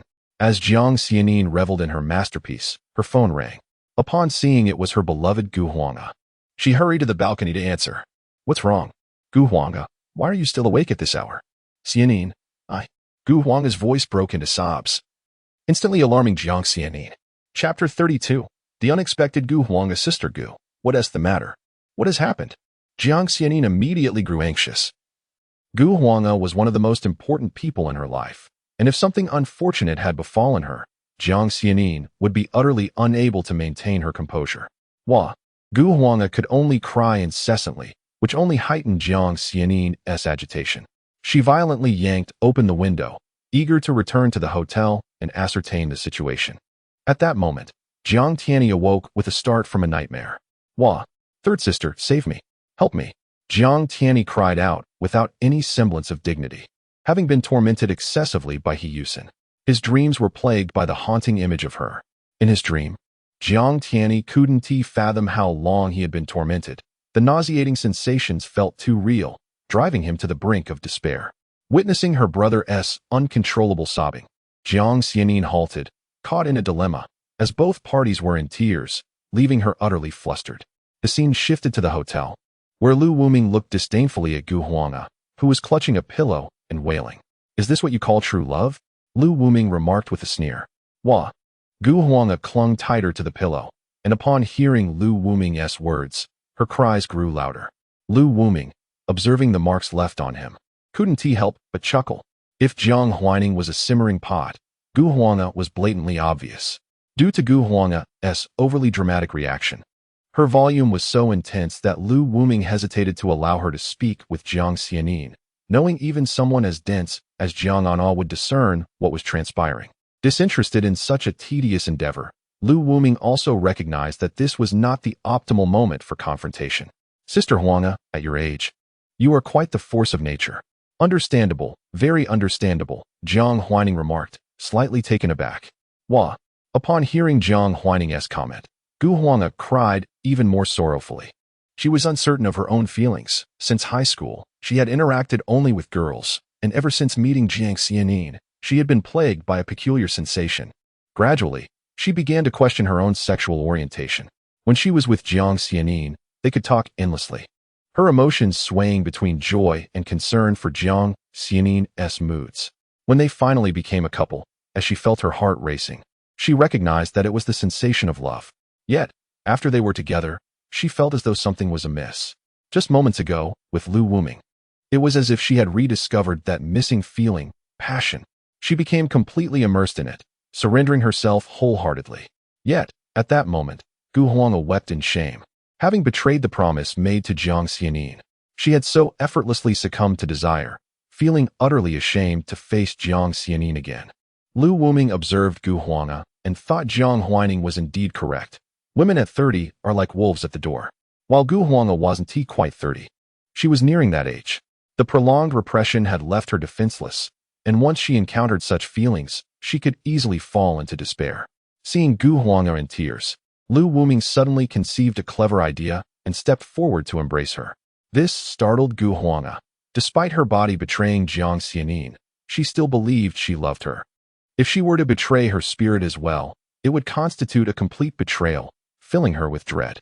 With this thought, tears streamed down Gu Huanga's face, her exquisite features displaying a blend of post-passion joy, fear, and remorse, akin to a loyal wife regretting her betrayal of her husband, yet her body yielding to primal desire. Your expression is truly intriguing, Lu Wuming said, kissing Gu Huanga's tear-streaked face while silently dialing Jiang Xianin's number on her phone. Wah. Gu Huanga, still sobbing, suddenly noticed Lu Wuming placing the phone before her, realizing he had connected with Jiang Xianin. Panic surged within her, and she attempted to stop him. However, Jiang Xianin answered promptly, inquiring why Gu Huanga was still awake at such an hour. Upon hearing Jiang Xianin's familiar voice, Gu Huanga could no longer contain herself, the grievances she had suffered seeming to spill forth. She wept audibly, causing Jiang Xianin to grow increasingly worried. Originally intending to return to the hotel, she was now faced with the sight of her brother, Jiang Tianyi, who had awakened and was crying uncontrollably, plunging her into a dilemma. Lu Wuming, observing Gu Huanga's distress, felt intrigued. Miss Gu, if you continue to cry like this, your longtime partner might uncover the truth. Hearing Lu Wuming's words brought Gu Huanga back to her senses. She composed herself. Having invested so much, she could not let Jiang Xianin discover the truth. Otherwise, given Jiang Xianin's temperament, she would surely prefer to shatter than to compromise. Xianin, I'm fine. Gu Huanga attempted to control her emotions, determined to keep Jiang Xianin from suspecting anything. Sister Huanga, what is wrong? Why are you crying? Jiang Xianin's voice was filled with concern. With Jiang Tianyi awake, she quickly summoned her bodyguards and instructed them to call for a doctor. After completing these tasks, she was eager to inquire about Gu Huanga's well-being, as her sudden outburst had startled her greatly. It's nothing significant. I simply saw a couple similar to us who, due to societal prejudices and parental opposition, ultimately parted ways. One of them ended up with a man under parental pressure, betraying the one they loved. Xianin, do you think we will always be together? Gu Huanga's voice was laden with uncertainty. Of course, Sister Huanga. Trust me, we will be together forever, never to part, Jiang Xianin asserted firmly, instilling Gu Huanga with unwavering confidence. Xianin, Gu Huanga was touched, but suddenly gasped in surprise. Chapter 33. Disarray. Faced with Lu Wuming's frivolity, Gu Huanga found herself devoid of strength to resist, only able to plead desperately with him. Yet, Lu Wuming reveled in this dynamic and had no intention of letting Gu Huanga off easily. Despite this, Gu Huanga felt overwhelmed, her eyes gradually welling with tears. "Do not fear. You take your call, and I shall savor my delicacies," Lu Wuming said, lowering his head. "Huanga, what is happening on your end? Have you encountered something?" Jiang Xianin and Apos' voice was laced with urgency, her desire to rush back to Gu Huanga palpable. "It's nothing, Xianin. I was merely startled. Just a little," Gu Huanga replied, suppressing her voice as she explained to Jiang Xianin. "I see." Jiang Xianin sensed Gu Huanga's peculiar demeanor but recalled what Gu Huanga had said earlier, assuming that her distress stemmed from witnessing a couple of similar standing parting ways. This thought eased her, and she immediately began to comfort Gu Huanga. "Huanga, from the moment we decided to be together, I proved my resolve. Regardless of what the future holds, I, Jiang Xianin, will never abandon you. Even in the face of countless hardships, I believe that as long as we have love, nothing is insurmountable. My love for you, Gu Huanga, is not merely words. It is my promise." Jiang Xianin's tone was sincere and resolute, brimming with affection for Gu Huanga. She sought to ensure that Gu Huanga felt her fervent love, alleviating her worries and uncertainties about their future. "Xianin, I love you too," Gu Huanga responded dreamily, moved by Jiang Xianin's profound and passionate affection. Lu Wuming observed the genuine emotions shared between them, feeling a sense of admiration. After all, the allure of a sincere bond is something that few can resist. Gu Huanga found herself in a strange state, instinctively lost, yet Jiang Xianin's genuine love provided her a sliver of clarity amidst her turmoil. Jiang Xianin was like a glimmer of dawn for her, a mental support preventing her complete descent into despair. Lu Wuming, intrigued by Gu Huanga's struggle, leaned closer to her ear, mockingly taunting. "Gu Huanga, I am curious to see how long you can resist, but I believe that within 3 days, you will no longer believe in this ludicrous love." Wounded by Lu Wuming's derision, Gu Huanga felt her dignity and her innocent feelings for Jiang Xianin trampled upon. She glared fiercely at Lu Wuming, declaring, "Lu Wuming, I will never succumb to you. I have Xianin and Apos' love, and I fear you not." It seemed that Jiang Xianin's love bestowed upon Gu Huanga boundless strength. Her eyes regained their former determination, the once lustful gaze now clear and resolute. "Now this is intriguing," Lu Wuming exclaimed, exhilarated by the prospect of discovering the depth of the exquisite bond shared between the two women. Gu Huanga picked up her phone, her expression soft and affectionate. "Xianin, I cannot sleep. I wish to hear you sing, may I?" "Of course," Jiang Xianin readily agreed. Clearing her throat, Jiang Xianin adjusted her state and began to sing. "The imprint of your reincarnation rests upon my brow, until one day I can no longer breathe. If heaven has feelings." Jiang Xianin's voice resonated with powerful emotion, reverberating beautifully in the empty hospital corridor. Her singing prowess was undeniable, as a star renowned for both popularity and talent. Her unique voice, even unaccompanied, was akin to celestial music. The once frantic Jiang Tianyi, upon hearing his sister Jiang Xianin's song, felt his anxious heart gradually calm, and the bodyguards around him were equally enraptured. Gu Huanga listened in rapt attention, intoxicated by Jiang Xianin's voice, which at that moment seemed to imbue her with immeasurable strength. Lu Wuming could not help but smile. To speak frankly, Jiang Xianin's voice is truly enchanting, he mused, his mind wandering. However, he discerned that Gu Huanga was merely enduring through sheer willpower. 2 hours later, Jiang Xianin ceased singing, her voice slightly hoarse.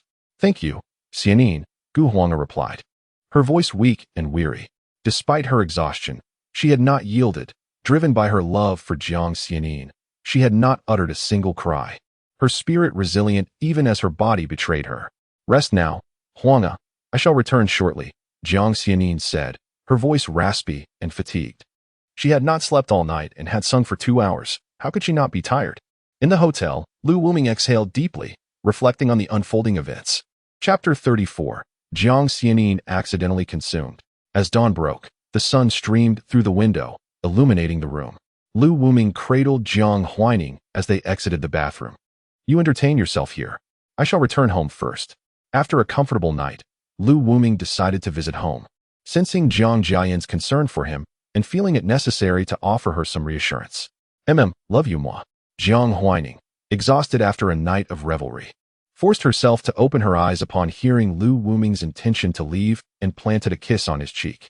Satisfied, Lu Wuming playfully pinched Jiang Huaning's soft spot, eliciting a soft moan from her before he departed. Upon arriving at Gu Huang's room, he found her equally fatigued. As she spotted Lu Wuming entering, she mustered the energy to sit up, desperately clutching the blanket to conceal her flawless figure. "What are you hiding from? I've seen every inch of you. Is this shyness really necessary?" Lu Wuming pulled the blanket away, revealing her beauty in full view. "What are you trying to do?"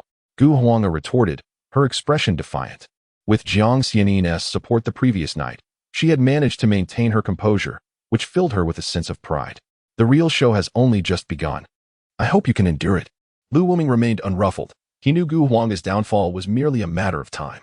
Since she wished to engage in a game of pure love, he would indulge her, ensuring she confronted reality. "Humph," Gu Huang scoffed, turning her face away. Though Lu Wuming contemplated bringing her gaze back, he thought better of it, remembering the remnants of something on her face, which would necessitate washing his hands again. He pinched Gu Huang once more before rising to leave. With a pained gasp, Gu Huang tenderly rubbed her chest. "Huanga." Jiang Xianin's voice suddenly rang out, startling Gu Huang. Before she could react, the door swung open, and Lu Wuming, unfazed, stood behind it, evading Jiang Xianin's line of sight. "Huanga, I missed you." Jiang Xianin, weary after a day and night, immediately embraced Gu Huang. Fearing Jiang Xianin might discover something amiss, Gu Huang quickly wrapped herself in the blanket, keenly aware of the marks Lu Wuming had left. Why are you back?" Gu Huang felt akin to a wife caught in the act, her lover lurking by the door. Indeed, Lu Wuming had not left. He stood outside, grinning as if he had no fear of Jiang Xianin discovering the truth. But Gu Huang was anxious. She didn't know how to navigate the situation. "After visiting my brother, I came straight back to find you. I apologize for not returning sooner yesterday." Jiang Xianin said apologetically as she leaned in to kiss Gu Huang. "Don't." Gu Huang instinctively tried to stop her, aware of the remnants on her face. However, she was too late to evade Jiang Xianin's kiss. "Why is it so sticky? What did you put on your face?" Jiang Xianin frowned, detecting an odd taste and texture that distressed her cleanliness obsession. She instinctively licked her lips, noting a bitter flavor. I applied a bit of moisturizer." "You silly girl, quickly wipe it off. Don't ingest it." Gu Huang urged hastily. "It's fine." Jiang Xianin promptly grabbed a tissue to clean her face. Lu Wuming, witnessing Jiang Xianin unwittingly consume his, couldn't he help but chuckle as he prepared to leave. Gu Huang was already his, and Jiang Xianin was not going anywhere. He was in no rush. Once Lu Wuming departed, Gu Huang exhaled in relief. Jiang Xianin, noticing her unease, immediately inquired, "What's wrong? You seem distracted." "It's nothing. I'm just a bit tired. I was worried about you all night and hardly slept." Gu Huang forced a smile. "Is that so? Then rest well. What I have to worry about? You don't know that last night, I was quite popular. Now Lu Wuming is trending online. Once the netizens uncover his identity, he'll be finished." Jiang Xianin boasted, recounting her achievements from the previous night. "Really? Haha." Gu Huang chuckled awkwardly, remembering how Jiang Xianin's premature actions had left her without an escape route, ultimately sacrificing her own innocence for Jiang Xianin's sake. Nonetheless, Gu Huang felt a twinge of apprehension.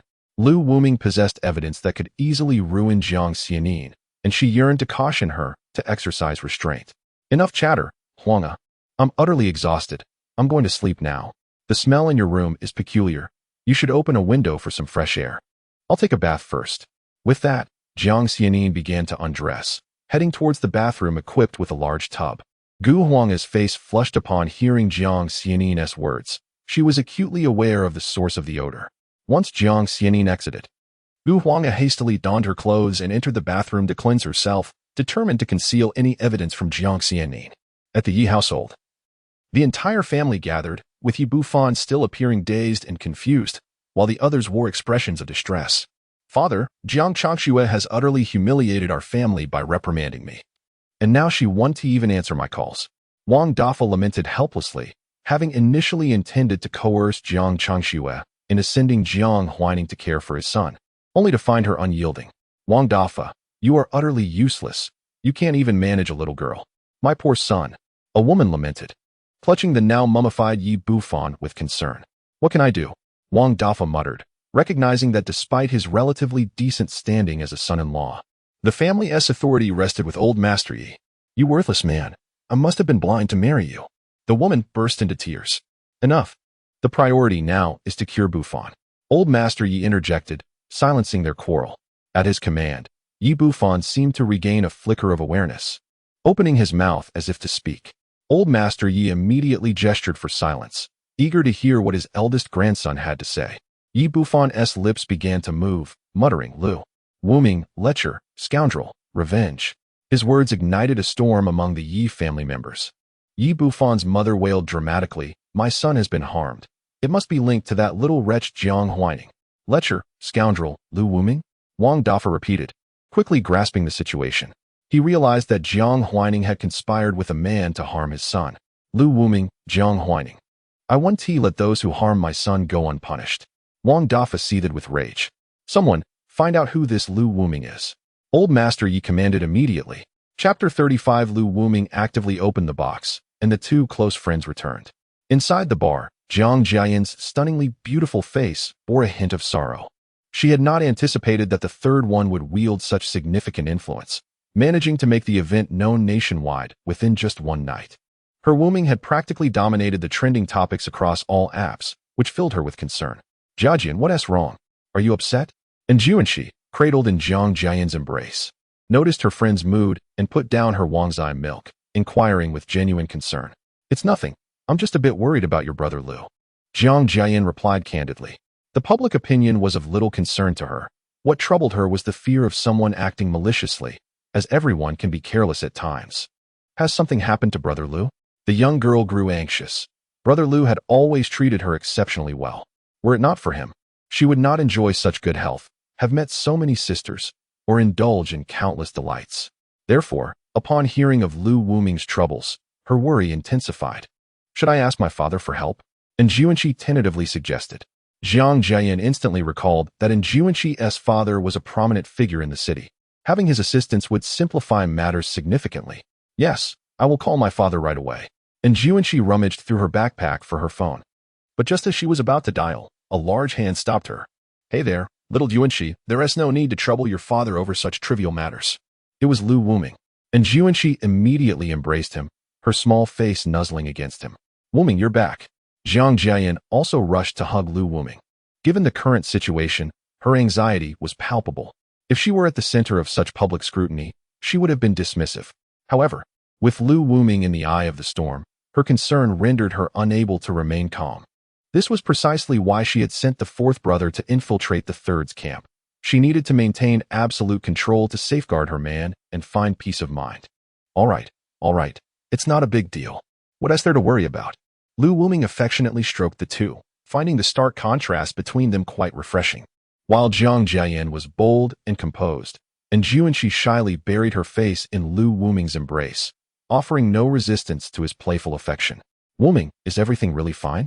It seems like those people online are intent on troubling you. Jiang Jiayan expressed her concerns. She had not realized how ruthlessly the third, Jiang Xianin, had acted, fabricating numerous accusations against her man, leading to a public outcry against Lu Wuming. Jiang Jiayan felt she had underestimated the third. Her tactics were remarkably effective. Not only had she incited individuals from various strata and fields to denounce Lu Wuming, but she had also covertly enlisted numerous marketing accounts to spread the word, ultimately rallying celebrities from their circles. As a result, Lu Wuming had become the target of widespread condemnation. And Jiang Jiayan wished she could capture the third and give her a good thrashing, forcing her to reflect on her actions in a hospital bed. They claim it's a minor issue. These ignorant fools think they can bring me down? They better have the means to do so. What can they possibly do? Insult me? Please, the strong do not concern themselves with the barking of such fools. They attempt to pressure me through public opinion? Sorry, I've closed my shop. What can they do to me now? Or are they planning to come after me in person? They better have the strength for that. Lu Wuming replied, unfazed. When he mentioned the idea of a personal attack, he felt an unusual thrill and excitement. But they are indeed pursuing you, Jiang Jiayan worriedly remarked, concerned that their incessant harassment might wear on Lu Wuming's patience. Pursuing me? That sounds amusing. I want to let them open the box. I'll personally divulge my information to them and see if they have the courage. Lu Wuming smirked mischievously, feeling quite bored lately and thinking it was time to entertain the system. Meanwhile, in Lu Wuming's villa, Feng Anyun had just risen and entered the hall to prepare some food, only to find Mo Liangxin on the ground, seemingly searching for something. "What are you looking for?" Feng Anyun inquired. "My ring, my wedding ring with my husband. I've searched dozens of times and still can't find it," Mo Liangxin replied, her face filled with frustration. Feng Anyun's heart sank as she recalled how she had tricked Mo Liangxin into discarding the ring, only to secretly retrieve it later. She realized that this matter must not come to light. Otherwise, given Mo Liangxin's current state, she would be in serious trouble. She had witnessed Mo Liangxin's resilience. She was remarkably tough. "Weren't you the one who threw it away? Could it be that it was swept up during cleaning yesterday?" Feng Anyun suggested. "That is impossible. I've searched through all the trash from yesterday," Mo Liangxin despondently replied, remembering the ring she had callously discarded, and she sank to the floor, weeping. Ignoring her, Feng Anyun grabbed some bread and milk, retreating to a corner to eat. Suddenly, she received messages from her two close friends and, disregarding her food, rushed to Mo Liangxin. Knowing that the frantic woman needed an outlet for her emotions, and the arrival of her friends was timely. "Look, those 2 green teas and white lotuses have returned. It's your time to shine," Feng Anyun eagerly urged Mo Liangxin, unwilling to take on the task of offending others herself. But knowing that Mo Liangxin harbored deep resentment towards those two. Indeed, upon hearing that Liangxin and Zheng Kursin had arrived, Mo Liangxin's eyes widened with fury. Her teeth gritted, filled with murderous intent. She would not let those two escape unscathed. At Yangqing Airport, 2 elegantly dressed women strolled out hand in hand. Liangxin, adorned with an oversized Gothic-style hat reminiscent of a medieval manor-esque aristocracy, wore a black short skirt that exuded noble elegance. The depth of her neckline was tantalizingly alluring, while silk black sleeves and lettered black stockings accentuated her perfect figure and long legs. Her exquisite makeup and fiery red lips showcased her every expression, exuding a captivating charm. Zheng Kursin, in a flowing white dress with no adornments save for a hairpin, appeared pure and delicate, reminiscent of the cherished memories of a bygone era. Her innocent smile evoked a sense of nostalgia, transporting onlookers back to carefree school days. The duo, one exuding a confident allure, and the other embodying an approachable innocence, stood at approximately 1.67 meters tall, creating a striking visual contrast. It was hard to believe that any man could overlook them. Merely standing there, they captured the attention of everyone around. Chapter 36. The Counterattack of the White Lotus. The Green Tea Strategy Aimed at Lu Wuming-He, Liangxin. "Have you caught any wealthy suitors lately?" The pure and charming Zheng Kursin opened her mouth, instantly shattering the ethereal aura surrounding her. "Not yet. They're all a bunch of penniless fools, not even comparable to Mo Liangxin's foolish husband." At the mention of this, Liangxin felt a twinge of melancholy. Although she had joined a large corporation with numerous executives earning millions, they were all married. While some had extended olive branches her way, they merely offered her the role of a mistress. Wasn't that a joke? Liangxin harbored grand ambitions. If those odious men wanted to marry her, that would be one thing, but to have her as a mistress for a mere few $1,000s would be a waste of her youth. Nevertheless, with her green tea tactics, she managed to charm the men around her, who willingly showered her with gifts. What a pity. Would you like me to introduce a few quality men to you? There may not be any millionaires, but there are certainly some who earn hundreds of thousands annually. Zheng Kursin, beaming with pride, looked at Liangxin, her innocent face brimming with smugness. "Oh, it seems you've hooked a rich second-generation heir." Liangxin's tone dripped with jealousy. The two were kindred spirits, most fond of comparing their lives. Now, seeing Zheng Kursin thrive while she struggled, her envy was palpable. "Not at all. It's merely a rich second-generation heir from my company who has taken a liking to me. We've been dating for 6 months, and we'll be getting engaged next month," Zheng Kursin boasted to Liangxin. To cater to this wealthy heir's tastes, she had diligently observed him day and night, sacrificing sleep to only 5 hours each night. In the workplace, she cultivated excellent relationships with everyone, crafting an image of an innocent yet ambitious, pure-hearted, and approachable young woman. After a year of hard work, she finally captured the attention of the company's heir, effortlessly winning his trust. After all, under her superb performance, the entire department held her in high regard. Gradually, as their relationship evolved, she maintained her facade of innocence, and despite the physical distance, the heir's affection for her deepened.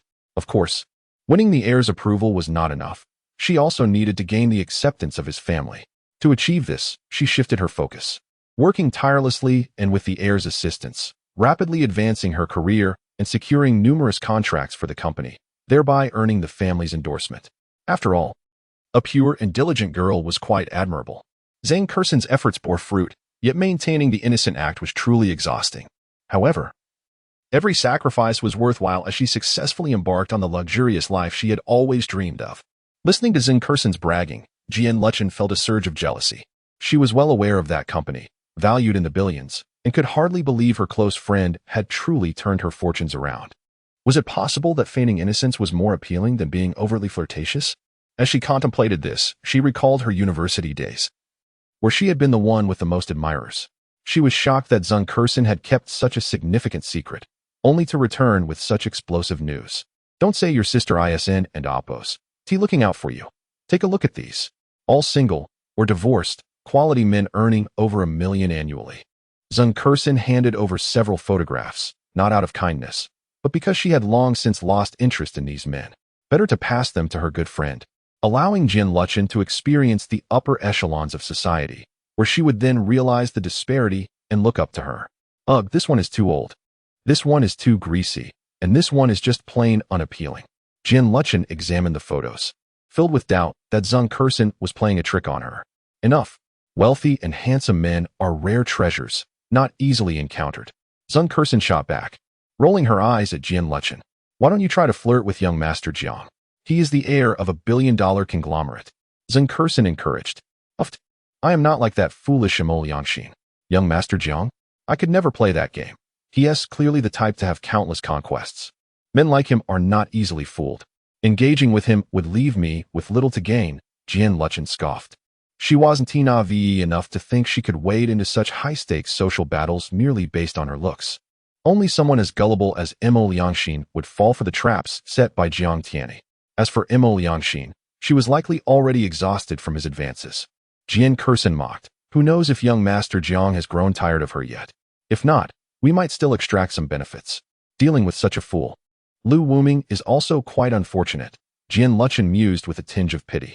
Oh, are you still pining for Lu Wuming, you green tea? Zhang Kursen teased. He has already turned you down once. So what? Now that Liangxin has betrayed him, I might still have a chance. A man like Lu Wuming, who is both devoted and capable, is rarer than a billionaire. Liangxin's eyes sparkled with determination. Ha ha ha, we're both ancient foxes. Let us not pretend to have emotions. What feelings do we really have? Zhang Kursen laughed at Liangxin, grabbing her luggage to leave. How will I know unless I try? Perhaps it was the sting of rejection from Lu Wuming or some other reason, but Liangxin was unwaveringly fixated on the matter, following Zhang Kursen's lead. At the bar, Lu Wuming was playfully teasing Jianqi. Little Jianqi was cradled in Lu Wuming's arms, while he affectionately patted her collagen-rich face and pinched her tiny feet. Very nice, little Jianqi has gained quite a bit of weight these days, Lu Wuming remarked with a smile, stroking her rounded cheeks. It's all thanks to brother Lu. And Jianqi blushed and planted a kiss on Lu Wuming's cheek, snuggling into his embrace, relishing this cozy moment. At that moment, Jiang Jian approached, setting up her phone holder before sitting next to Lu Wuming. Wuming, is it really all right like this? Don't worry. Trust me. Since they want to confront me, let them come. We shall see who dares to show their face. Lu Wuming replied dismissively. He was a man with a system. What was there to fear? His will was paramount. And Lu Wuming believed that being able to reason with him was a gift. Dog system, prepare for a big show this time. Just wait and see. Lu Wuming summoned the system. Host, you're simply the best. I'll follow you in my next life. The system manifested as a sprite, tightly hugging Lu Wuming's neck. What next life? You belong to me in this life, Lu Wuming teased, playfully poking the system with his finger. Chapter 37. Lu Wuming and Oppos. Live broadcast, a complete confrontation, breaking news. The domestic abuser exposed by our beloved goddess, Xianyin, seems to be going live. Is it even possible? Who would be foolish enough to stream live at such a scandalous moment? Could it be someone seeking attention? Who cares? If they're seeking attention, we'll just criticize them even more. Some individuals are utterly indifferent to the truth. They merely wish to occupy the moral high ground and point fingers. Where is he streaming? I want to see. Douyu. Soon, Lu Wuming's live stream was inundated with countless viewers, even before officially starting. There were already hundreds of thousands online. Hurry up and start. Is the host that unscrupulous businessman, The domestic abuser? I can hardly contain my urge to lash out. Regardless of whether he is or not. If he is a scoundrel. If not, he is just a clown toying with everyone, and that deserves scorn too. The online crowd was fervently eager to confront this heinous domestic abuser. The carnival of outrage was poised to commence. However, Lu Wuming remained utterly unperturbed. With Jiang Jiayan on his left and Liangxin on his right, quietly observing the frenzy of the online audience. As the time drew near, Lu Wuming's live stream amassed over 1 million viewers, an unprecedented surge of attention that made him feel something unusual was afoot. Perhaps someone was pulling strings behind the scenes. But it mattered little. The more, the merrier. Let the revelry intensify. Lu Wuming initiated the live broadcast and specifically instructed the system to ensure that his stream would not be interrupted due to the overwhelming influx of viewers, lest it dampen his spirits. The system naturally acquiesced. I am Lu Wuming, the man in that video of domestic violence, but I am not at fault. The one who was struck is my wife. She cheated, and I retaliated. It's as simple as that. I do not acknowledge any of the slanders against me. Lu Wuming openly admitted to the violence, confident in his reasoning, unafraid of the backlash. Beast. Scoundrel. Do you think we would believe a man who beats his wife? Exactly. You pathetic man. Even if your wife cheated, you should reflect on yourself. What kind of skill is it to hit a woman? The comments below were a chorus of vitriol, with no one willing to believe Lu Wuming's claims. Yet he remained unfazed.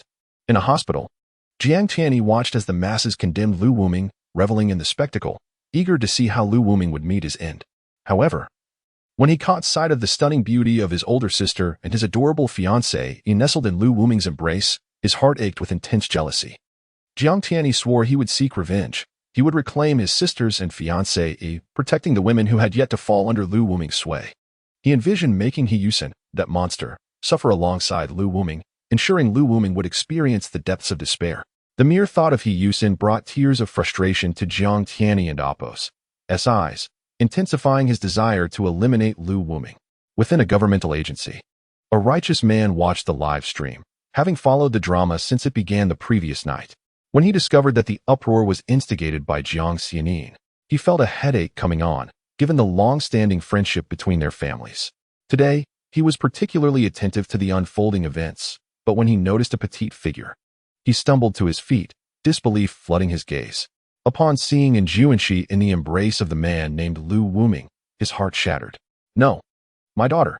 An ex-Sion's heart broke. The daughter he had painstakingly raised was in a relationship, a crushing blow to him. Curse away. What does your cursing achieve? If you have the guts, come at me. Lu Wuming scoffed. Don't blame me for not giving you a chance. I'm in Liangxin. I am Lu Wuming. Be there at Xuanwu Gate Square tomorrow at noon if you dare, you bunch of online trolls. Damn, he's too arrogant. We must take him down. Right? Local brothers in Liangxin, let us confront him offline at Xuanwu Gate Square. Tomorrow, we'll see who shows up. Those who don't are cowards. Get lost, you fools. If you have the guts, come face me tomorrow, Lu Wuming sneered, then turned his ire towards Jiang Tianyi and Jiang Xianin. Today, he not only aimed to teach these oblivious netizens a lesson but also to drive Jiang Tianyi into a frenzy of jealousy. Soon, the bar door swung open, and a pair of twin sisters entered, Jiang Anyuo and Jiang Angshu. Lu Gu. The naive Jiang Anyuo approached her beloved Lu Gu, taking a seat beside her older sister. What? How could the seventh sister be with that beast, Lu Wuming? Jiang Tianyi's eyes widened in rage as he beheld his twin sisters, his handsome face contorting with jealousy. Finally, Jiang Huining arrived. The fate of the third sister was sealed, and the fourth sister was of little use to her, so she summoned her back. Damn. How come there are so many beautiful women around this bastard? Indeed, those twins are absolutely stunning. That tall woman is breathtaking. Her legs are longer than my life, and her face is exquisite. I adore that gentle goddess with the oval face. She seems like the perfect wife. You know nothing.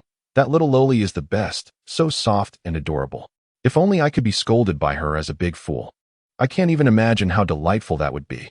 Instantly, all attention was drawn to the five beauties, the long-legged goddess Jiang Jiayan, the gentle and virtuous Jiang Huining, the soft and adorable Liangxin, along with the exceptional twin sisters Jiang Anyuo and Jiang Angshu, each a paragon of beauty, deserving of adoration. Lu Wuming kissed each one in turn, starting with Jiang Jiayan, who embraced him for a passionate French kiss, followed by Jiang Huining, who was equally entranced. Liangxin, though shy, leaned in for a kiss, lost in the pleasurable sensation. However, beyond the screen, a father knelt helplessly on the ground, his heart shattered. Jiang Anyuo, timid as ever, did not resist Lu Wuming's kiss, while Jiang Engshu glared at him with disdain, unable to protest and resigned to accept it silently. Beast, you're nothing but a scoundrel. Lu Wuming, you're inhumane. Call the police. I want to report that someone is molesting underage girls here. Woe is me. These four are all sisters, and they have two older sisters. One is Jiang Changxue, the president of the Jiang group, and the other is the adored Jiang Xianin. Just wait. They too will become my women. Jiang Jiayan had no objections. Jiang Huining was eager, having anticipated this, while Jiang Anyuo felt bashful, unsure why Lu Gu spoke such embarrassing words. Jiang Engshu looked down on Lu Wuming, thinking him greedy for wanting to have them all. And Juanxi nestled in Lu Wuming's embrace, munching on snacks, oblivious, for her mother had told her that once married, a girl must listen to her husband. Lu Gu would be her husband, and all she needed to do was heed his words. Lu Wuming. Jiang Tianyi, witnessing such brazen arrogance, felt consumed by jealousy, causing him to spit blood on the spot. Call a doctor, quick. Get the doctor. The bodyguards hurriedly helped Jiang Tianyi to sit down. In the Jiang building, Jiang Changxue was busy at work when her secretary rushed in. Panic etched across her face. President, something terrible has happened. What is it? Why are you in such a fluster? Jiang Changxue furrowed her brows, expressing her displeasure.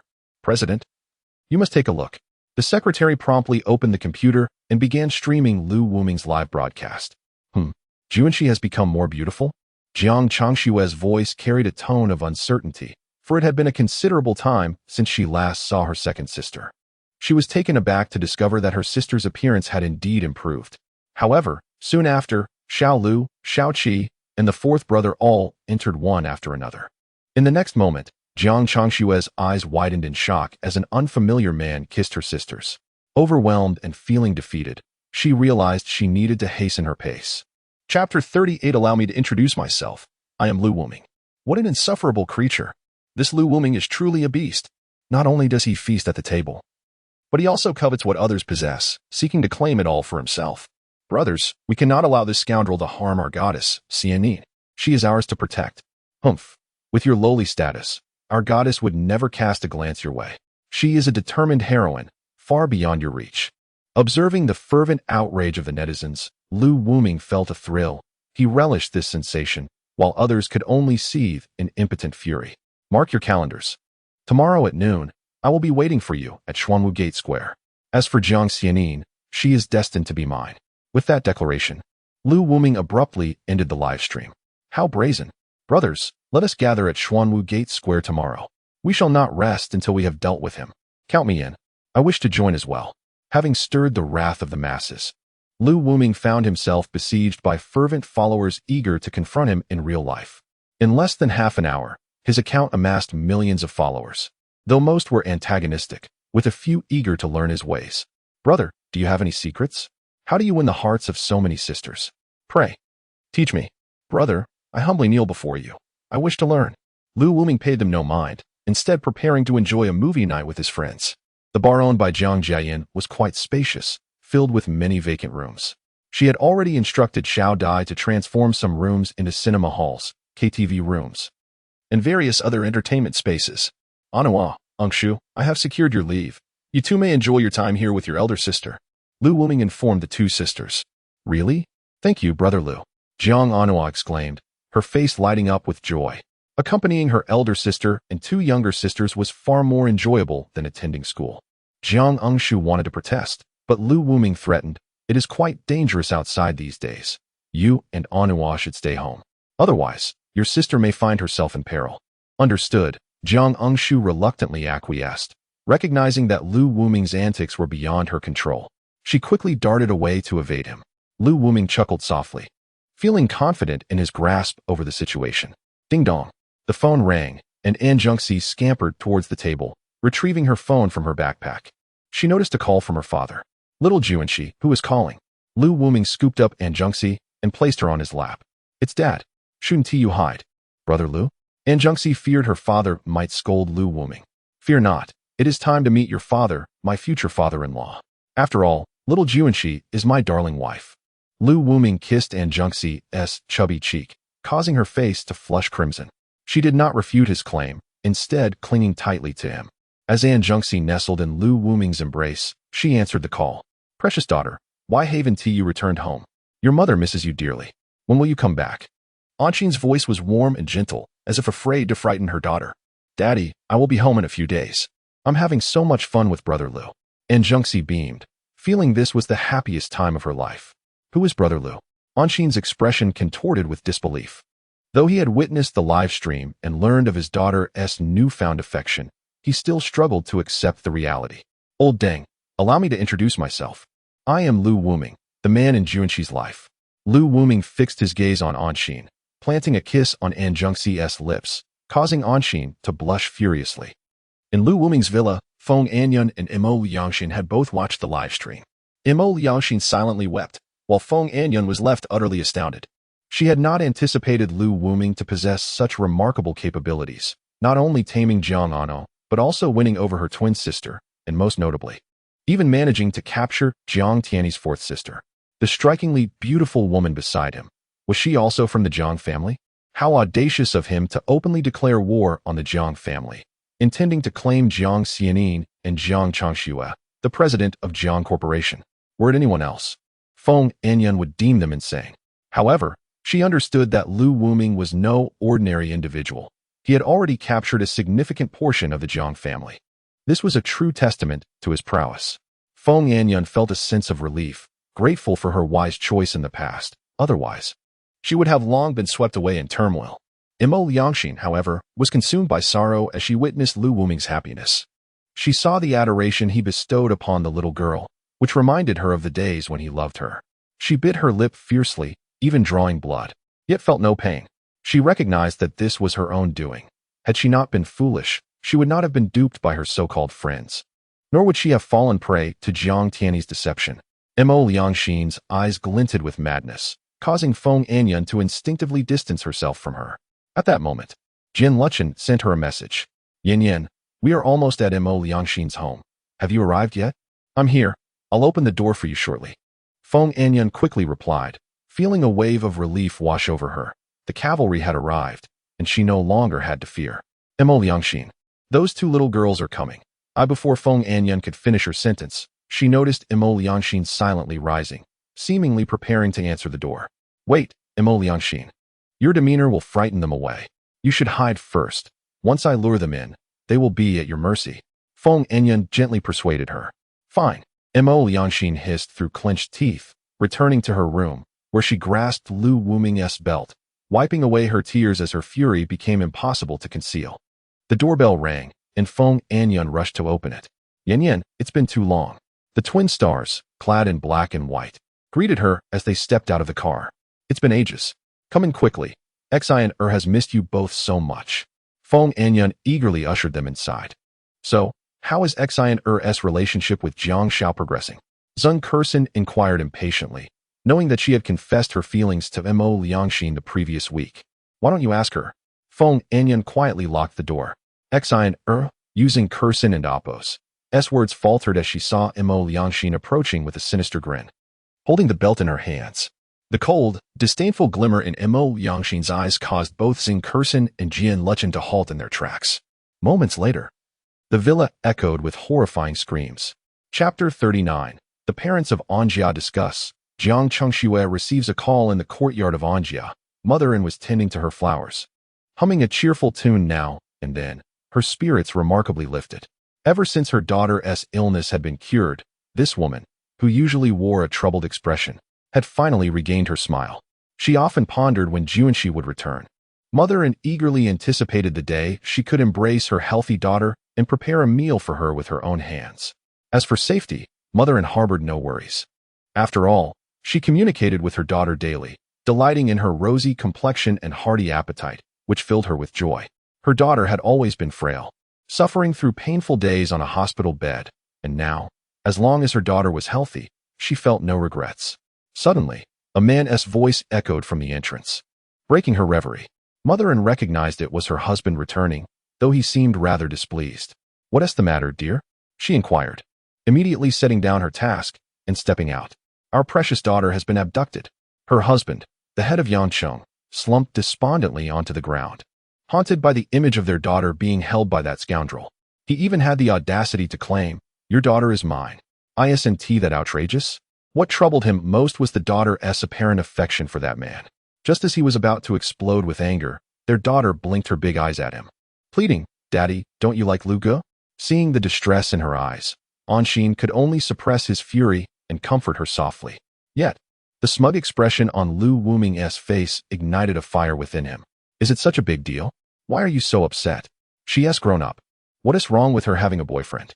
Mother interjected immediately. "She's not even 20. And that man is a notorious flirt, having entangled himself with numerous women, including Jiang Tianba's daughter, boasting that he would conquer all the women of the Jiang family." Liangxin retorted angrily, feeling apprehensive about entrusting their daughter to someone so disrespectful and untrustworthy. Enough. After all, he did cure our daughter's illness. Mother had been in regular contact with her daughter and was aware of the situation. Initially hesitant, she had grown fond of her daughter's happiness. For having witnessed her near-death experiences, her utmost wish was for her daughter's joy. "Well, that doesn't justify everything." Liangxin's voice faltered at his wife's words. "Moreover, what did it matter if he was a little flirtatious? You know our daughter's physique. Lu Wuming is tall and robust. If things escalated, wouldn't that endanger our daughter? Besides, our families have a good relationship, especially with Huining, with her around. No one would dare bully our daughter." Mother's reasoning was sound, and Liangxin found it hard to argue against her. "What about Jiwenqi's engagement with that boy from the Jiang family?" Liangxin frowned once more. "It's been cancelled. What else could I do? I never intended for my precious daughter to marry that scoundrel from the Jiang family. I've done my research. Jiang Tianyi is no good."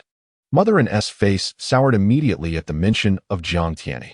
She had uncovered much about him in recent days and found him to be a scoundrel, associating with numerous married women. All right, I'll listen to you, dear." Liangxin had no objections either. He had never been fond of Jiang Tianyi, always sensing something off about him. In the Jiang Corporation building, Jiang Changxue sat in her chair, her expression a tempest of emotions, seething with anger. Just moments ago, that man who had kissed her 4 younger sisters had audaciously claimed he would take her as well. How could she not be enraged? Furthermore, she was perplexed as to how her 4 sisters had become entangled with him. The more she thought about it, the more muddled her mind became. Just as she was about to call her 4th sister for clarification, another call came through, and she answered swiftly. "Jiang Changxue, you must have seen the live stream. Your sister Jiang Huining is having an affair with a man, intending to harm my son. You must give me an explanation today." The frantic voice of Wang De echoed from the other end.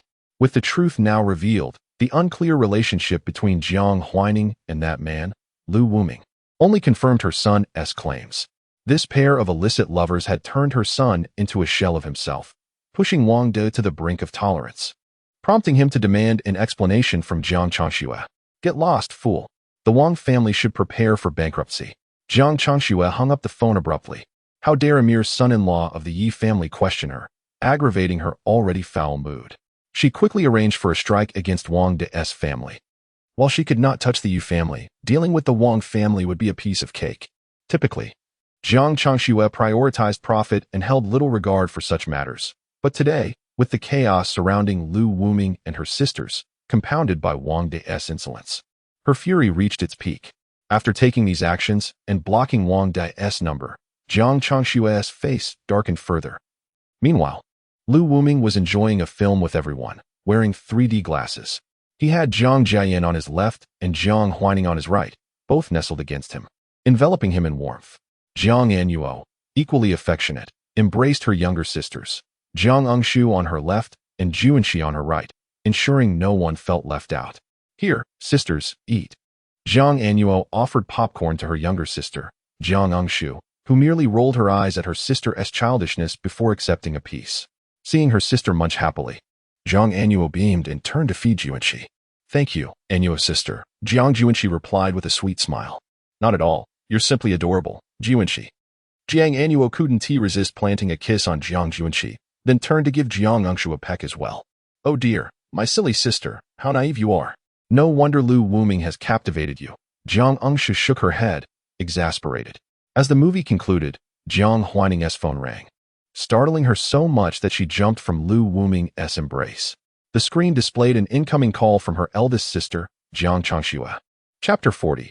Jiang Laoxi is scolded by Jiang Changxue. What to do?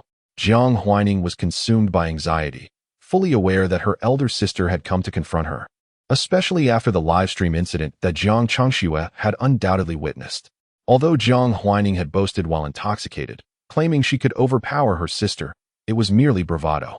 Now that Jiang Changxue was calling, Jiang Huaining was in a state of panic, utterly devoid of the earlier confidence that had declared her the true matriarch of the Jiang family. Why are you so afraid, Laoxi? Do not forget that you are the one in charge within the Jiang household, Jiang Jian teased, observing Jiang Laoxi's flustered demeanor. Second sister, please don't mock me. Help me instead, Jiang Huaining implored, her eyes pleading as she thrust the phone towards her second sister. Jiang Jian merely chuckled, swiftly answering the call and putting it on speaker. Jiang Huaining, what on earth is going on? Is this how you care for your two younger sisters? Also, why did you take so long to answer? Jiang Changshue's voice emanated, filled with authority and barely contained fury, causing Jiang Huaining to tremble in fear. What's the matter? Are you so terrified of your elder sister? Lu Wuming remarked, noticing Jiang Huaining shaking like a leaf in his embrace. Yes, Jiang Huaining whispered, retreating further into Lu Wuming's arms, as if they were the safest haven in the world. You cannot allow this to continue, Jiang Laoxi. How can you hope to maintain control over your sister if you cower like this? Lu Wuming teased, gripping Jiang Huaining's chin and laughing. I yield. I fear my sister's reprimands. Jiang Huaining quickly conceded, knowing well how stern Jiang Changxue could be. She clutched Lu Wuming tightly, burying her face in his chest like an ostrich hiding from danger. Jiang Anhua and Jiang Angshu were equally startled by Jiang Changshue's voice.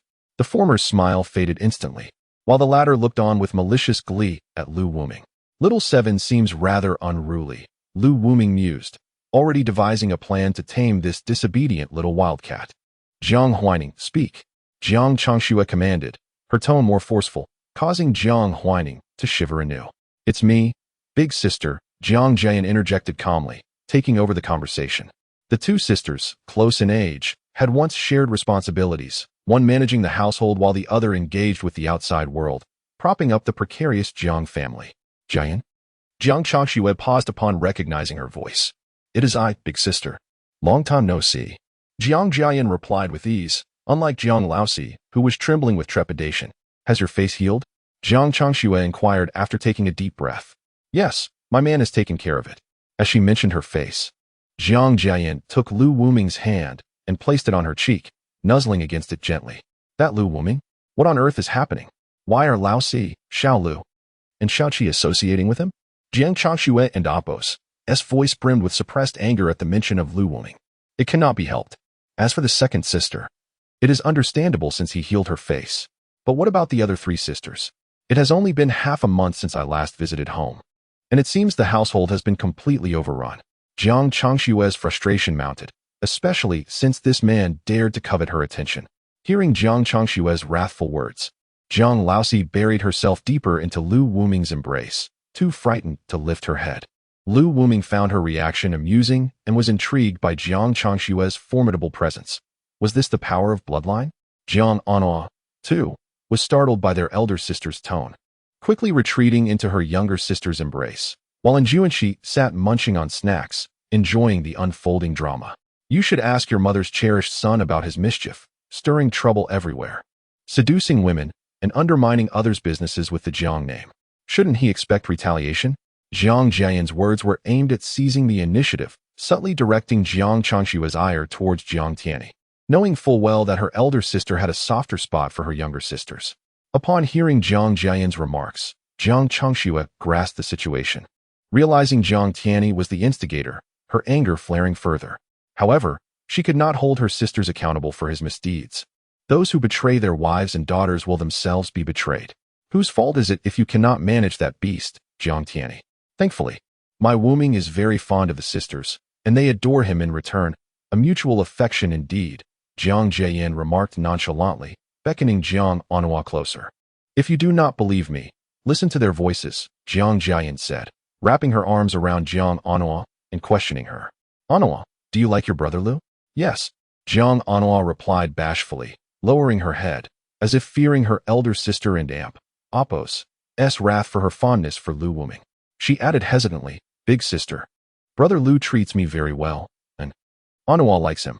Upon hearing her sixth sister and amp, Appo's admission, Jiang Changxue was rendered speechless with rage, unable to vent her frustration. Knowing her sister and Appo's nature, easily swayed by anyone, Jiang Jiayan then pulled Jiang Huaining from Lu Wuming and Appo's embrace, addressing Jiang Changxue through the phone. Now, let us hear what Jiang Laosi has to say. Jiang Huaining, dragged by her second sister, found herself unable to speak. Finally, under Jiang Jiayan's piercing gaze, she stammered, Big sister, haha. Is this how you care for your sisters? I entrusted the family to you, and look at the state you have created. That silly girl Anua is one thing, but how could you be so thoughtless? Jiang Changxue immediately reprimanded Jiang Huaining. She had witnessed Jiang Huaining's reaction during her kiss with Lu Wuming and could hardly recognize her once-spirited fourth sister. Wu, second sister. Big sister said, I'm foolish. Am I really that foolish? Jiang Anua whimpered, seeking comfort from her second sister. Not foolish at all. Anua is incredibly clever. She has excellent taste. Choosing such a remarkable man as Brother Lu. You are smarter than Angshu and Huaining combined. Jiang Jiayan quickly reassured her, lifting her spirits. True. Brother Lu is very kind to us, but second sister, are you not upset? Jiang Anua queried anxiously. Jiang Jiayan chuckled, realizing her sixth sister was genuinely concerned about their well-being. Not upset at all. I wish to stay with you all forever, as a family, Jiang Jiayan declared, planting a kiss on Jiang Anua's forehead. With her second sister's assurances, Jiang Anua's worries dissipated, and she joyfully responded, I also want to be with second sister and big sister forever. Meanwhile, Jiang Huaining faced the brunt of Jiang Changshue's ire, caught in a storm of reprimands. Chapter 41 In Yang City, if it is something that Lu Wuming desires, it must bear the surname Lu. Upon meeting Jiang Huaining's gaze, which was pleading for assistance, Lu Wuming did not turn a blind eye. He promptly seized the phone, eager to meet this business empress and the exquisite pear-shaped body with a disdain for men. Having vented his frustrations, it was time to move on. Lu Wuming embraced Jiang Huaining, his large hand caressing her gently, while she clung tightly to him, unwilling to part for even a moment. Are you Mr. Lu Wuming? Jiang Changxue suddenly regained her composure. Despite the raging anger within her, directed at the man before her, she maintained a semblance of basic civility. Indeed, I am Lu Wuming, the man of your sisters, and in due course, I shall be yours as well, he replied nonchalantly, playing with Jiang Huaining's hair without reservation. Jiang Changshue's striking yet charming visage appeared rather displeased, evidently riled by Lu Wuming, yet she managed to suppress her fury. Mr. Lu, make a request, leave my sisters alone. If you desire my Jiang group, I shall relinquish it to you. Her astonishing words turned heads, offering up the multi-billion-dollar Jiang group as leverage for her sister's sake. Elder sister Yu. Jiang Huaining gasped in surprise, touched by her workaholic sister's willingness to forsake the Jiang family for them. Ah, we are family. What is yours will eventually be mine as well, Lu Wuming chuckled. Do you truly believe that? As long as I refuse, the Jiang group will not belong to you, Jiang Changxue retorted assertively, her commanding presence evident from her years as a CEO. Ha! In Yang City, anything I, Lu Wuming, desire must bear the surname Lu, be it your sisters, the Jiang group, or even you, he declared with an air of dominance, both parties standing their ground. You may attempt it, Jiang Changxue responded defiantly. Attempting is. Lu Wuming began to retort, only to be restrained by the women. Jiang Huaining and the others gazed at him with imploring eyes, seemingly wishing to avoid a confrontation between him and their elder sister. Enough of this futile banter, why not ask your sisters if they wish to leave me? Lu Wuming suggested, aiming for a psychological blow. If your sisters are unwilling to part from me, how could you possibly resist my allure? As for the company, Lu Wuming regarded it with indifference, merely a trivial matter. He had resolved to claim everything from Jiang Tianyi, and he intended to follow through on that promise. Yan Yan, do you wish to leave me? He inquired of Jiang Jiayan. I do not. I, Jiang Jiayan, wish to remain with Lu Wuming forever, through life and death, she declared passionately, embracing him, her eyes shimmering with love and longing. Lu Wuming responded with a fervent kiss and turned to Jiang Annuo. What about you, Annuo? Do you wish to part from your brother Lu? And no, I do not wish to. I want to stay with my second sister, brother Lu, and everyone forever. Jiang Annuo murmured, clutching her sister tightly. And what of you, Angshu? Do you wish to separate from your sister? Jiang Angshu had yet to fully succumb, but Lu Wuming had his ways to ensnare her. I do not, she retorted defiantly, inwardly cursing Lu Wuming for his lecherous threats, yet feeling powerless as her foolish sister showed no desire to distance herself from this insufferable man. Jiang Laosi, do you wish to leave me? Lu Wuming turned his gaze to Jiang Huaining, aware that her desire was the most fervent among them. Feeling insulted by Lu Wuming's mocking gaze, Jiang Huaining found her resolve, and, while Jiang Engshu believed her to be toughening up, she suddenly exclaimed, I cannot bear to be without you. With that, she buried herself in his embrace, inhaling his scent with a look of utter enchantment. Such a good girl. It seems my reward last night was well-deserved. Lu Wuming stroked Jiang Huaining's hair, and she simply basked in the moment, speechless. What do you think, President Jiang? Do you see the reality? It would be wise for you to join our family. Here, you will find your sisters, and we shall all revel in joy together. Lu Wuming extended an invitation to Jiang Changxue. You should be more concerned about how to deal with the Yi family. Laosi, was Yi Bufan harmed by you? Jiang Changxue immediately pressed. Upon hearing Yi Bufan's name, Jiang Huaining sat up straight, having nearly forgotten her ex-boyfriend in her recent entanglements with Lu Wuming. What did the Yi family say? Jiang Huaining asked anxiously, aware that the Yi family was a venerable clan in Yang City, albeit not as formidable as the Jiang family, yet still a force to be reckoned with. Laosi, you are quite audacious to have targeted Yi Bufan. The Yu family is already aware of your collusion with Lu Wuming against him. You must return promptly and bring Annuo and the others with you. I will arrange for their protection, Jiang Changxue instructed. What shall we do? Jiang Huaining looked worriedly at Lu Wuming, fearing for his safety now that the Yi family knew the truth, recalling their former underworld connections. What nonsense! As long as you remain by my side, there is nothing to fear. As for me, fret not. The Yi family is but a mere flick of my fingers, Lu Wuming reassured them, pulling the girls closer. Do you grasp the terror of the Yi family? You have crippled Yi Bufan. They will undoubtedly mobilize all their resources to eliminate you, Jiang Changxue warned. Then let us await the outcome. If the Yi family wishes to end my life, they shall no longer need to exist, Lu Wuming replied nonchalantly. You are utterly unreasonable. Jiang Changxue began, but was cut off by Lu Wuming. Enough, Jiang Changxue. I shall see you in a few days. Await my return. He concluded the conversation and hung up. On the other end, Jiang Changshue's expression darkened, yet she ultimately dispatched someone to Jiang Jiayan's bar, for the Yi family were madmen, and they could not allow them to threaten her sisters. At that moment, Lu Wuming received a message from Feng Anyan. Lu Gu, quick response needed. Mo Liangxin has captured those two wretches, and she requested I send you this message. Accompanied by a photograph, it depicted Mo Liangxin and Apos, as two friends, Jean Luchen and Zheng Kersen, disheveled, their eyes wide with fear, appearing to be bound. Interesting. I shall pay them a visit. Lu Wuming smirked, relishing the prospect of a new hunt. Chapter 42. The frenzied Mo Liangxin and the blame game among good friends. Are you going out? Jiang Jiayan inquired with concern, approaching Lu Wuming as he donned his attire and adjusting it for him. Yes, there's something to attend to. I'll be back tonight. Prepare to bring Jiang Laosi and Xiaonu Onuo, Lu Wuming replied with a mischievous grin. All right, Jiang Jiayan responded, her cheeks flushed with a smile, willing to comply with whatever Lu Wuming desired. Jiang Huaining, who was listening nearby, trembled with excitement, eagerly glancing at Jiang Anhua, anticipating the sight of her naive sister's bashfulness. Meanwhile, Jiang Anhua was innocently playing with her two sisters, blissfully unaware of her fourth sister's plans to tease her that evening. Inside Lu Wuming's villa, Feng Anyan cowered in a corner, trembling with fear, her mind consumed by a singular thought. Mo Liangxin had lost her sanity. Just moments ago, as Feng Anyan locked the door, Mo Liangxin had recklessly charged at her, seizing the hair of Jian Luchen and another girl, and forcefully slamming them to the ground, subsequently lashing them with a belt. Ah, that hurts. Mo Liangxin. What are you doing?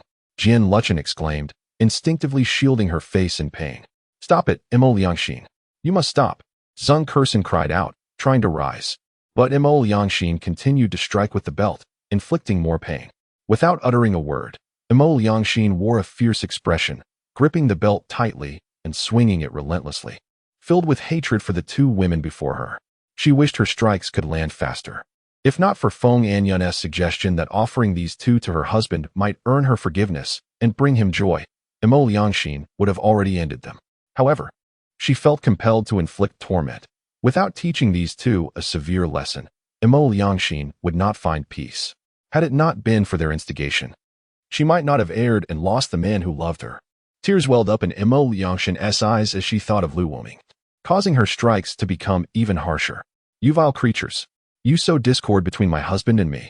You have ruined my life, and I will make you pay. The more she thought about it, the angrier she became. She discarded the belt and lunged at the two, kicking and striking them. The two women, naturally unwilling to be passive victims, seized the opportunity. Liangxin grasped Emo Liangxin's leg while shouting at Zheng Kershen, "Quick! Bring her down!" Zheng Kershen took her chance and charged at Emo Liangxin, with Liangxin holding onto her legs. The collision from Zheng Kershen caused Emo Liangxin to lose her balance and fall backward, her head striking a chair. Instantly, blood began to flow from Emo Liangxin's head. And upon witnessing the crimson stream, Liangxin and Zheng Kershen were horrified. "It's not my fault. It was Zheng Kershen who pushed her." Liangxin quickly tried to deflect blame. "Nonsense. If you hadn't grabbed her foot, would she have fallen?" Zheng Kershen retorted, their friendship deteriorating as they scrambled to shift blame. Meanwhile, Emo Liangxin slowly sat up, disregarding the pain in her head. She lunged at the two women, kicking and striking once more. They screamed in agony but retaliated, for they were not meek victims. It was too long before Emo Liangxin was pinned down by both. "Emo Liangxin, what is wrong with you today?" Liangxin demanded, her tone laced with malice. "Do you wish to die?" Zheng Kershen added, her innocence faded, replaced by a venomous glare aimed at Emo Liangxin, who had provoked her wrath. "Get away, you two wretches. You spread rumors about me and brainwash me. I will destroy you." Emo Liangxin struggled fiercely, despite being overpowered. Fear gripped the two women as they witnessed Emo Liangxin's fervor. Zheng Kershen took advantage of the confusion and fled, desperate to escape the chaos. "Stop, you traitor!" Liangxin shouted, realizing the severity of the situation. "Why won't this door open?" It won't budge. Zheng Kershen pounded on the door, only to find it securely locked by Feng Anyan. Liangxin, having freed herself from Emo Liangxin, dashed towards the door, despair etched across her face as she realized their predicament. "Come on, keep coming." Emo Liangxin, bloodied yet exhilarated, wore a wicked smile as she glared at the two women. Exhaustion overcame Liangxin and Zheng Kershen. They were no match for Emo Liangxin, who had been fortified by a week of torment from Lu Wuming.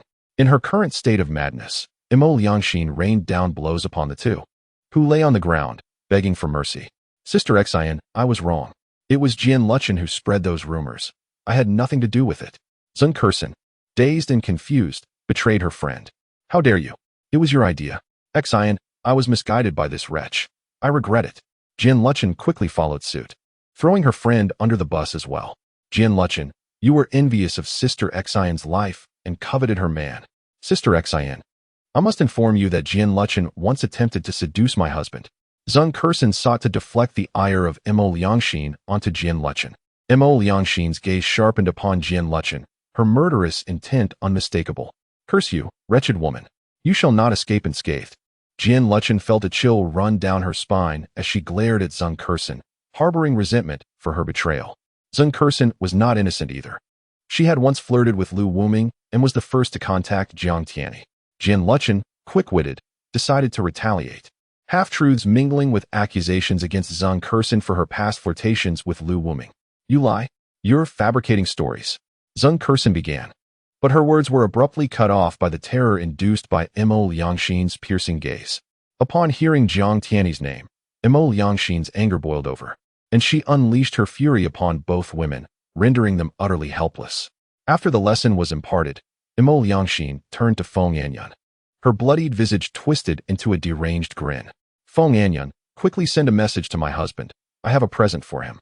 Feng Anyan, witnessing the horrifying transformation of Emo Liangxin, felt a cold sweat trickle down her forehead. In that moment, Emo Liangxin was terrifying beyond measure, and she managed to croak out a single word. "All right." Emo Liangxin, expressionless, regarded the two women she had bound, squeezing their uninjured faces. "You will serve my husband obediently, or you shall discover the meaning of true suffering." At that moment, the two women dared not protest, fully aware they could not withstand Emo Liangxin's wrath, for she had become a true lunatic. Chapter 43. Jiang Changxue confronts Jiang Tianyi. Gu Huang's spring dream within the confines of the hospital. Jiang Tianyi slowly regained consciousness under the doctor's care. Memories of his beloved sisters and his delicate fiancée flooded back, causing his eyes to glisten with unshed tears. The animosity he harbored for Lu Wuming deepened, his jealousy igniting a fierce determination within him.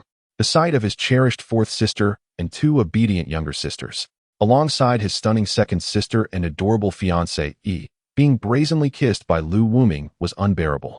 The audacity of Lu Wuming to covet his third and eldest sisters only fueled Jiang Tianyi's desire to confront him.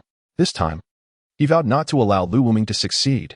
He would protect his third sister, eldest sister, and stepmother, Yuanxi, at all costs. He would no longer stand idly by while Lu Wuming defiled them in his presence. Jiang Tianyi recognized Lu Wuming and Appo's prowess in combat. Yet he reasoned that even the mightiest could fall to a blade. Tomorrow presented an opportunity, as Lu Wuming had provoked a group of reckless individuals online. Jiang Tianyi wasted no time in contacting his group of friends, who, despite not belonging to prominent families, possessed sufficient influence to rally a multitude of supporters. Recently treated with lavish hospitality, his friends eagerly pledged their loyalty, assuring him that they would handle the situation. "Let us see how you meet your end, Lu Wuming. I will reclaim what is rightfully mine," Jiang Tianyi resolved, envisioning a future where, after Lu Wuming's demise, the women would belong to him. However, as he indulged in these fantasies, the door was suddenly kicked open. Several bodyguards reacted swiftly, attempting to intercept the intruder. "Get out!" A voice filled with fury rang out. Upon recognizing the visitor, the bodyguards fell silent and exited, closing the door behind them. "Elder sister." Jiang Tianyi lowered his head, unable to meet Jiang Changshue's gaze. She stood before him, her face clouded with anger, having uncovered the truth about Jiang Tianyi's entanglement with Lu Wuming and the close relationship he had with Lu Wuming's wife. Yet, the full extent of the situation remained unclear, compelling Jiang Changxue to confront her brother directly. "Did you provoke Lu Wuming?" Jiang Changshue's voice was chillingly cold, and despite knowing the truth, she needed to hear it from him. "I." Jiang Tianyi faltered, his courage waning in the face of her icy demeanor. He was well aware that his elder sister was not easily deceived. "Elder sister, it was all planned by Lu Wuming and the second sister. You must avenge me and rescue the fourth sister and our younger sisters." Jiang Tianyi began to wail, attempting to shift the blame onto Lu Wuming. In response, Jiang Changxue delivered a swift kick, sending him tumbling from the bed. "Bring him to me," Jiang Changxue shouted, and her bodyguards promptly filed in, their discipline evident. "Drag him out and beat him until he smokes," she ordered emotionlessly, pointing at Jiang Tianyi on the floor. "Understood." The bodyguards complied without question, seizing Jiang Tianyi and dragging him away. "Please, no. Elder sister, spare me." Jiang Tianyi cried out in desperation, bewildered by her sudden fury. The bodyguards, motivated by their pay, unleashed a brutal beating upon him, his cries echoing through the halls. After 5 minutes of punishment, Jiang Changxue called for them to cease. "Now tell me, what is the relationship between you and Lu Wuming?" she demanded, her face still dark with displeasure. This time, Jiang Tianyi dared not hide the truth, laying everything bare, not wishing to endure further punishment. Meanwhile, in a hotel room, Gu Huanga lay flushed, twisting about on the bed, murmuring incoherently. No, not there. It was evident that she was lost in a spring dream, and the man in her dream was none other than Lu Wuming. In her slumber, they embraced tightly, his kisses igniting a warmth within her that made her heart race, blurring the lines between fantasy and reality. All she knew was that she craved that man. "No. Stop." Her face burned with embarrassment, startling Jiang Xianin, who had just awoken. Huanga, wake up." Jiang Xianin shook her vigorously, groggy from sleep. Gu Huanga struggled to open her eyes. Perhaps due to her exhaustion from the previous night, she was reluctant to move. Upon realizing that it was Jiang Xianin beside her and not Lu Wuming, she felt a pang of disappointment, reminiscing about the sensations from last night, even as her heart remained with Jiang Xianin. Yet, the previously intimate space that had belonged solely to Jiang Xianin now felt invaded by Lu Wuming's presence. Approaching 30, Gu Huanga had never experienced such euphoric feelings before, but after last night, the sensation of soaring had left her yearning for more. The vividness of her dream lingered in her mind, and her heart raced slowly yet fervently, seemingly stirred by Lu Wuming. This sensation was enchanting yet terrifying, drawing Gu Huanga further into a web of confusion. "No, I can't allow this. I cannot betray Xianin." The thought of Jiang Xianin quelled the fluttering in her heart. "Huanga, what's wrong? Your face is so red. Are you burning up?" Jiang Xianin's concern was palpable as she pressed her forehead against Gu Huanga's to check her temperature. I'm fine. Just a bit tired, Gu Huanga replied, guilt rising within her as she gazed at Jiang Xianin's worried expression. The muddiness of her own feelings for Lu Wuming weighed heavily on her conscience, prompting her to hold Jiang Xianin tightly, as if to convey her remorse. Huanga, why are you so clingy? This isn't like you. Jiang Xianin teased, noticing Gu Huanga's unusual behavior. Shut up, Gu Huanga retorted, shyly shooting her a glare. By the way, let me see if anyone has dealt a fatal blow to that man online. Jiang Xianin eagerly turned to her computer, anxious to discover whether the online community had taken action against Lu Wuming. For reasons unknown, Gu Huanga felt a flicker of concern for Lu Wuming, but she quickly dismissed the thought from her mind. I'm not worried about him. I'm worried he might lash out and hurt my Xianin, she reasoned with herself. Suddenly, Jiang Xianin let out a piercing scream. Chapter 44 Farewell to the Green Tea and the White Lotus. I am infuriated. Jiang Xianin suddenly embraced her computer, overwhelmed with impotent rage. Nowadays, the internet is teeming with clips of Lu Wuming's live streams. Lu Wuming has once again surged into the trending searches, and this time, he has truly become a public enemy across the web. Men envy and resent him, wishing to flay him alive. For Lu Wuming is indeed a source of great ire. He is seen cavorting with 5 stunning beauties of every conceivable type: the commanding queen, the gentle and virtuous lady, the petite cutie, and even a pair of breathtaking twins. One must wonder how a person who possesses everything could avoid inciting such animosity. Women, too, hurl insults at him, believing Lu Wuming to be disrespectful towards women. Especially the fans of Jiang Xianin, who are unwavering supporters, are outraged that he dares to speak ill of their idol, even claiming he intends to win her over. The sisters swiftly took action, vehemently condemning Lu Wuming, some even contemplating offline retaliation, determined to teach him a lesson. Jiang Xianin was equally furious. How dare this scoundrel brazenly target her sisters? She discovered that her 4th sister had returned to Lu Wuming's side, convinced that the 4th sister must have been coerced by him. This only deepened Jiang Xianin's guilt, for she had vowed to protect her sister.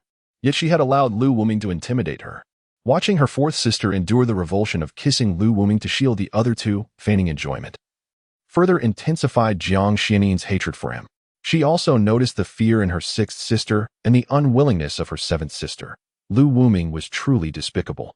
Jiang Xianin vowed to crush this man to dust, ensuring he regretted ever stepping foot in this world. As she observed Lu Wuming's shameless intentions toward herself and her eldest sister, Jiang Xianin was consumed with rage, resolutely refusing to submit to any man. What is it, Xianin? Gu Huanga asked, noticing Jiang Xianin's seething anger, concern etched across her face. Sister Huan, look at how arrogant Lu Wuming is. Jiang Xianin's eyes blazed with fury. She needed to act swiftly, for her sisters remained in Lu Wuming's grasp. Each day they lingered with him was a torment. Jiang Xianin felt compelled to eliminate Lu Wuming and rescue her sisters from their dire plight. However, witnessing the public sentiment towards Lu Wuming offered her some solace. He had become a common enemy, presenting a fortuitous opportunity. Jiang Xianin immediately mobilized her studio, orchestrating a campaign to amplify Lu Wuming's audacious remarks, hoping to render him utterly irredeemable by the next day. Meanwhile, in the hospital, Jiang Tianyi dared not conceal the truth, recounting in detail his entanglement with Mo Liangxin. Of course, he omitted mentioning the party, portraying it instead as a normal pursuit of Mo Liangxin, and they were, to some extent, mutually enamored. Sister, this is truly not my fault. Jiang Tianyi attempted to defend himself, but was swiftly interrupted by Jiang Changshue's sharp reprimand. If not for your meddling, and Nua and the others would not have attracted that man's attention. Now Juanxi has been taken from us, and with the Yin family as his backing. Do you think you can still provoke him? Jiang Changxue chastised, her tone laden with frustration. To her, the Yin family had already embraced Lu Wuming. Otherwise, they would not permit their daughter to associate with him. This predicament was indeed troublesome. The Yin family was not to be trifled with. What should I do? Jiang Tianyi gazed at his elder sister with a mix of fear and respect, captivated by her striking beauty and the tear mole at the corner of her eye, finding her irresistibly alluring. Handle your own affairs, Jiang Changxue replied dismissively, her mind preoccupied with how to resolve the situation. Jiang Tianyi watched his sister's retreating figure, her exquisite silhouette igniting a spark of interest within him. She epitomized the ultimate contrast. The aloof and proud CEO possessed a face of unparalleled allure. Her physique nothing short of scandalous, making it impossible to look away. Rest assured, sister, I will not allow Lu Wuming to take you from me, Jiang Tianyi silently vowed, unaware that no one could safeguard her. How intriguing, truly fascinating. Lu Wuming observed Jiang Chanshue's actions through the surveillance feed, leading him to promptly confront Jiang Tianyi, which piqued his interest. It seemed the eldest of the Jiang family understood right from wrong. Upon witnessing Jiang Chanshue's commanding presence, Lu Wuming found her captivating and decided to approach her with a gentle demeanor. He also checked on Jiang Xianin and Gu Huanga, noting Gu Huanga's dreamy, flushed appearance upon awakening. Lu Wuming realized she too had succumbed to his charms, for in their youthful exuberance, she had soared to dizzying heights the previous day. However, upon noticing Jiang Xianin's audacity in speaking against him, he concluded it was time for her to comprehend his true power. Lu Wuming devised a plan in his mind. With Gu Huanga at his side, winning over Jiang Xianin would be an effortless endeavor. Their connection was undeniably profound, as evidenced by Gu Huanga's ability to endure his presence for over 2 hours without complaint. Nevertheless, Lu Wuming first needed to deal with Mo Liangxin's 2 acquaintances, particularly Liangxin, who had manifested as a little green tea. When they first met, she had sweetly called him brother, displaying an admirable understanding of propriety. However, she had covertly spoken ill of Mo Liangxin, and the Navi Lu Wuming once believed she was merely too bashful to voice her criticisms directly to him, hoping he would encourage Mo Liangxin to amend her behavior. Yet as time passed, Liangxin began seeking him out more frequently, even initiating physical contact, prompting Lu Wuming to realize her intentions were far from innocent. Gradually, he began to avoid her, ultimately rejecting her outright when she confessed her feelings, for at that time, his heart belonged solely to Mo Liangxin. Consequently, he avoided her to prevent awkwardness. Lu Wuming had also observed the small group chats, where Liangxin seemed to harbor considerable resentment towards him, frequently disparaging him in front of Mo Liangxin. If Liangxin was the vivacious little green tea, then Zheng Kersen appeared to be the quiet, gentle type, though her conversations revealed another side to her character. Regardless, it was time to confront them. They seemed to have been thoroughly dealt with by Mo Liangxin. Lu Wuming opened the door and beheld the 2 women he had not seen in quite some time. Chapter 45. As Lu Wuming closed the door, he beheld 2 women bound to chairs within the room, Liangxin and Zheng Kersen. Gags filled their mouths, rendering them incapable of speech. Upon noticing his arrival, both women turned their gazes towards him, emitting muffled sounds of distress. Honey, you're here. Mo Liangxin, disregarding her own injuries, rushed to Lu Wuming's side, eager to flaunt her conquest. I've captured them both. You can do whatever you wish with them. Yet, Lu Wuming paid her no heed, striding directly towards the 2 women. Mo Liangxin, feeling ignored, was struck with sadness, her desire to weep stifled by the recollection of her past misdeeds. She quickly wiped her tears and followed him closely. Feng Anyan, displaying a sense of maturity, brought over a chair for Lu Wuming to sit on, offering him a massage. Mo Liangxin knelt beside him, carefully observing his expression. Only when she noted that he was not displeased did she cautiously begin to massage him. After a brief moment of indulgence, Lu Wuming commanded, "Remove the gags from their mouths." Mo Liangxin immediately complied, freeing the 2 women from their restraints. Brother Wuming, it hurts so much. Liangxin feigned weakness, acutely aware of Mo Liangxin's madness. She realized that Mo Liangxin had discovered their previous schemes against her, particularly their collusion with Jiang Tianyi. Upon uncovering their treachery through messages on their phones, Mo Liangxin had nearly gone berserk, brandishing a kitchen knife in a fit of rage, terrifying Liangxin with the ferocity of her intent. Had it not been for Feng Anyan's intervention, they might have faced dire consequences. Mo Liangxin, if you kill them, Brother Lu will be angry. You want to be able to play with women again, and he want to forgive you, Feng Anyan had said, managing to halt Mo Liangxin's assault. Liangxin, though uncertain of the unfolding events, recognized that the deranged Mo Liangxin held Lu Wuming in high regard.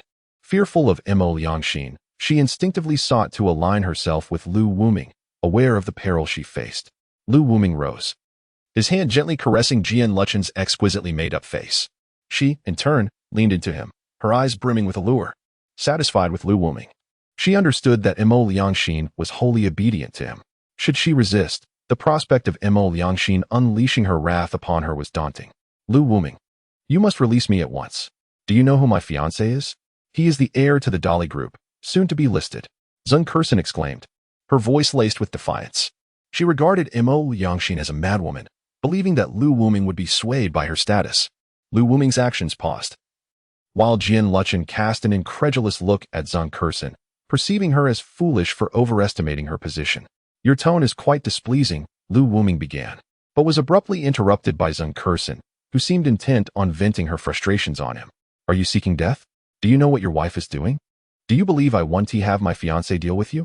Zheng Kursen's bravado only intensified Feng Anyan's admiration for her audacity. Did she truly think Lu Wuming was still the gentle and kind man he once was? Mo Liangxin, her eyes glistening with rage, yearned to act but hesitated, fearing Lu Wuming's ire. Lu Wuming proceeded to untie Jian Luchen, who promptly leaned against him, playfully expressing her gratitude. Thank you, Brother Wuming. You're so wonderful. That's right. Hurry and free me. In light of our past friendships, I want to hold you accountable. Zheng Kursen feigned magnanimity. I hear you're a dancer. Show me your moves. Lu Wuming ignored Zheng Kursen entirely, engrossed in conversation with Jian Luchen. Indeed, Brother Wuming, see how well I've trained my legs. Jian Luchen eagerly placed his hand on her thigh. Come, let us step aside. Lu Wuming lifted Jian Luchen and moved to a secluded area. Lu Wuming, you haven't untied me yet. Zheng Kursen's protest was silenced by Lu Wuming's cold, resolute voice. Let them hurt you. Just enough to keep you breathing. As soon as his command was uttered, Mo Liangxin lunged forward. Even Feng Anyan, who typically remained neutral, joined in, eager to make a good impression before Lu Wuming. She had long harbored disdain for Zheng Kursen, particularly for her self-righteousness. Mo Liangxin seized the ruler Lu Wuming had left behind, striking Zheng Kursen mercilessly, her cries echoing in the room. Feng Anyan wielded an alcohol-soaked whip, delivering blows to Zheng Kursen without hesitation. That's what you get for insulting Brother Lu, you audacious little wretch. You truly don't know the meaning of fear. Zheng Kursen, in agony, could scarcely muster pleas for mercy, her delicate skin soon stained with crimson. Meanwhile, Jian Luchen, nestled in Lu Wuming's embrace, felt a surge of relief for her wise decision to avoid Zheng Kursen's folly. She immediately leaned closer, playfully declaring, Brother Wuming, I shall dance for you now. She disregarded her pain, determined to please him, frightened by Zheng Kursen's fate. Come now, showcase your talent. Lu Wuming regarded her with appreciative eyes. Each movement she executed was imbued with grace, captivating his attention. Upon finishing her performance, Jian Luchen nestled against Lu Wuming, her voice sweetly inquiring, Brother Wuming, how did I do? Quite well, indeed, he affirmed with a nod. At that moment, Feng Anyan interjected, Brother Lu, we've dealt with her. Zheng Kursen has fainted. Who would have thought your close friend would display such audacity? When did she become so oblivious? Lu Wuming inquired with curiosity. I know, Brother Lu. She's latched onto a wealthy heir and believes herself powerful, which has inflated her ego, Jian Luchen promptly reported, her desire to see Zheng Kursen humbled evident. An heir, you say? How intriguing. Lu Wuming's interest piqued, resolved to assist the unfortunate heir, recognizing that such a woman was beyond his grasp. Chapter 46. Lu Wuming did not immediately seek out Zheng Kursen, but rather signaled for Jian Luchen to continue dancing, as he had not yet had his fill of the performance. Jian Luchen accidentally brushed against her wound, letting out a pained gasp. What's wrong? Wuming Gij. I accidentally hurt my stomach. It aches a bit, but it's nothing serious. For the sake of Lu Ji, I'm not afraid of the pain. Jian Luchen clutched her abdomen, feigning vulnerability, yet she stood up with a semblance of strength. She was astute enough not to mention that it was Mo Liangxin who had struck her, mindful of the current volatile state of Mo Liangxin. Feng Anyan had indeed noticed Jian Luchen's cunning ways, feeling a sense of caution arise within her. This little green tea was evidently quite scheming. It seemed that inciting a conflict between Mo Liangxin and herself would prove challenging. Just her green tea antics and cleverness were enough to put Feng Anyan on guard. Come, let me feel. Lu Wuming was well aware of Jian Luchen's tactics, yet he did not mind them, as long as she did not irritate him. Everything would be fine. Otherwise, her fate would align with that of the oblivious Zheng Kursen. His large hand brushed against her delicate skin, and it was clear that she had trained well. Her abdomen was flat and smooth as silk, indeed quite intriguing to the touch. Wuming Gij, your hands are so warm. This is my first time allowing a boy to touch me. It's so embarrassing. The little green tea truly excelled in her performance. her feigned shyness and affected grace appearing entirely natural and not at all off-putting, while subtly revealing her innocent facade. Really? Yet at school, your attire is rather bold. And there are many boys who seem to fawn over you. Lu Wuming teased, while also tending to Liangxin's injury. For they would soon need to engage in battle, and an injury could hinder her performance. I'm not just anyone. I truly haven't let anyone touch me. If you don't believe me, I'll let you inspect later. Liangxin immediately pouted, adopting a coy yet audacious demeanor, grasping Lu Wuming's hand and guiding it upwards. This elicited a soft moan from Liangxin, her flirtatious eyes gazing at him. Let us go. Today I'll accompany you both for some fun. After ensuring Liangxin was well, Lu Wuming resolved to commence the day's entertainment. Upon returning to the hall with the two girls, Lu Wuming observed Liangxin diligently cleaning the bloodstains with a cloth, while Zheng Kershen lay nearby, her body marred with injuries, still breathing. Wake her up, Lu Wuming commanded, and Liangxin promptly fetched a bucket of water from the restroom, pouring it over Zheng Kershen. Zheng Kershen screamed as she awoke, curling up in a corner, clutching her body in fear, tears streaming down her face as she looked at the others. How do you feel? Are you awake now? Lu Wuming flashed an innocent smile, causing Zheng Kershen to nod rapidly in fright. Take this. He promptly placed a pill in Zheng Kershen's mouth, and instantaneously, her pain subsided. All right, all of you go take a shower. I need to inspect you shortly. Lu Wuming issued his orders, with Liangxin being the first to eagerly enter, followed by Feng Anyan. Liangxin hesitated for barely a second before understanding the implication and headed toward the bathroom, pausing only at the door. She then executed a split, shedding her skirt to reveal tight black stockings that accentuated her perfect curves, rendering onlookers speechless. Wuming Gij, I'm waiting for you. With that, she blew him a kiss and stepped into the shower. Indeed, her body was remarkably supple. Lu Wuming chuckled, realizing this little green tea could unlock further knowledge for him. Zheng Kershen, why are you still here? Do you still crave more punishment? Lu Wuming queried, glancing at the motionless Zheng Kershen. And no, I'm going right away. Zheng Kershen, internally reluctant, did not wish to lose her purity, as it was her ticket into a wealthy family. Yet, given the dire situation, she dared not voice any objections. Especially after nearly facing death moments prior. She rose quickly. Although her body was devoid of pain, Lu Wuming's large hand soon rested upon her shoulder. Wait. Feng Anyan said you're clean. I must verify that myself. Zheng Kershen blushed deeply, her face reddening uncontrollably. Indeed, it is that. Lu Wuming urged Zheng Kershen into the bathroom, where she dared not resist, having been thoroughly subdued by Liangxin and Feng Anyan. Before long, steam began to rise within the bathroom, which was not particularly small. Little green tea. It said that dancers have lost that layer due to their large movements? Lu Wuming inquired, perplexed. Wuming Gij, that's merely a ruse by those opportunistic girls. It's all just a show. I have practiced since childhood, and I've done splits for countless years without issue. They merely seek excuses. You cannot fathom their chaos. I am different, Liangxin responded bashfully. Regardless of her own safety or her inner desires, she did not shy away from being with Lu Wuming. Liangxin, don't keep all the fun to yourself. Lu Wuming chided Liangxin, who was monopolizing attention, insisting she share with everyone. Reluctantly, Liangxin acquiesced. Zheng Kershen closed her eyes in despair, while Lu Wuming reveled in the moment, mercilessly dismantling the pure facade of the White Lotus, as he retrieved his phone, preparing to dial Zheng Kershen's fiancée. Chapter 47.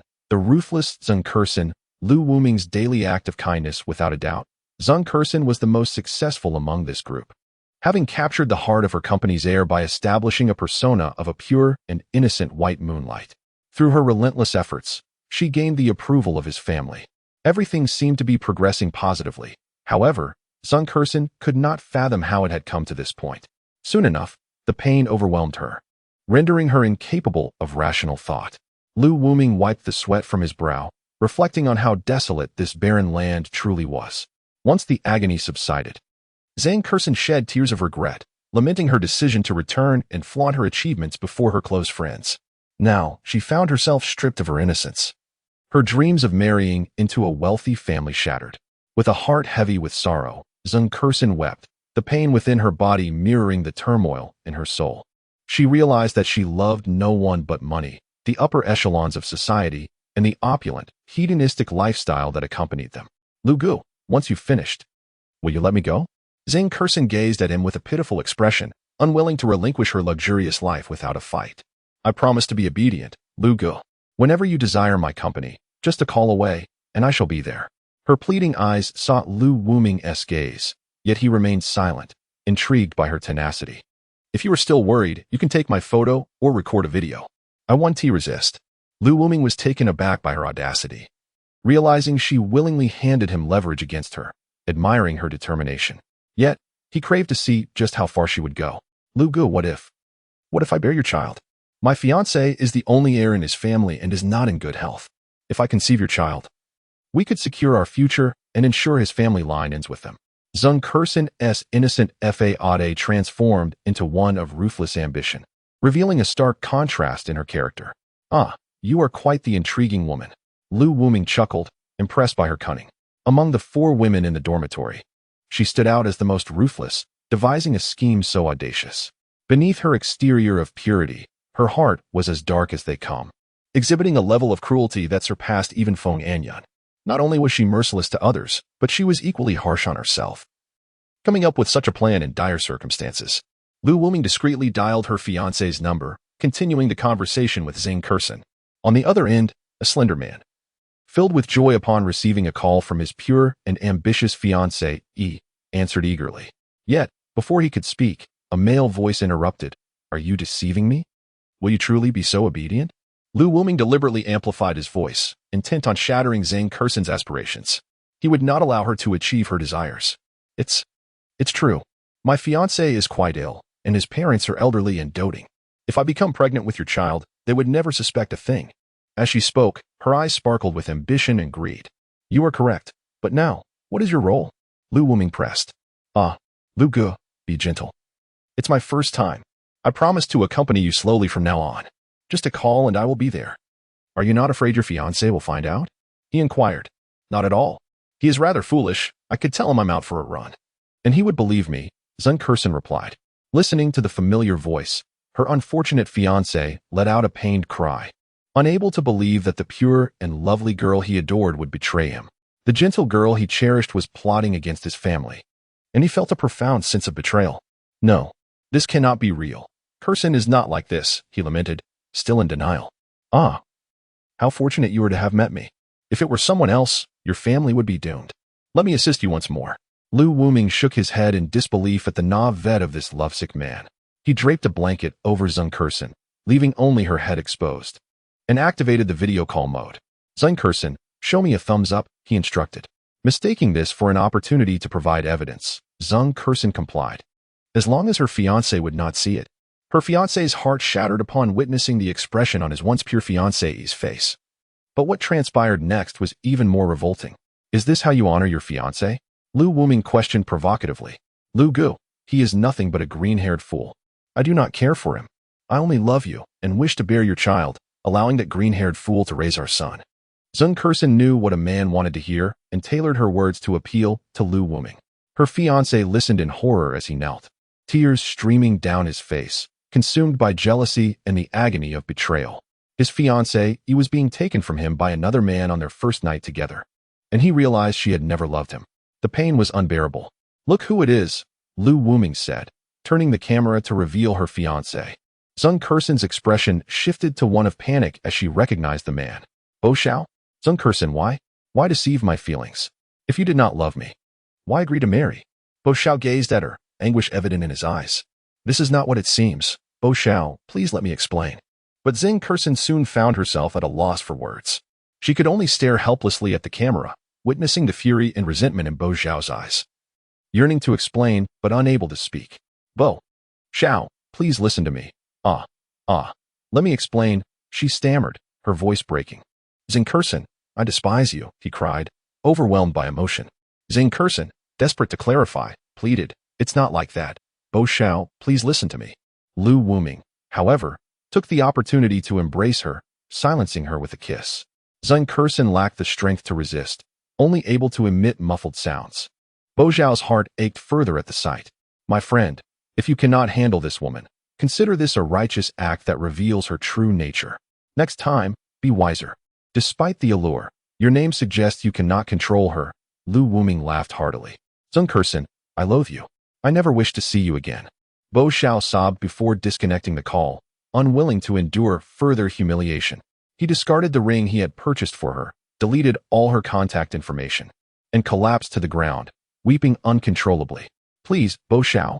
Zheng Kershen's heart shattered at the sight, not due to losing him, but because the prospect of immense wealth slipped away from her grasp. In despair, Zheng Kershen mourned, unable to escape the sorrow of losing her chance at a life of luxury. Why? I gave you everything. Why must you do this? She questioned Lu Wuming.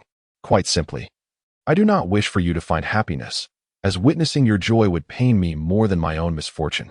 So, stay here obediently. Lu Wuming replied with a smile. With seething resentment, Zheng Kershen fixed her gaze upon them, yet refrained from any precipitous action. Cognizant of her utter lack of recourse in her present predicament. Chapter 48. The ring given to Feng Anyun and Mo Liangxin's jealousy after the events concluded. Lu Wuming reclined on the living room sofa, while Jian Luqian and Zheng Kershen, having just experienced their first encounter, succumbed to exhaustion and fell unconscious. Feng Anyun and Mo Liangxin were indeed beside Lu Wuming, providing him with a massage. Today, Mo Liangxin, having dined well, was unusually cheerful, even a bit lightheaded, which displeased Lu Wuming significantly. Mo Liangxin, where is your ring? Lu Wuming inquired, feigning ignorance. Mo Liangxin's hands froze, and her smile instantly vanished. Upon hearing her husband's words, she was at a loss for how to respond. She had lost the ring and could not retrieve it. I am so sorry, dear. The ring. I accidentally misplaced it. Mo Liangxin stammered, dropping to her knees in trepidation. Truly infatuated, Mo Liangxin, sacrificing everything for Jiang Tianyi, Lu Wuming remarked coldly, his gaze devoid of emotion. I was wrong, dear husband. I am ungrateful, shameless, a wretched person. Please, do not be angry, Mo Liangxin pleaded, slapping her own face while bowing in contrition. If you do not care for this item, so be it. Feng Anyun, this is for you, Lu Wuming declared, disregarding Mo Liangxin and presenting the ring to Feng Anyun, whom he had long desired to please. Feng Anyun's eyes sparkled with delight as she eagerly accepted the ring that she had coveted for days, slipping it onto her finger without hesitation. Dear husband, how did the ring end up with you? Mo Liangxin murmured to herself. I found it on the ground. Since some individuals do not cherish such things, let it be. Lu Wuming replied, casting a cold glance at Mo Liangxin, prompting her to reflect on her actions. She could envision the profound sorrow her husband felt upon seeing the ring she had carelessly discarded now adorning Feng Anyun's finger. Overwhelmed with guilt, Mo Liangxin buried her face in her hands and wept bitterly. Whom could she blame? It was her own folly, having been ensnared by Jiang Tianyi. Witnessing the ring she once possessed now on Feng Anyun's hand inflicted a heart-wrenching agony that drove her to the brink of madness and suffocation with jealousy. Do you like it? Lu Wuming asked, his gaze indulgent as he watched Feng Anyun, fully aware that this would deepen Mo Liangxin's anguish and regret. Yes, I love it. Thank you, Brother Lu, Feng Anyun replied, her heart racing with joy as she leaned against Lu Wuming, feeling a sense of belonging in his heart. Take good care of the household, especially keep an eye on Zheng Kershen, the Black Lotus, Lu Wuming instructed, wary of Zheng Kershen's seemingly innocent facade, which concealed her malicious nature. Lu Wuming would not allow her to roam free to wreak havoc on others. In a way, he was performing a noble deed by keeping this Black Lotus close, thus preventing another family from suffering. However, one could not deny that Zheng Kershen was indeed alluring. Truly a divine creature, having her nearby posed no disadvantage for Lu Wuming. Rest assured, Brother Lu, I will see to it, Feng Anyun replied earnestly. Having recognized Lu Wuming's remarkable abilities, Zheng Kershen had been thoroughly beaten, yet she was swiftly restored by Lu Wuming, earning the respect of the cunning woman, who resolved to heed his words. With Lu Wuming's miraculous skills, one could only hope that if her mother fell ill, Brother Lu would be able to heal her as well. Lu Wuming discerned Feng Anyun's thoughts and couldn't help but admire her filial piety, despite her cleverness. By the way, if someone without a conscience wishes to leave, then let her go. If she seeks her own happiness, one should not hinder her, Lu Wuming said deliberately, casting a glance at the weeping Mo Liangxin. Mo Liangxin, her face streaked with tears, began to explain in a trembling voice, I want to leave, dear husband. I'm not going anywhere. I will stay right here. Do not force it. When you go outside, you can still be a person. Here, You can only be.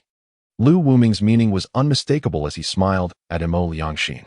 I'm willing, Imo Liangxin interjected anxiously, her sole thought at that moment being to remain by her husband's side and ensure his happiness, no matter the cost. Seeing her determination, Lu Wuming couldn't help but smile. He glanced at the time, preparing to depart, as another battle awaited him. Before leaving, Lu Wuming transferred a sum of several thousand yuan to Feng Anyan for her daily expenses, knowing that she had lost all her money to him. Among the four of them, only Feng Anyan had a mobile phone, as Lu Wuming did not trust the newly arrived Zheng and her companion. Even though Jian Luchen seemed obedient, he confiscated their phones. As for Imo Liangxin, she had long since smashed hers, even destroying the SIM card to demonstrate her resolve. Once Lu Wuming departed, Imo Liangxin's eyes fixated intensely on Feng Anyan's hand, filled with longing for the ring she had carelessly discarded. Imo Liangxin, this is a gift from Brother Lu. Feng Anyan immediately shielded the ring, understanding its significance. With it, she would be the undisputed mistress of the villa. Give it to me, Imo Liangxin stated coldly. I will not. This is a gift from Brother Lu, Feng Anyan replied, feeling a tinge of fear, yet unwilling to relinquish the ring.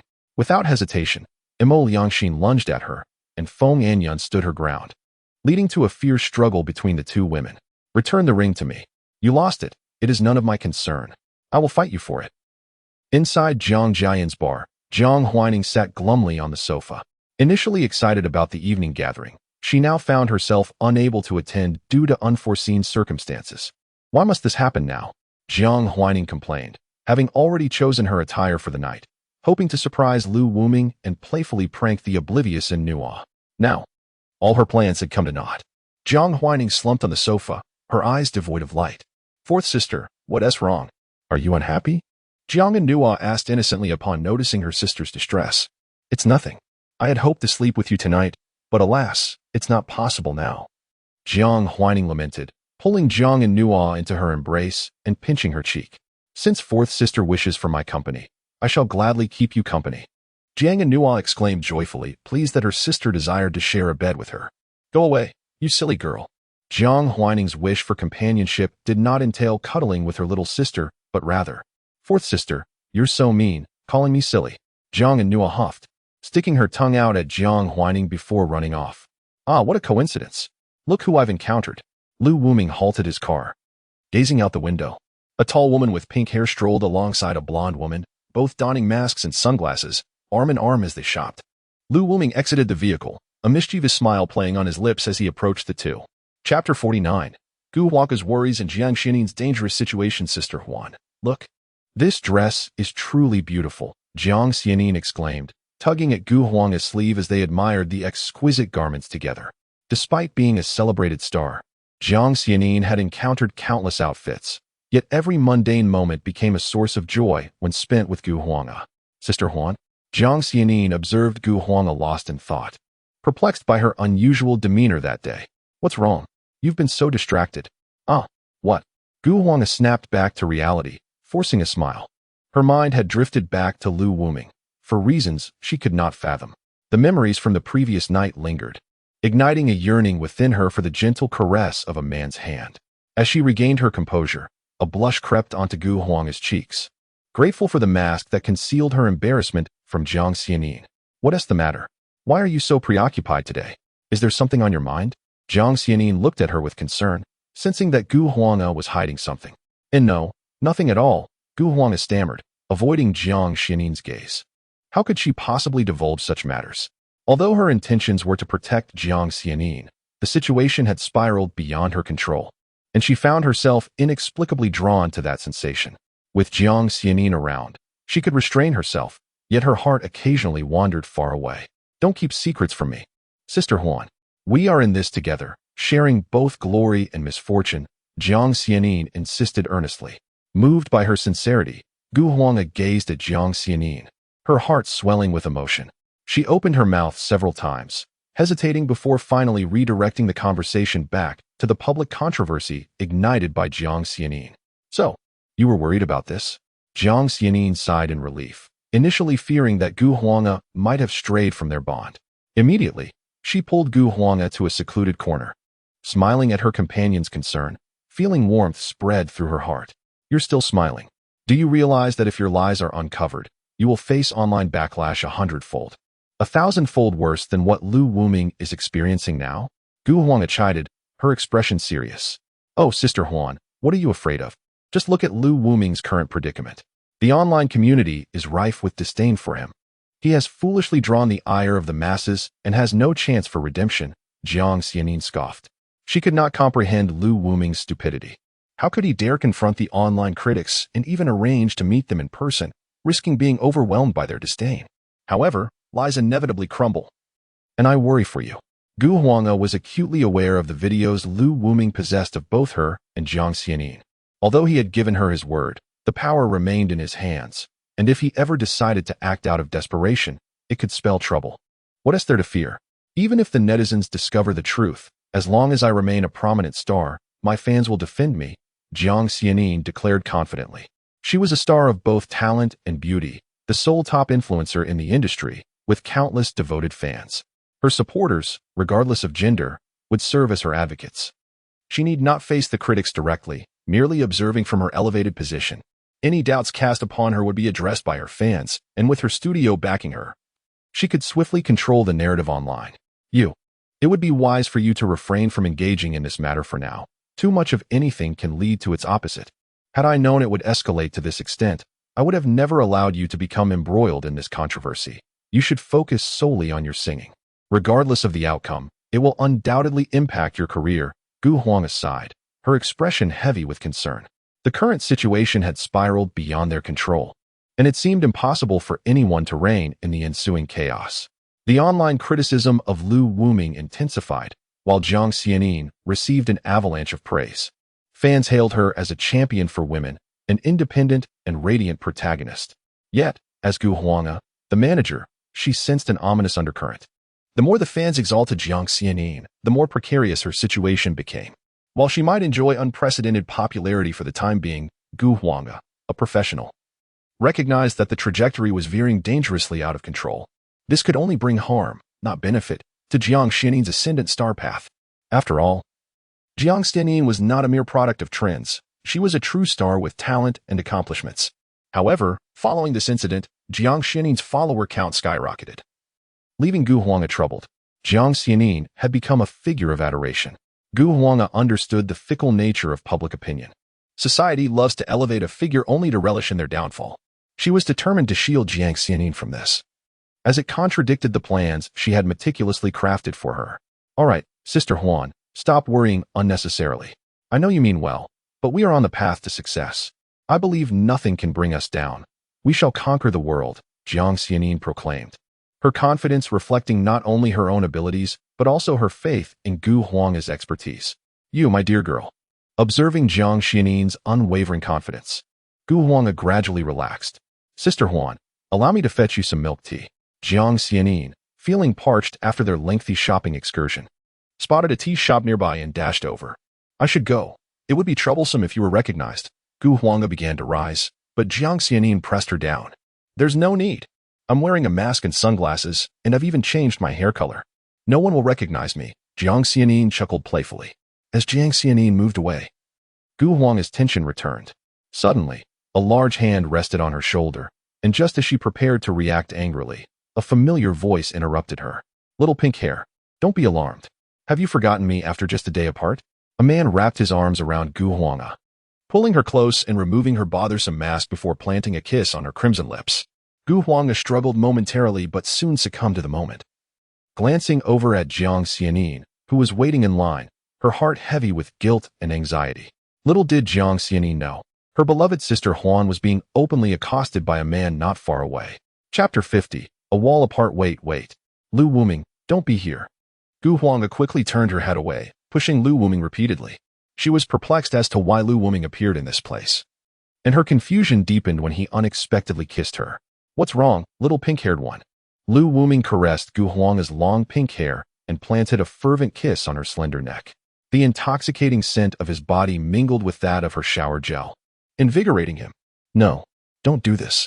Feeling Lu Wuming's hot breath against her, an electrifying sensation coursed through her body, leaving her utterly comfortable. Though she appeared to be pushing him away, she exerted hardly any force at all. You mustn't refuse. Lu Wuming hoisted Gu Huanga onto his lap, disregarding her protests. For him, it was inconsequential to embrace her even in front of Jiang Xianin if he so desired. Lu Wuming, please don't do this. Xianin is still here. Gu Huanga's eyes darted to Jiang Xianin, who was queuing nearby, tears brimming in her eyes as she pleaded with Lu Wuming. Isn't it better this way? I recorded your conversation with Jiang Xianin just now. You are exploiting the fans, showing utter disregard for them. Jiang Xianin has gotten carried away. If this information were to leak, wouldn't it create quite the uproar? Lu Wuming pondered gravely as if weighing his options. Gu Huanga's face turned pale at his words, and she grasped Lu Wuming's hand, begging, please, don't ruin Xianin. I'm begging you. Then you should behave yourself. Lu Wuming flashed a mischievous grin. Gu Huanga appeared extremely reluctant, but could only close her eyes and nod in resignation. As long as you spare Xianin, I will comply with your wishes. Her eyes reflected a resolute determination, akin to a devoted wife compelled to submit to her superior for her husband's sake, helpless yet noble. Then let us see how you perform. Lu Wuming declared, suddenly producing a trench coat to drape over Gu Huanga. In the end, she surrendered to him, offering her passionate kiss as they became entwined. Feeling the masculine aura emanating from Lu Wuming, Gu Huanga found herself dizzy, driven by her primal desires. At that moment, all else faded from her mind. The dreams they shared were forgotten, leaving only her most basic instincts in the presence of Lu Wuming. After all, she was nearing 30, at an age full of vigor. And encountering a man like Lu Wuming was simply irresistible. Gu Huanga could not articulate the blend of shyness and yearning she felt. Do you like it, little pink-haired one? Lu Wuming broke the kiss, teasingly gazing at her. Please stop. Gu Huanga felt utterly embarrassed, wishing to escape to the restroom. In such a public place, she couldn't believe she had. Covering her face in shame, she felt unable to face anyone. They were about to reach Jiang Xianin, and this seemed entirely inappropriate. I'll wait for you at the clothing store ahead, Lu Wuming said with a mischievous smile before turning away. Gu Huanga leaned against the wall, her face flushed with embarrassment, feeling weak and barely able to keep herself upright. How did I end up like this? Tears streamed down her cheeks as she realized she had only indulged herself, completely forgetting about Jiang Xianin. Guilt washed over her, feeling she had betrayed her friend. Though she was reluctant to admit it, the feeling was undeniably pleasurable. Huanga, Jiang Xianin's voice called out, prompting Gu Huanga to hastily wipe her tears, don her mask, and feign nonchalance. Huanga, your milk tea. Jiang Xianin handed her the drink. Noticing her flushed face, Huanga, what's wrong? Your face is so red. And nothing. Let's head to the clothing store. Gu Huanga forced a smile. All right. Jiang Xianin sensed her friend's unease, but believed a little shopping would lift her spirits. Gu Huanga dared not defy Lu Wuming's wishes and entered a large clothing store. As they stepped inside, staff members approached to assist them. Gu Huanga picked out an outfit and headed to the changing area, where there were individual booths. Both she and Jiang Xianin entered separate stalls, but Gu Huanga was startled to see Lu Wuming smiling at her through the gap, prompting her to quickly shut the door. What are you doing here? This is... Gu Huanga's words were cut off as Lu Wuming pressed a finger to her lips. Relax, don't be tense. It will be over soon, he whispered, blowing warm air against her ear. Succumbing to her instincts, Gu Huanga ceased her resistance. Huanga, are you still in there? Jiang Xianin called out, already dressed in a new outfit. Not yet, Xianin. Just a moment. Gu Huanga's voice seemed strained, causing Jiang Xianin to raise an eyebrow in concern. Oh, this outfit is gorgeous. I can't wait to wear it out next time. Jiang Xianin exclaimed, admiring her reflection. After a few minutes, Gu Huanga's changing room door remained shut, and she leaned against it, feeling an odd tremor as if something was amiss. Huanga, what are you doing? Jiang Xianin frowned, puzzled. What should I do? Stop it, Lu Wuming. Can't I just accompany you later? Xianin is getting impatient. Gu Huanga pleaded, her eyes glistening as she glanced back at Lu Wuming. Make up an excuse. The arrow is already knocked. Lu Wuming panted. Xianin, this outfit is too small. I'm stuck and can't get out. Please wait a moment. Gu Huanga managed to hold back her composure. Do you need me to come in and help, Huanga? Jiang Xianin offered, twisting the doorknob only to find it locked. Seeing the doorknob twist made Gu Huanga anxious. No, I'll be out shortly, she hurriedly replied. Thus, Jiang Xianin pressed against the door, while Gu Huanga's face was flush against it. They were merely a wall apart. Yet the love that once bound them felt as distant as the door separating them. Suddenly, Gu Huanga let out a piercing scream, startling Jiang Xianin. Huanga, what happened? I'll find someone to unlock the door. Jiang Xianin rushed off in search of help. Gu Huanga, too flustered to reflect, hastily began putting on her clothes. What should I do? Lu Wuming, you must leave now. Xianin is coming. She lamented, feeling utterly drained and unable to dress herself, as Lu Wuming leisurely assisted her. Please. Go. Gu Huanga's voice trembled with urgency, tears threatening to spill. Just then, the door handle turned, and Gu Huanga's heart sank with a single thought. It was over. Before she could react, the changing room door swung open, and Jiang Xianin rushed in. The moment she saw Jiang Xianin, Gu Huanga's face drained of color, her heart racing with overwhelming panic. Chapter 51. Jiang Xianin discovers a clue. Gu Huanga sobbed softly, unable to meet Jiang Xianin's gaze for fear of inciting her disdain. The mere thought of such a look directed at her caused a pang of hurt in Gu Huanga's heart. Gu Huanga, how could you be so shameless? How could you betray me and be with this man?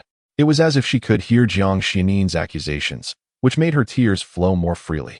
However, the reality was that upon witnessing Gu Huanga weeping on the floor, Jiang Xianin hurriedly closed the door and looked at her with concern. Sister Huan, what's wrong? The anticipated reproaches never came. Gu Huanga stared blankly at the concerned Jiang Xianin, and when she glanced back, she realized that Lu Wuming had vanished without a trace. Gu Huanga continued to stare, her tears ceasing as she surveyed her surroundings in disbelief. What is going on? Sister Huan, please don't scare me. Jiang Xianin looked at Gu Huanga, sensing that something was amiss. She had never seen her like this before. It's nothing, Gu Huanga exhaled in relief. But as she gazed into Jiang Xianin's worried eyes, her guilt deepened. Just moments ago, her mind had been a blank, and she had completely forgotten about Jiang Xianin, even feeling that being with Lu Wuming was quite agreeable. Now, awakened to her feelings, she felt a profound guilt towards Jiang Xianin, akin to a coerced wife feeling remorse for her captor while facing her husband. She knew her actions were wrong, yet she found herself unable to regain control. All right. Let us go home. Jiang Xianin did not press further. She simply supported the weak-legged Gu Huanga and exited the fitting room. Jiang Xianin quickly settled the bill and led Gu Huanga away, while a staff member entered the fitting room, catching a whiff of an unexpected scent, furrowing her brow in confusion. Impossible. Wasn't there just one woman here? As Jiang Xianin made her way to the underground parking lot, Gu Huanga waited by the exit, perplexed as to how Lu Wuming had managed to leave without her noticing. What? Were you thinking of me? Lu Wuming suddenly appeared, wrapping his arms around Gu Huanga's slender waist. You scared me to death. I was just crying. Gu Huanga lightly pounded Lu Wuming's chest twice in a playful manner, her expression one of grievance. The fright he had given her had been so intense that she had nearly wished for her own demise. What is there to fear? If I lacked skill, how could I dare to steal a kiss? Lu Wuming grasped Gu Huanga's chin, leaning in slowly. Gu Huanga only hesitated for a moment before yielding to his kiss. For reasons unknown, she found herself no longer resisting Lu Wuming, though her heart remained with Jiang Xianin. She could not bring herself to despise the man who had claimed her. Her heart still belonged to Jiang Xianin, yet her body succumbed to the sensations Lu Wuming evoked. In the words of a cad, she had fallen in love with the essence of Jiang Xianin while simultaneously reveling in the pleasures brought by Lu Wuming. Not here. Xianin will be out soon. Let us connect later, shall we? Gu Huanga looked at Lu Wuming, unknowingly betraying a hint of burgeoning affection. I understand, after all. I am not here to disrupt your relationship but rather to join it, Lu Wuming observed, recognizing that Gu Huanga was already hopelessly entangled in this web. The plan was progressing smoothly. Initially, he had intended to secure Jiang Xianin today, but a new scheme had emerged. With the hour approaching 5, he remembered he had to return home to tend to a disobedient kitten. What are you saying? Gu Huanga blushed, shooting him a glare before hastily shoving him away. Before long, Jiang Xianin drove up, and Gu Huanga got into the car. Jiang Xianin immediately frowned, causing Gu Huanga's heart to flutter with anxiety, akin to an unfaithful wife facing her husband after a secret liaison. Jiang Xianin merely glanced in a certain direction, prompting Gu Huanga to quickly turn back, confirming that Lu Wuming was indeed gone before she sighed in relief. Sister Huan, what are you looking at? Jiang Xianin's voice revealed no emotion. And nothing, Gu Huanga forced a smile, fearful of raising Jiang Xianin's suspicions, unaware that her attempts to cover up only deepened the latter's doubts. Soon, Jiang Xianin drove away, while Lu Wuming emerged, watching the departing vehicle with a sense of admiration.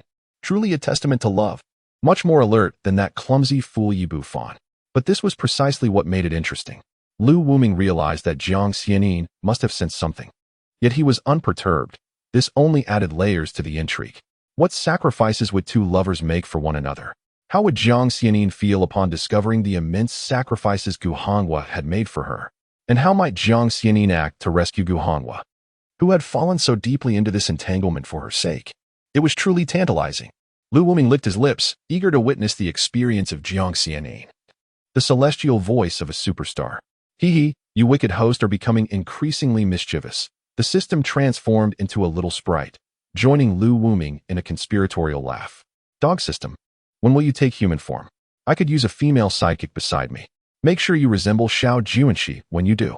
Lu Wuming teased the system. Hey, you scoundrel host, do you dare to plot against me? How disgusting. The system quickly played along, casting a glance at Lu Wuming with the demeanor reminiscent of a little girl who only whined about scoundrels. Ha ha ha, splendid, absolutely splendid. Lu Wuming took the system home, looking forward to teasing the little kitten awaiting him, knowing the system would soon fall into his grasp. Mo Liangxin, you scoundrel. Stop it right now. It hurts. Feng Yanyan cried out as her hair was being yanked by Mo Liangxin.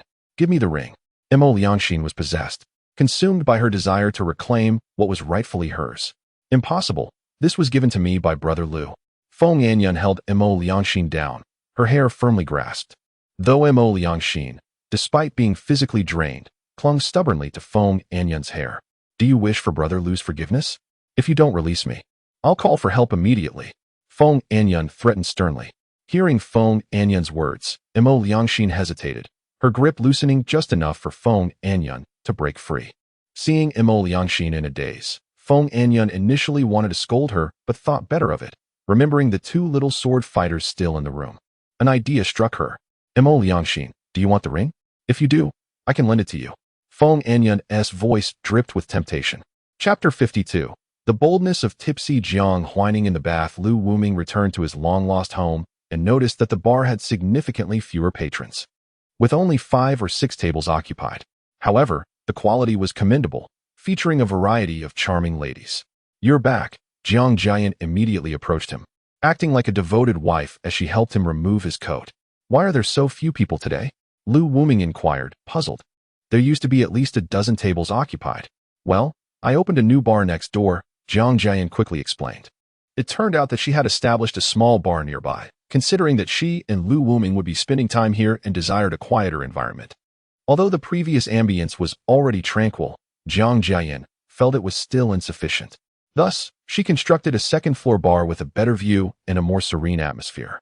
Naturally, she had invested considerable effort in decorating this bar, offering one-on-one service, and only VIPs were permitted entry. Membership was not merely a matter of wealth. It required Jiang Jian's personal selection. When Lu Wuming questioned Jiang Jian's motives behind this decision, it was undoubtedly for his sake. Looking around, the patrons were all graceful and alluring, and if Lu Wuming desired companionship, she would gladly assist him in charming the ladies. You truly consider my needs, Lu Wuming remarked, taken aback by Jiang Jian's intentions. While it was indeed tempting, he had no time to indulge in such distractions. As long as you are happy, Wuming, Jiang Jian said, embracing him and burying her head in his chest. She was willing to give everything for him. Don't overthink it. Having you all is enough for me. Where are Anua and the others? Lu Wuming inquired, lifting her effortlessly. They are playing in the room, Jiang Jian replied, leaning comfortably against Lu Wuming's chest. Please run a bath for me, and have Zhang Laosi come help me with a wash, Lu Wuming suggested, relishing the moment. He was aware that Jiang Huining was feeling unwell today and wanted to tease her a little. Haha, you're truly mischievous. Always picking on Laosi, Jiang Jian laughed, eager to join in.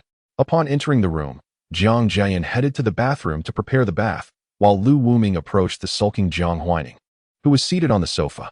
What's wrong, Jiang Laosi? Why do you look so gloomy today? He asked, sitting beside her and wrapping his arms around her soft, curvaceous figure, which felt warm and inviting.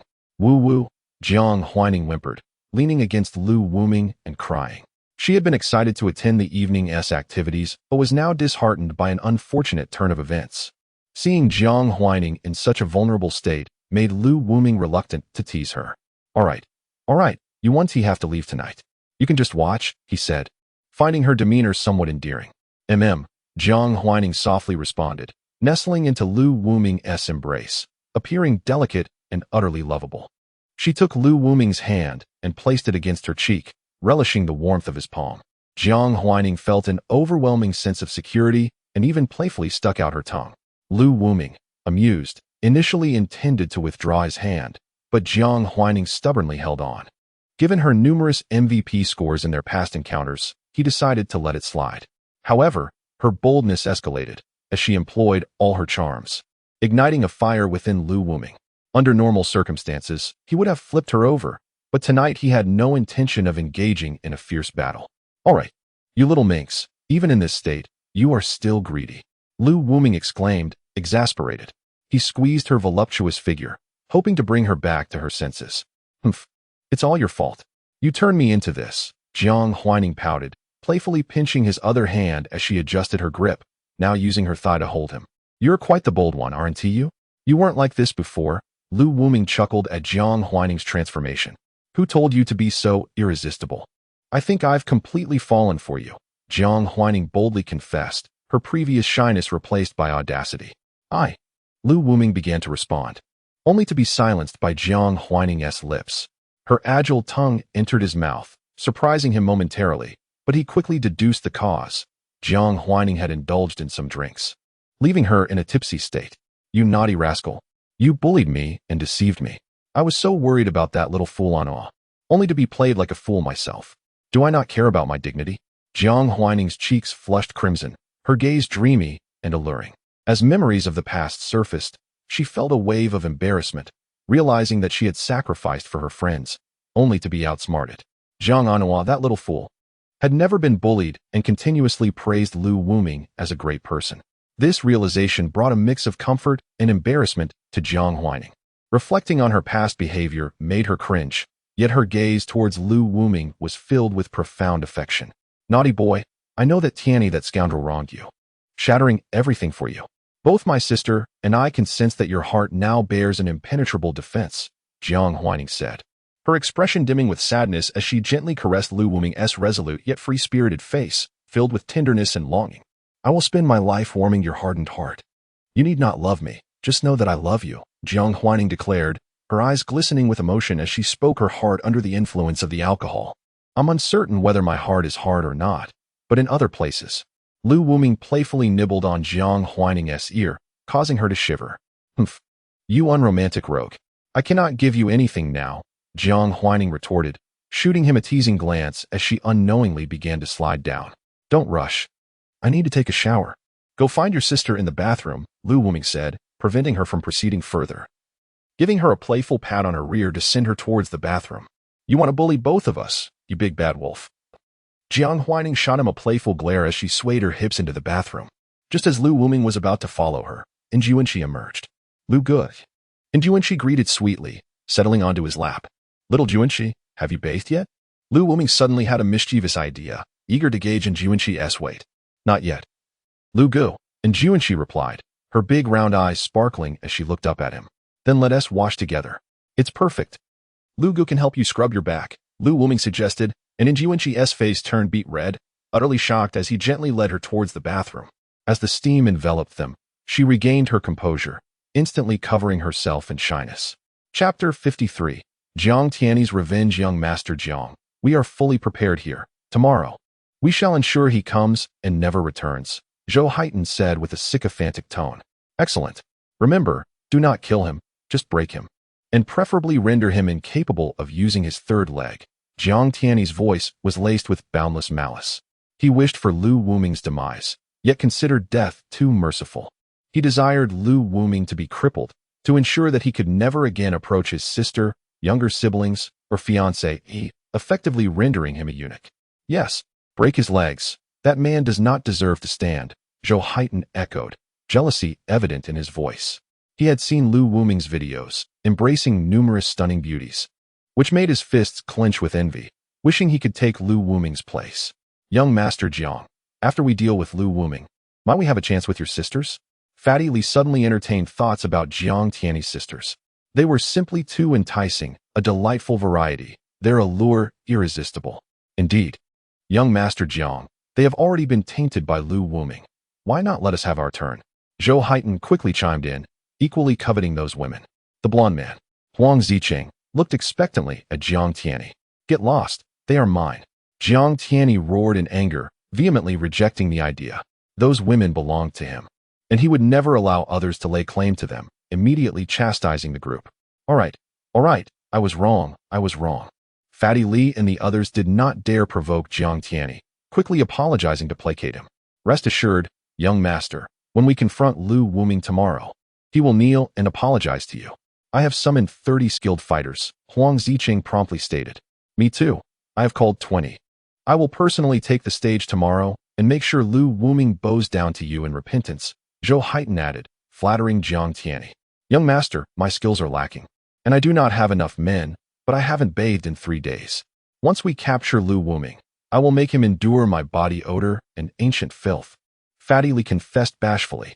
Ugh, you are disgusting. Both men grimaced at Fatty Li's words. Fine, as long as you take revenge for me, I promise not to disappoint you. I will arrange for more women like Mo Liangxin for you, Jiang Tianyi assured them. Thank you, young master Jiang. The group was elated, reminiscing about the exhilarating party they had, eagerly anticipating the next gathering. They remained blissfully ignorant of Mo Liangxin's true nature, or it might have terrified them. Jiang Tianyi, however, was haunted by the visage of He Yusin and the nightmarish 30 minutes he endured, making him feel nauseous. After half an hour of calming himself, he finally awoke from the nightmare imposed by He Yusin. Lu Wuming, prepare to meet your end tomorrow.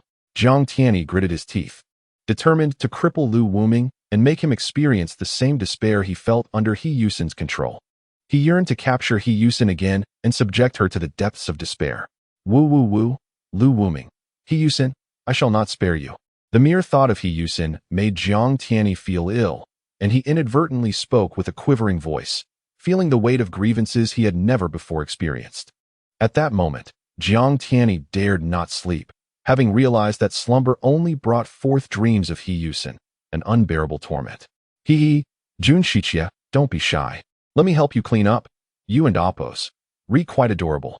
Jiang whining and Appos' voice rang out, accompanied by Liangxin and Appos' shy whimpers. Whining Jia, please Don and Appos' and Liangxin and Appos' voice sounded pitiful. But I want to see. I've shown you everything. If you don't show me, I'll be upset. Jiang whining feigned anger. Woo, Jiayan Jia. And Liangxin cast a pleading glance at Jiang Jiayan, bewildered by how gentle whining Jia could turn so mischievously. Ignore her. Your whining Jia is just tipsy. Before she could finish, Liangxin gasped in surprise. Whining Jia, no. Let me see. Jiang Huaning's voice took on a bizarre tone as she disregarded Liangxin's pleas and pulled away. So tiny and cute. That hurts. Before she could embrace the fragrant and soft Liangxin, Jiang Jiayan flicked Jiang Huaning's forehead. Jun Shichia, come here. I'll help you wash up.